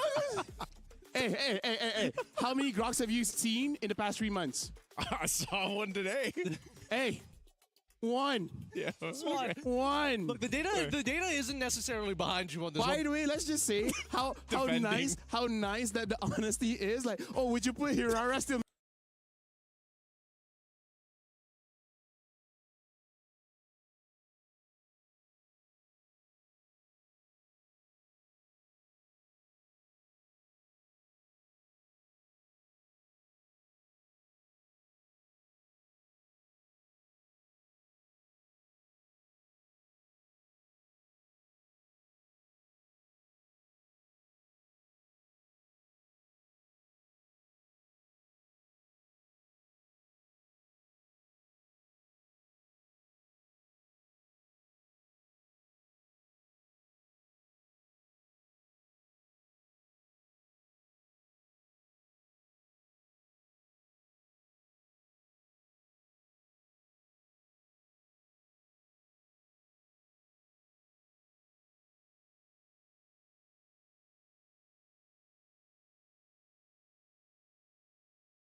Played a lot of Broken Ones. They might even be the first time for this day. Oh yeah? Yeah. Man, eventually we're There's gonna been have a to lot get of dangerous grass. Yeah, we're gonna have to get a stat for that. You know, by the time we get towards the last couple days of wild card. I just use my brain and my intuition. Both can be wrong, but with confidence, people don't care. Liquipedia editors just like, God damn it, I gotta actually look at the games now. I can't just listen to Hirara them. ban, by the way. Very good. It does not scream meta, which, by the way, it looks like Paquito or Freya might be left open. And I think that Paquito, it's gotta go. Actually, right? You might be onto something here. I'm more afraid of the Freya just because that constant pressure. Paquito, it deletes you, but you don't stress about it too much, long. I think it only gets worse at this point if we do see the Phoveus end up getting banned out here, but it's looking really, really scary. This is one of the few times that we're seeing quite an open draft overall just because of this Hirara and Matilda ban. That's respect, basically, and that's, you know, imagine in day one, it's like you've already got this amount of kind of stats and knowledge for these teams competing today that is going to dictate the draft here, that Jushin will be banned out. So that's going to be taken care of. And now for this next portion, let's see where we end up going here. Last ban will be the Freya that Team Mena wants to take out Team Falcons. Now first pick priority on the blue side. Where are we going here? Atlas as your first pick? What a different opener. Okay, it's been picked 4 times so far here at the Wildcards, but it is a big game changer, especially... Now, here's what I find very interesting. During our regular season, prior to the patches, we saw Atlas starting to come up and resurge into this meta. And it's only because the Jushin was such a big problem. And then I think, you know, most people started to figure out, hey, Jushin is actually more situational than she is a must pick. Is this the world we're in now, where Atlas first priority blue pick? I think not. I think this is just an outlier. Because I feel like maybe it really is just because there's not a lot of roam picks for the Huns, right? I mean, like, there's a lot of roam picks in general, right? We got the Cho, we got, say, Gata, we got Belric and everything like that. But specifically for them, maybe they do have a bit of an issue in the roam pick, in the sense, like you said, nice, not everyone can use the Cho. You really need that precision. Yeah. Here we go. The Paquito gets locked in. We already see Valentina alongside Claude. A very strong opener here coming down from Falcons Mina. But that Paquito, there are answers to it right now. Okay. up against this too. We'll see if the Huns want to go ahead and lock in their favorable jungle pick if they can for still meta, or they just kind of want to hold on to that. XP could be an option too. I think Fredrin and Paquito would be nice, no? Fredrin and Paquito. And, you know, you can catch the Claude with the Fredrin. Yeah. Or just be yeah, there you go. Just one shot him with Paquito. That's all you need. Yeah. There's Paquito. And have two just very good-looking guys with a squid machine. Yeah. Fair enough. Yep. Fair enough. I had to think about that for a moment. I was like, should I give this to you? Yep, you're pretty accurate on this. And overall, when we look on the opposite side, I think this is the best response that they have. Oh, you're going with this big counter engages. Oh, you're looking for these big engages. Heavy spin, always going to be a good answer. And you even have counter engagement when you see that Valentina start stealing some big ults. Yeah, I miss the days when it was Hurricane Dance, but you know what? That's neither here nor there. Really, you want to say 1,000-pounder every single time you see body Dude, slam? no, I do like that. I do like that. 1,000-pounder is great. 1,000-pounder was great. Yeah, what do you mean? That is like at least top 10. Yeah. Top 10? Yeah. Skilled it, yeah. Okay, all right. We'll go back to the worldy days. Worldy. That's also not bad. Yeah, That's also not bad. I was going to say it was fun to shout worldy. It wasn't. Bro, Netherrealm. Okay, I think that one's fair. All right. Yes. NetherRealm. Cult Altar. Imagine how sad every caster in the world would be Yeah. when they change What do they the way change? of the dragon. Oh. That cannot be changed. Yeah, that's too much. That's too Blazing much. Duet cannot be changed. I was going to say Blazing Duet and Way of the Dragon are probably the two. You can't change it. Yeah. You can't change it. For sure. But looking at the second half of the bands, right? You know what they can change? What? Incandescence. Incandescence? You can't change that. I'm okay with changing that. I think incandescence is fine. No, you know but what I would change it? What? Dash again. I think that's what they should change Arlet's Vengeance. They should literally call it Dash again. I'm not even joking about this. Like, it's already conflicting with the battle spell. That was great because I messed up in play. I'm always like, incandescence. There he goes. Yeah, in Malay, Yeah. it sounds like ikan dances, which means a dancing fish. Because ikan means fish, Yeah. dances is dances. Well, Gushin's not that, so. Either way, right now, fourth pick for Falcons here with the Arle as well as Povia has been banned by the Huns, and then the Gord as well as the Hire being banned by Falcons. By the way, the carry is still open if that is something that the Huns want, and I feel like they got enough lockdown to give space for that carry. Oof. The Hylos. Makes the carry look a bit more juicier. Yeah, it does. Or Obsidia. It does, but at the same time, I think that the Glorious Pathway is just a means to kind of slow down the Huns, right? It's. I feel like this is more of a battle of tempo than anything else because there's very clear indicator on who's holding the gun and who needs to pull the trigger. Yeah, well, the Team Falcons knows that the Huns like to play that. That's why I was saying, this chaotic kind of play style that Mongolian teams show, the Huns thrive in that too. And based on the first three picks, they would like to fight. So if you want to slow them down, whether that's with the Glorious Pathway or any of the other tools that you have, for Team Falcons, it works great. Last two picks, though, it's not going to be the carry. The Mozkov comes through. They'll take some utility themselves, working with that real-world manipulation as the Eve is also picked up. I kind of want to see the Yu Zong. However, I'm not sure whether Falcons has enough practice on that. Yeah, that might be a difficult matchup to actually go for. I think safest is Or probably Uranus. like Lapu, or Yuzhong. any way to kind of get into the back line, just to make sure that you can disrupt the Yve. Let me just say, whenever I make all the predictions, whether the game ends fast, early, the picks, I'm not smart. I really am just that lucky. Which, by the way, fun fact, my name means lucky. Speaking of, we're gonna jump into the game with getting Q as well as Naisu. Have some of my luck. Maybe the game won't be that long. Thank you, LaFell. I wish my name had meaning like that, but it doesn't. I swear, he probably cursed this already. He's saying like, I hope you have luck. He's looking back. He's like, it doesn't actually mean lucky. We're just taking for his word. We don't know if he's just lying to us. Yeah, but I trust you guys, so I'm going to trust LaFell too here. All right, maybe I gotta have more faith in humanity in that case.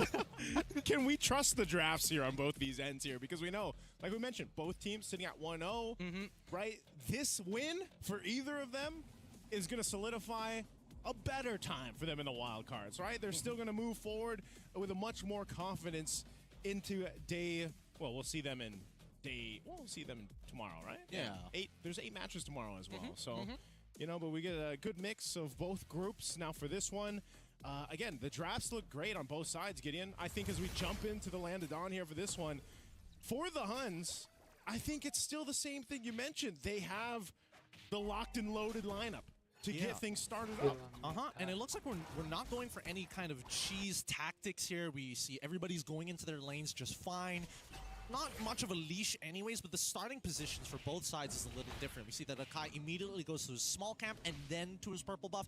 Fredrin takes his orange, is going to take the small camp. I don't know if he's going to do the full clear or run immediately over to that purple, but it looks like he's going over there. And Falcons, they scouted this earlier. They know they've got Litho Wanderer for free. Yeah, it's controlled. They'll lock that in. Good information from Troll there on this Hylos. And, you know, that's something to be said.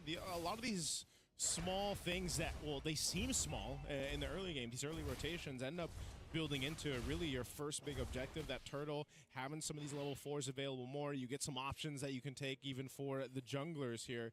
So pretty just kind of steady in comparison to what we saw in the last matchup and the way things started with VSG, but this is kind of what we expect with these kind of compositions. Yeah, honestly, I'm waiting for a team that has found the cold, hard calculation of aggression, right? It's a very fine line of, like, I just need to get enough value to still be able to profit later down the line rather than committing to everything right now and having nothing for the future.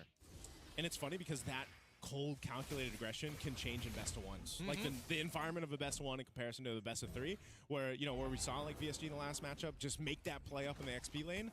That can work in the best one, but hold on, Turtle. Talking about plays here, the Black Dragon form is already out to zone out Still Meta, and as well as Kenny, they should be able to get this, but big catch, and Still Meta is able to steal the first turtle of the game. Petrifies it out, and Sanji does not connect on enough, as Boyet finds first blood. Fatal links to catch onto 2 Troll. It manages to get 1, and Boyet gets the next. Well, amazing for Still Meta to get the Paling turtle tidaknya ulti, amidst all ngambil of ulti that, si but they lose 3 Atlas, sedangkan bodies Atlasnya over belum to level Team 4, belum Falcons, bisa ulti. and that 2 of those went to Boyet here on the Akai, the jungler that we've been talking about that has just kind of risen in the ranks, and now you've got this advantage you can work on. You're going to get a little more tanky. Build up, you can see him still in the camp too over here against Still Meta. So he'll have a little bit of an advantage in terms of level, but also gold and XP and building into the items that he wants here. So this is a great start for the jungler of Team Falcons, but also the rest of the squad. It just seemed like the Huns went for that turtle fight. It didn't go their way, and they had the lack of the damage. Oh, look at this. Look at this. Still Meta making a very interesting call here. He noticed the rotational path from Boyet took a little bit longer than it should, so he now knows that the top side is actually wide open, and walking into it and they seeing that orange buff, they know that Akai is still by purple buff without actually having to see him on the map. Yeah, information given here. Nonetheless, though, you're still going to have Boyet go ahead and grab both his buffs. He's still going to maintain a bit of a lead in terms of XP against Still Meta, so this is what I was saying. With these kind of compositions, the way they want to fight is just, all right, go back to your lanes, do your thing, set up for this next turtle. You got 30 seconds, and if they can make a play, they'll try to go for it. I do think that Huns honestly could have kept on invading on that top side, but right now it's a little hard to risk, and I think that Falcons are looking to find at least a bigger advantage before they start imposing their will on to them. For now, Huns, despite being 0-3, need to see them actually find that pick. Okay, Still Meta still behind a bit. Oh, Troll is in position. Where's Pathway? Right, the stun already lands, and now the heavy spin as well. There should be a free pickup for the side of Falcons. Instantly, that's the pick that at least for the Falcons they're looking for, and now Sanji looked to extend that lead just a little bit longer. Unfortunately, the passive coming out from Atlas, going to find that stun up, but now it does mean the Black Dragon Tail is going to be jumping back in. Sanji, he finishes off? Unfortunate, but Cuffin is the one who finds it. Here comes Paquito in the middle of 3 men. Really thought that he was going to make a difference there. Yeah, that's unfortunately he couldn't use up his Bankai. As Bankai falls, he even burned the Flicker, man, and the turtle goes over to Team Falcons. They're looking to take more from the jungle of Still Meta. Glorious Pathway for Troll to get on out, disengage, and there's no buff there for Still Meta. And look at that, Boyet really taking advantage of every little opportunity. He knows that it's too difficult for Huns to 100-0 him, so now he's really playing with these timers. This is the cold calculated aggression that I like to see from Falcons. We're going in, we're taking everything.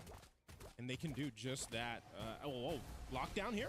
They got him. They found another pick onto Bankai. That's probably the worst target, but at the same time, super influential for someone like Sanji. Now he has control and the free tier 1 on bot side. I guess at this point, a target's a target. You know, for Team Falcons, you might as well convert something, make it happen. Like you mentioned for Sanji, he controls this lane. It's his space now. He can get that turret if he wants to, and he'll rotate up towards his top side now.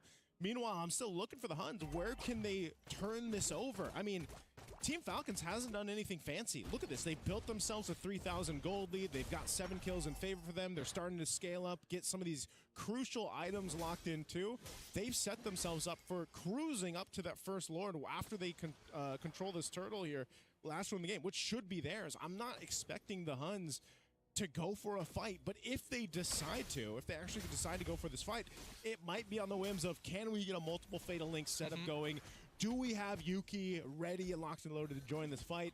And can Bankai even provide damage? This is what the Paquito's known for, but when you've been kind of stalled out, shut down in the early portion of the game, the damage for Bankai and this Paquito in general isn't going to be exactly online. Not to mention that it's also been nerfed as well, so it's like, as much as you want to like dominate the lane, he did that. Bankai was like, yeah, I'm winning in the lane. I died once. I guess nothing is happening anymore for the rest of this game. Right now, I think that Huns, their composition has all the tools, but the level of execution needs to be so high, right? Still meta needs to be able to catch multiple people. How is he going to do that? He needs the help of the rest of his team. And now Sanji, Dragonform gets out of there, petrified, triggers the shot residue, and now needs to get on out of there, but no! Aduh, kena stun lagi. Spear Misery connects, and Sanji still surviving 2 shot residue procs. You gotta be joking me. That's the kind of lead that Sanji has here. That is not a interaction you expect the Yuzhong to survive. Sanji does it with the Shaw Essence procs, but man, talk about a commit from the Huns for a kill, and now here's the counterpunch. They're looking for again, a slow Fatal Links just to get rid of the Razor's Wrath. It's out now, and Sanji finds the kill. RWM now getting unleashed. The heavy spin says, no, I will not let you. But he manages to push one out. Yuki in trouble. He ends up dying for his sins. A 2-for-1 trade in favor of the Falcons. Oh man, finally the Huns are on the board, but man, at what cost is the question? They do keep Sano up top side, Team Falcons, kind of controlling that pressure that was coming through from Bankai, but hey, they're happy with it. They're going to continue to take everything. Kenny's in trouble. He falls. He's gone.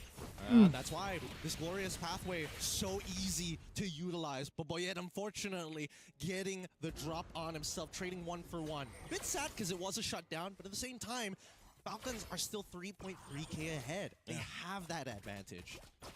I think when we have to start to kind of take note of where the Huns turn it around again is playing into a Moskov, having Yuki online, which he still needs plenty of time with, you know? I mean, taking a look at the items here, he's almost to the Trinity, right? You've got your Golden Staff and Corrosive Scythe already. I mean, even across from him, Sano, they're pretty much neck and neck, but the thing is Team Falcons, the rest of the guys are able to provide so much value in these early team fights, and they have ultimate control around objectives is what makes them such a threat. Oh, no wonder Sanji lived. They didn't. None of them had anti-heal. Yeah. So far, it's only just the glowing wand here. Dominance Ices. Well, and as I said, Bankai unlocking the Shinkai right as we talk about it. Right, like, hey guys, we need some anti-heal after that interaction. Like, I think this is the time. You know? We can't let Sanji dunk on us again. All right. With the Lord in play, I think right now Falcons have a mega advantage on this, but really, what ult does Cuffin have? He's got the Fatal Links, and here, the glorious pathway to slow them down, and here it comes. OU tries to pull in the middle, the spear connects. Are they going to do anything about it? No, they disengaged, they understood. This is not the angle. Moskov will get a T2 on the top side, or at least attempt to in the meantime. Not enough time to actually get the turret down. It seemed like the Huns had that setup in play, but again, I think they lack the damage and they know it. Paksa banget itu This could be a nge-retry little loh. risky to stay on this side of the map. They know that Lord was already secured for Team Falcons. Right now, they're looking for a pick. I think this temp troll can tank all the damage. He's actually gaining more health as he's walking forward with the glorious pathway. He's able to take out Kenny, no problem. The rest of the Falcons start chasing them through. Sano just absorbing the damage. But now they actually go flickering forward with the help of Cuffin to pull into a double kill. Sanji gets him underneath the tier 2. Or you in trouble. The shot residue allows a triple for Sanji. As I said, I don't know. Oh, hold on. Spear thrown out? Okay, you don't jump into that. You don't do the thing. You don't jump into that. Come on.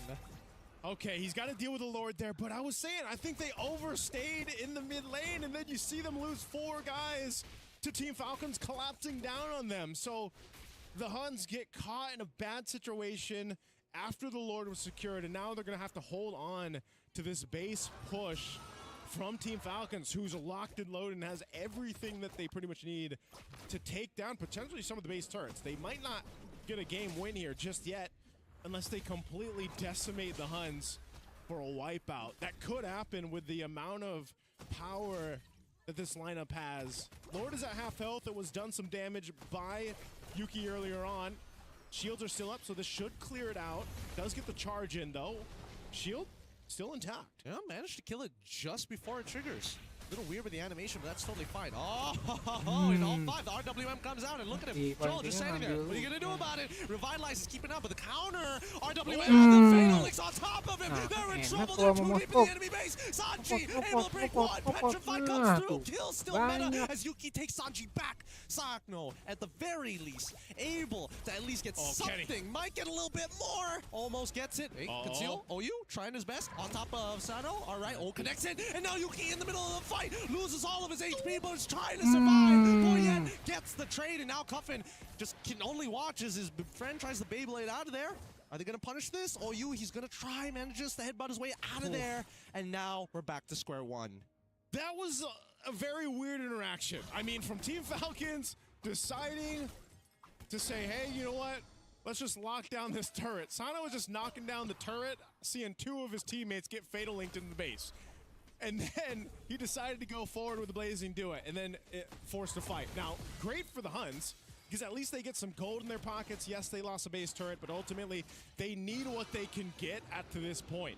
They've got to get Yuki in a position to actually be able to fight back. This might even potentially make them a bit of a more threat against this Lord, unless they decide to just give it up, go for a pick. It seems like that's what they're going to go do here. OU. Half health, trying to get away. They need to start the Lord right now. OU needs to go for the recall, and I think that they're not going to be able to participate for the upcoming fight unless we see Huns try to like poke and prod a little bit. But the big issue is that everybody's scared of Cuffin, right? At any moment of time, whatever engagements you have, they also have access to.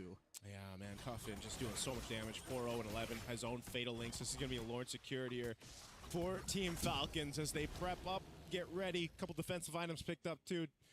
Chastised Pauldrons now for Sanji. Cuffin was locked in. You saw the Malefic Gun picked up now too for Sano, so he's got a little bit more range to work with here, but this could be the push in now for Team Falcons to go ahead and end this game. Now, if they overstep a bit, make some questionable choices, there is a chance that the Huns keeps themselves into this game. A good defensive item here for Yuki too. Wind of Nature now available. He's going to definitely need that in this base defense, so they'll clear out what they can. That Lord is going to come down the mid lane for Team Falcons, who's sitting on a 6,000 gold lead at nearly the 14-minute mark. So Yuki holding down the mid. Cuffin, again, keep an eye on him. He's got his own Fatal Links.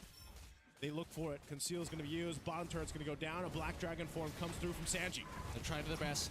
They're looking for an opportunity to mistake. Glorious Pathway is already down. Revitalize as well. RWM is being unleashed. Purify coming in for Genny. Just make sure he lives. Cuffin in trouble. He dies. Yuki now might have an opportunity, but the turnaround is just as good as well. Sanji ends up losing his life. Still meta peels perfectly. Kenny and now Yuki with the front liners will have to work together as I get one more in. Off flop coming in from Falcons Mina. The Huns will make it happen on the base defense. Yuki staying alive is so important for the Huns. And now they've got some momentum to work with. An orange buff going to Yuki. They're ready to take down at least the tier 1 in the mid lane here. But Team Falcons, 6,000 gold up earlier, now diminished down to 4. But it's the threat of Yuki and still meta.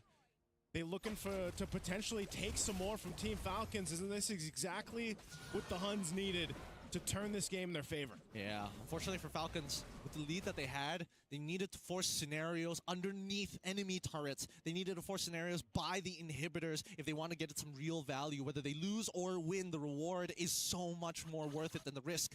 But they're doing it so late in the game now that the Huns, they don't mind. They can basically fight forever. Their whole composition is designed to fight for long periods of time. Falcons are heavily ult dependent. dependent. Obviously, there are some who can sustain the fights a little bit longer than others, but the key players have the big ults. Yeah, looking at this again, you know, it's just, this is also in territory, as you see how much damage OU has taken. This is something that the Atlas does so well. You know, you're able to go ahead and just be that tank, provide that vision, but have the threat of a Fatal Link. So, they're gonna go. Okay. Glorious Pathway to try and slow them down, and now the Black Dragon form as well. Yuki is actually going for the recall in the middle of this as they found the interception. Kenny! They've got to stop it. They can't let Kenny keep getting caught by this again and again and again. He killed Kenny. Right, it's one of those moments, basically. he burned his flicker too, and now the Lord is up. And without Kenny, Team Falcons will easily go ahead and secure themselves this Lord, unless some miracle play is potential here for Yuki. But it looks like Lord's going to be secured easily. And now, once again, they find themselves on the defense. They got to hold on to one base turret, man. Can they replicate what they did previously? I don't know. Really depends. Really depends. Kenny back from the dead already. Now they're going to have to defend this. I think they should. They've got the wave clear, right? They have the wave clear, yeah. They've got Bankai to slow down waves. They've got OU to slow down waves. They've got Kenny as well as Yuki as the main wave clearers. I think Falcons, Boyette, he's going to have to try and make a... Oh, okay. Now he can't make a play. He's literally lost all of his health. He's got the Guardian Helm, to be fair, so he's going to start healing up soon, but I don't think that's a very healthy amount. Oh, Lord's already going to be worked on. They're trying to hold on. Oh, the counter play. Heavy spin to knock him the opposite direction. Great play from Boyette as the RWM comes out. They're looking to go for the end game. The fight is still happening. Can somebody hit the base or something? Because what we're seeing right now is too much. Sano out of there, swaps items, and now Cuffin finishes the rest. Sano, please. Okay, loses his immortality. He's coming back up. The wave is there. Nobody hit the base. It is a shutdown on Sano too, and the base is still up. Kenny and Yuki will be enough to clear out these waves with a quarter of health, but they've got enough. And they hold on by a sliver. But man, Team Falcons, what's going on here? Bro, I don't know. I'm feeling lucky to watch this game already, but so far, 21-11, we are getting a high kill count so far. Hey, I know we're the 30 gang here on the desk, but we didn't have to represent it with the current KDAs. Hey. That's a total of 32 kills overall this game. Are we the 30 gang? Hey, man, last game, how many kills were there? There's like 39 to 42, okay? I'd rather keep it to 30 gang than 40 gang. Eventually, we might still be here. Let's look at this replay here again. This is what we're talking about, though, man. Bankai goes down here. Team Falcons has a Lord at a quarter of the health. They could try to lock on this base, but they get Fatal Linked. They have their own Fatal Links, and it was just a mess to try to push into that base to get the win. Sano could have just walked to the left a little bit, hit the base, and it would have been over. Yeah. Would have been over, but they wanted to extend this. They wanted to extend this. And now, let's see at the current state of events, because so far, despite everything that has happened, and despite a little bit of a throw from Falcons, it's not the end of the world. Some teams don't have inhibitors. Other teams still have all their inhibitors. Yeah, that's the advantage they have, man. You know, but the Huns, the way that they're playing, I think even without their base turrets, Gideon, they might surprise us still. Team Falcons, they have a clear advantage from this. Lord's going to come up in 20. They should have a clear green light to the Lord to secure it. But I'm wondering up to this point, too, as long as Kenny is able to stay alive here, he's so integral to the Huns' fighting potential. Because everything we've seen so far hasn't been this clear-cut team fight from the Huns. Yes. It's just been this, oh my goodness, everything is happening. Let's make use of what we have and also punish the mistakes that Team Falcons have been making. This might be the first time that we actually see this team fight break out. Team fight might not. Well, should it be forced just yet? Paquito's a little late to this fight, and Falcons are gonna go for the reset. However, top side has already been set up for a bit of a slow push. So it's kind of a 50-50 here because the position from Falcons is on the southern side. Oh, they're there. Conceal's coming through on the back side. They're going for Kenny. Might be a big pick here. Oh my goodness, they cut the escape routes off, and Troll has an insane Anjir dia pakai and now the rest of the team is going to lock them out. Bankai in trouble. He goes down, loses his immortality, and Troll holding on to 3 members. Wah, ini dapat. He's looking for Sanji. Ini dapat Lordnya. Back out. No, it hits. Medrin. They don't go for it. They're going to kite backwards towards their base. Oh man, still meta getting that Lord Banget is itu. the clutch moment of Kenny. this game so far. They secure that. Team Falcons lost Troll. Mind you, he tanked so much damage. And the Huns did everything they could to protect Kenny this time. But I'll tell you what, with this Lord, this Evolved Lord marching towards the base of Team Falcons, the Huns are in a position to go ahead and knock down some of the turrets. We'll see how they play this out. Team Falcons want them out of this side of the map, out of the jungle here. This tier 2 turret mid lane, though. Yuki's got it. He's going to go try to knock this down. RWM! Tapi itu tanahnya. Oh, still not Nggak ada enough. mati. Able to push him back just in Dia time. masih Kenny hidup. in trouble losing his immortality. Tapi ini malah mati. Yuki finds Cuffin. RWM Nice buat ultinya. Repet. Unfortunately, not enough as the base might just be in some trouble here. Huns, they are backing. Wait, actually, Falcons, they're backing off. This entire time, the Lord has been pushing. The Lord has just been slow pushing himself, walking his way to the base of Team Falcons while that team fight broke out that they decided to go for. And now the mid turret is going to be knocked down here. They're trying to hold it down. Retribution used to clear it out, but now Lord will charge up top. Yeah, but now Revitalize coming out of Troll. They need Yuki is dangerous. They cannot take the piercing damage here. Boyette's gonna have to try slow things down. They should be able to clear out this Lord. No issues, but now heavy spin comes on through. Focus on that Lord. They lose out on Boyette. Blazing Doing is already out. They're trying to clear those waves, but Yuki says no. I will not make the same mistake. The Huns turn this around. Yuki won't make the same mistake, just dashes on forward, locks on the base. The Huns again, just like from the last game, they were in the depths and they crawled out of it in this one to get a big win for them, setting themselves apart against Team Falcons in this one. What a game from the Huns. This was an very decide to give up on their professional careers. They could become scriptwriters because they could have made one hell of a move.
the Mongols are capable of doing in a turnaround. You think about that's one thing that is a threat in.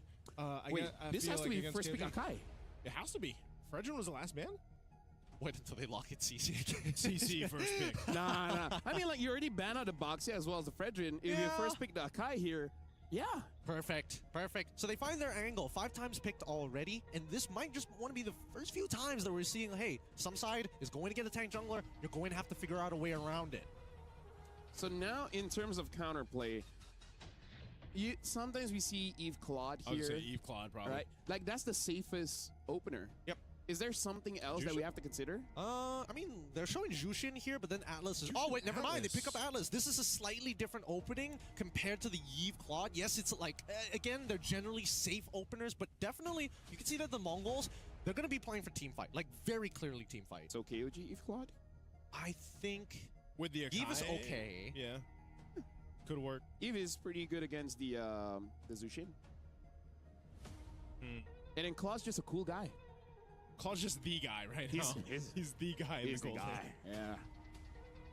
There's not much. He's the poster boy for marksman. Currently. Yeah, I think it has to be. Oh, all right. I don't like the fact that teams are like, oh, we see Atlas, that just means we gotta go for the Valentine, because now it allows Mongols to actually double up on... Oh. Valentina Cho, though. Oh. Very interesting. What were they going to double up on? I thought they were just going to double up on like on just bigger and badder alts every single time, right? Just overload the Valentina every single time she tries to make an attempt with the Fatal Links. Yeah, I think it's just one of those cases, like you said, though. Once you see that Atlas, some teams are just like, you know what, we'd like the Fatal Links too. Not a bad idea. It's kind of cool alt, you know? It's a sick alt. Yeah. But this is genuinely concerning, because with the way that both teams have kind of opened it up, and you can tell that KOG is like, yes, we are team fighting, but we also want to make sure that you have to take Purify so we get the Cho first. Then Harith gets locked in on the opposite end, and now it's like, what do you do? Let's bring the question. KOG, do they ban out the Yi Sin Shin? That's one of the winners for Mongols. I think banning out the Yi Sin Shin is necessary. I think there's also an argument to also ban out the Phoveus. But then I'm wondering too, what does ZXOR end up playing if because the Baksha and Fredrin are already out, and we're most likely expecting the YSS ban. Yeah, so it's like, what is ZXOR going to play here? Are we going to potentially see him pick up Amon? That'd be a bit I hard. would say maybe that. Maybe is there still room for a Harley? You know.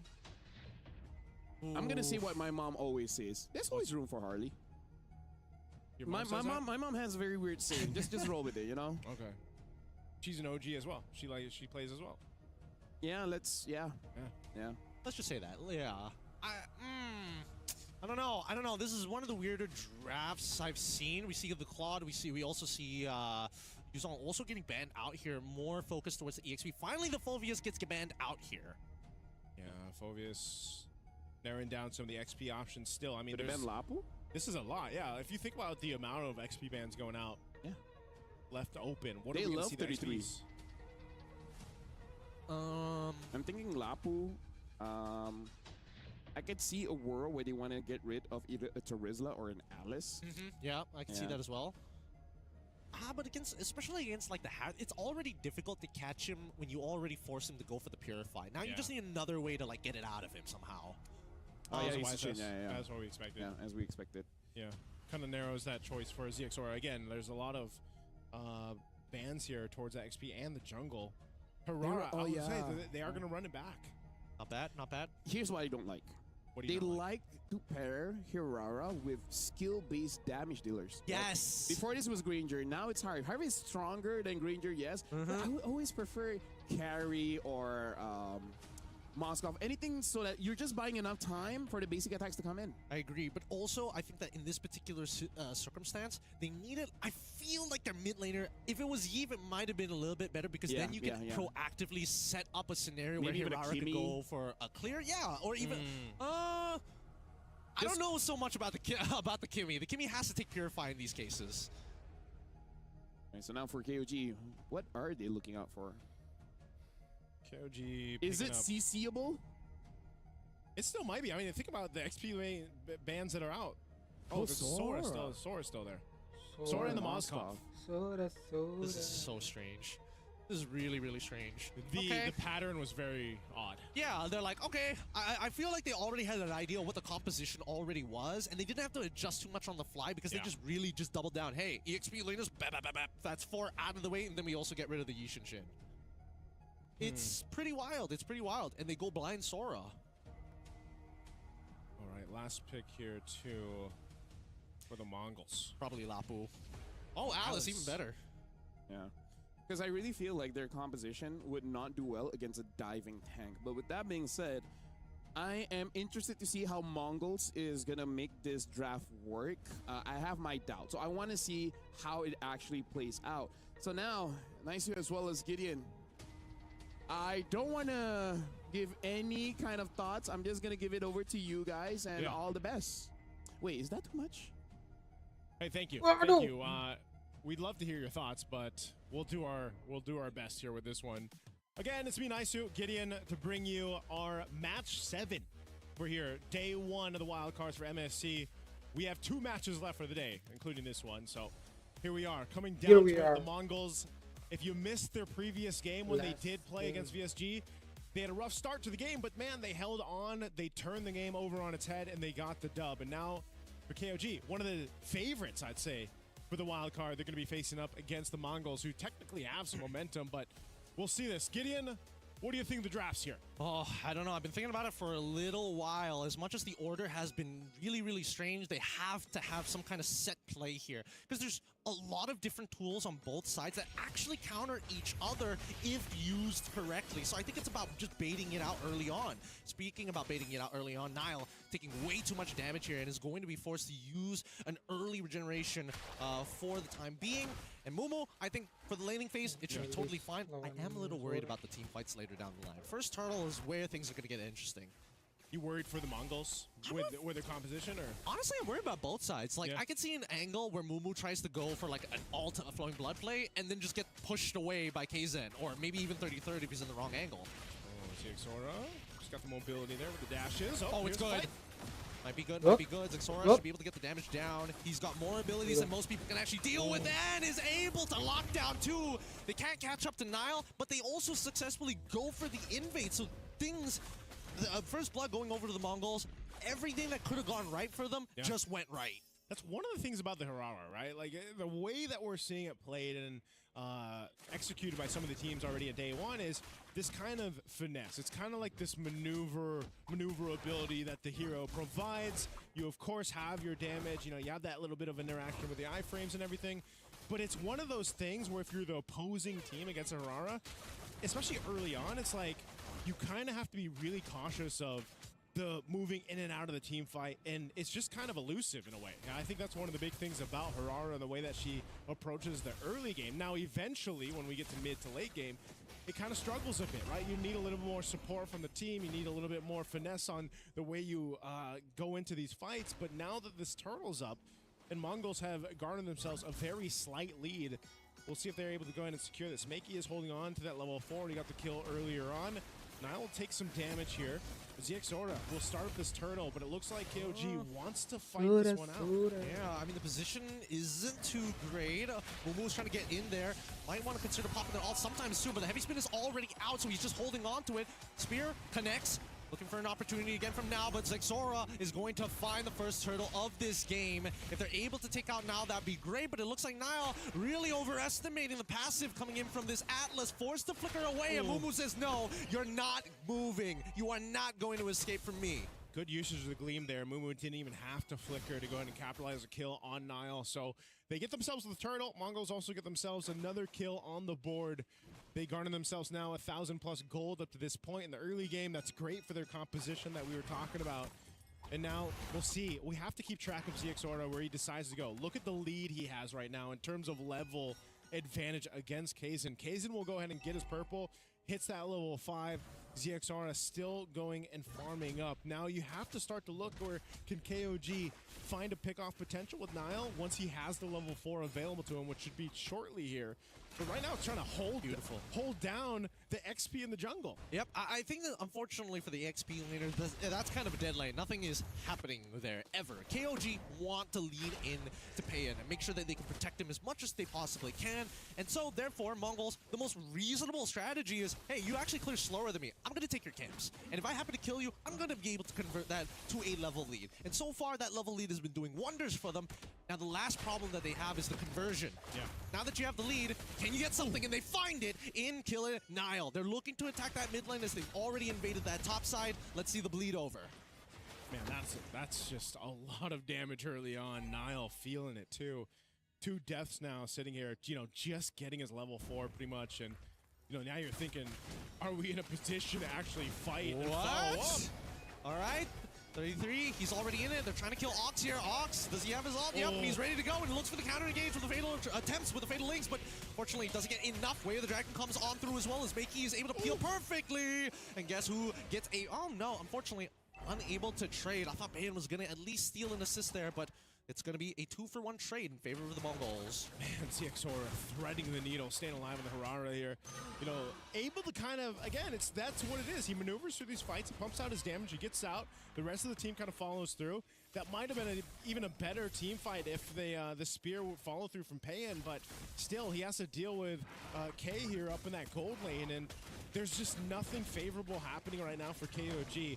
This turtle is going to be secured by the Mongols. ZXORA hasn't even gone back to base. He's just got control of things and will make it happen mid lane. Oh, the fatal links pulls in Kaizen, forced to use the heavy spin. Makey almost getting about 5 stacks, but doesn't get the pull. And now we see that Nile has to take the damage from it. KS Ox is going for the Pan, knocks him away by some time, but he still loses his support. He missed out that tempo, and now that should be technically tier 1 breaking if Mongols keep committing to this top side. Man, Gideon, ZXORA has figured out to make Harara work the best, I would say, so far that we've seen today.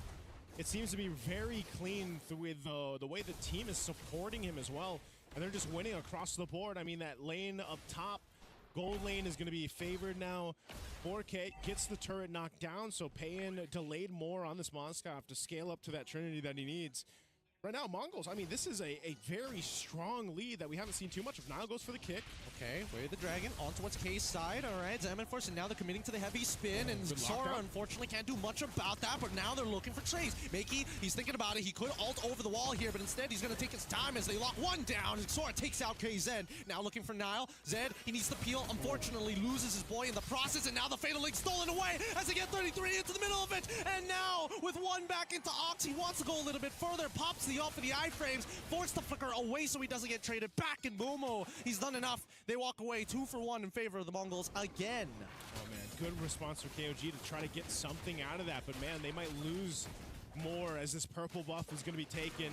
ZXORA grabs that, and it's one of those things where sometimes KOG doesn't have a choice. They're almost in these situations where they've already expended some of the resources, especially battle spells or ultimates, and they just kind of have to force this fight against Mongols, and it's just not favoring them right now. Nile feeling the brunt of it, sitting there. He doesn't have a full item yet, right? He's got to go ahead and build up into that. He's got a little bit of magic resist, a little bit of physical resist, but he's died 5 times. He really hasn't been able to capitalize on the way the dragon kicks.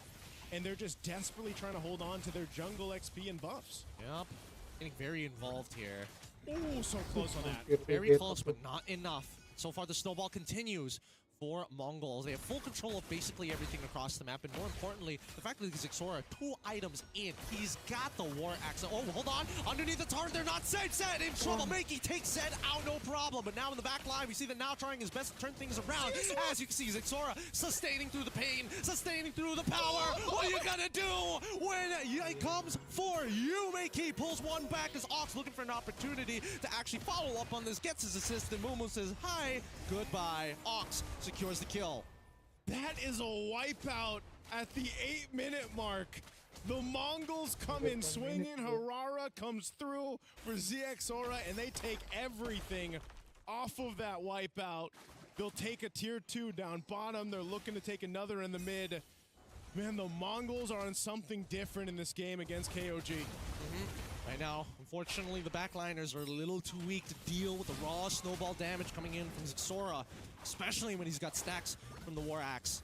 the meantime, at least K, he's having the time of his life. He's only died once. He's got 5 assists. He would have liked to turn those 5 assists into 5 kills, but hey, you only get so much. And I don't know, being able to fight. Oh, man, look at Zed. Oh!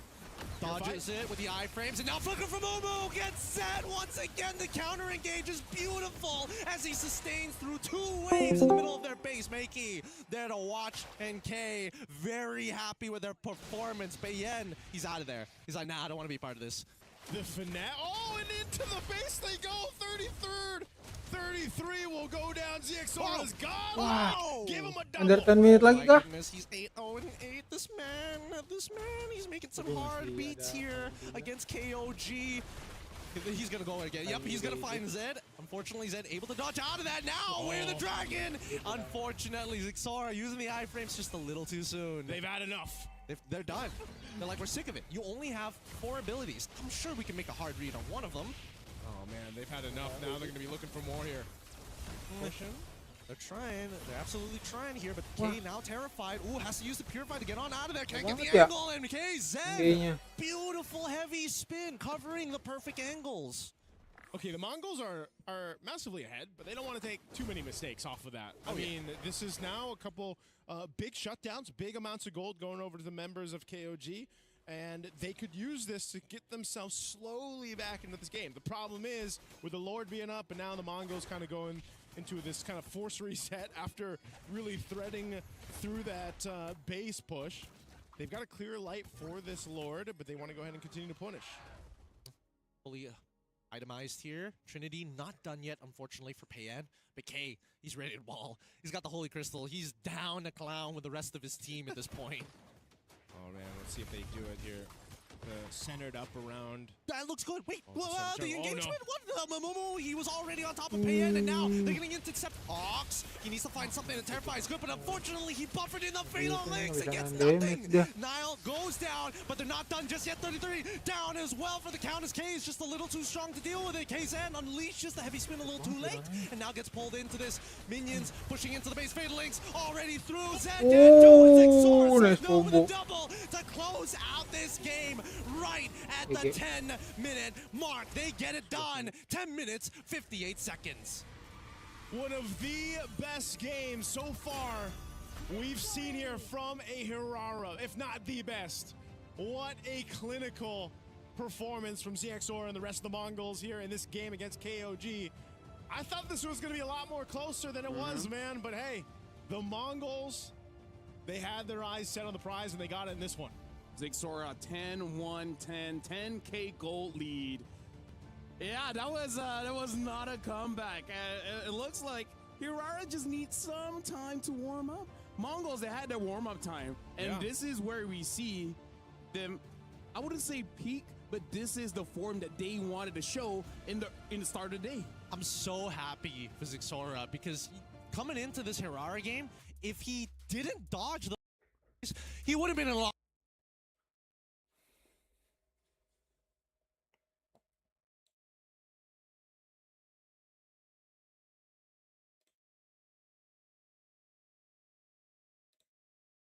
Oke guys, game hari ini thank you yang udah watch party di sini ya.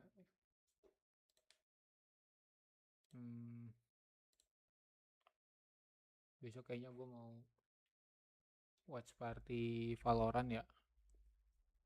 Wildcard Day 2 itu kayaknya skip mulainya. Thank you. Dadah.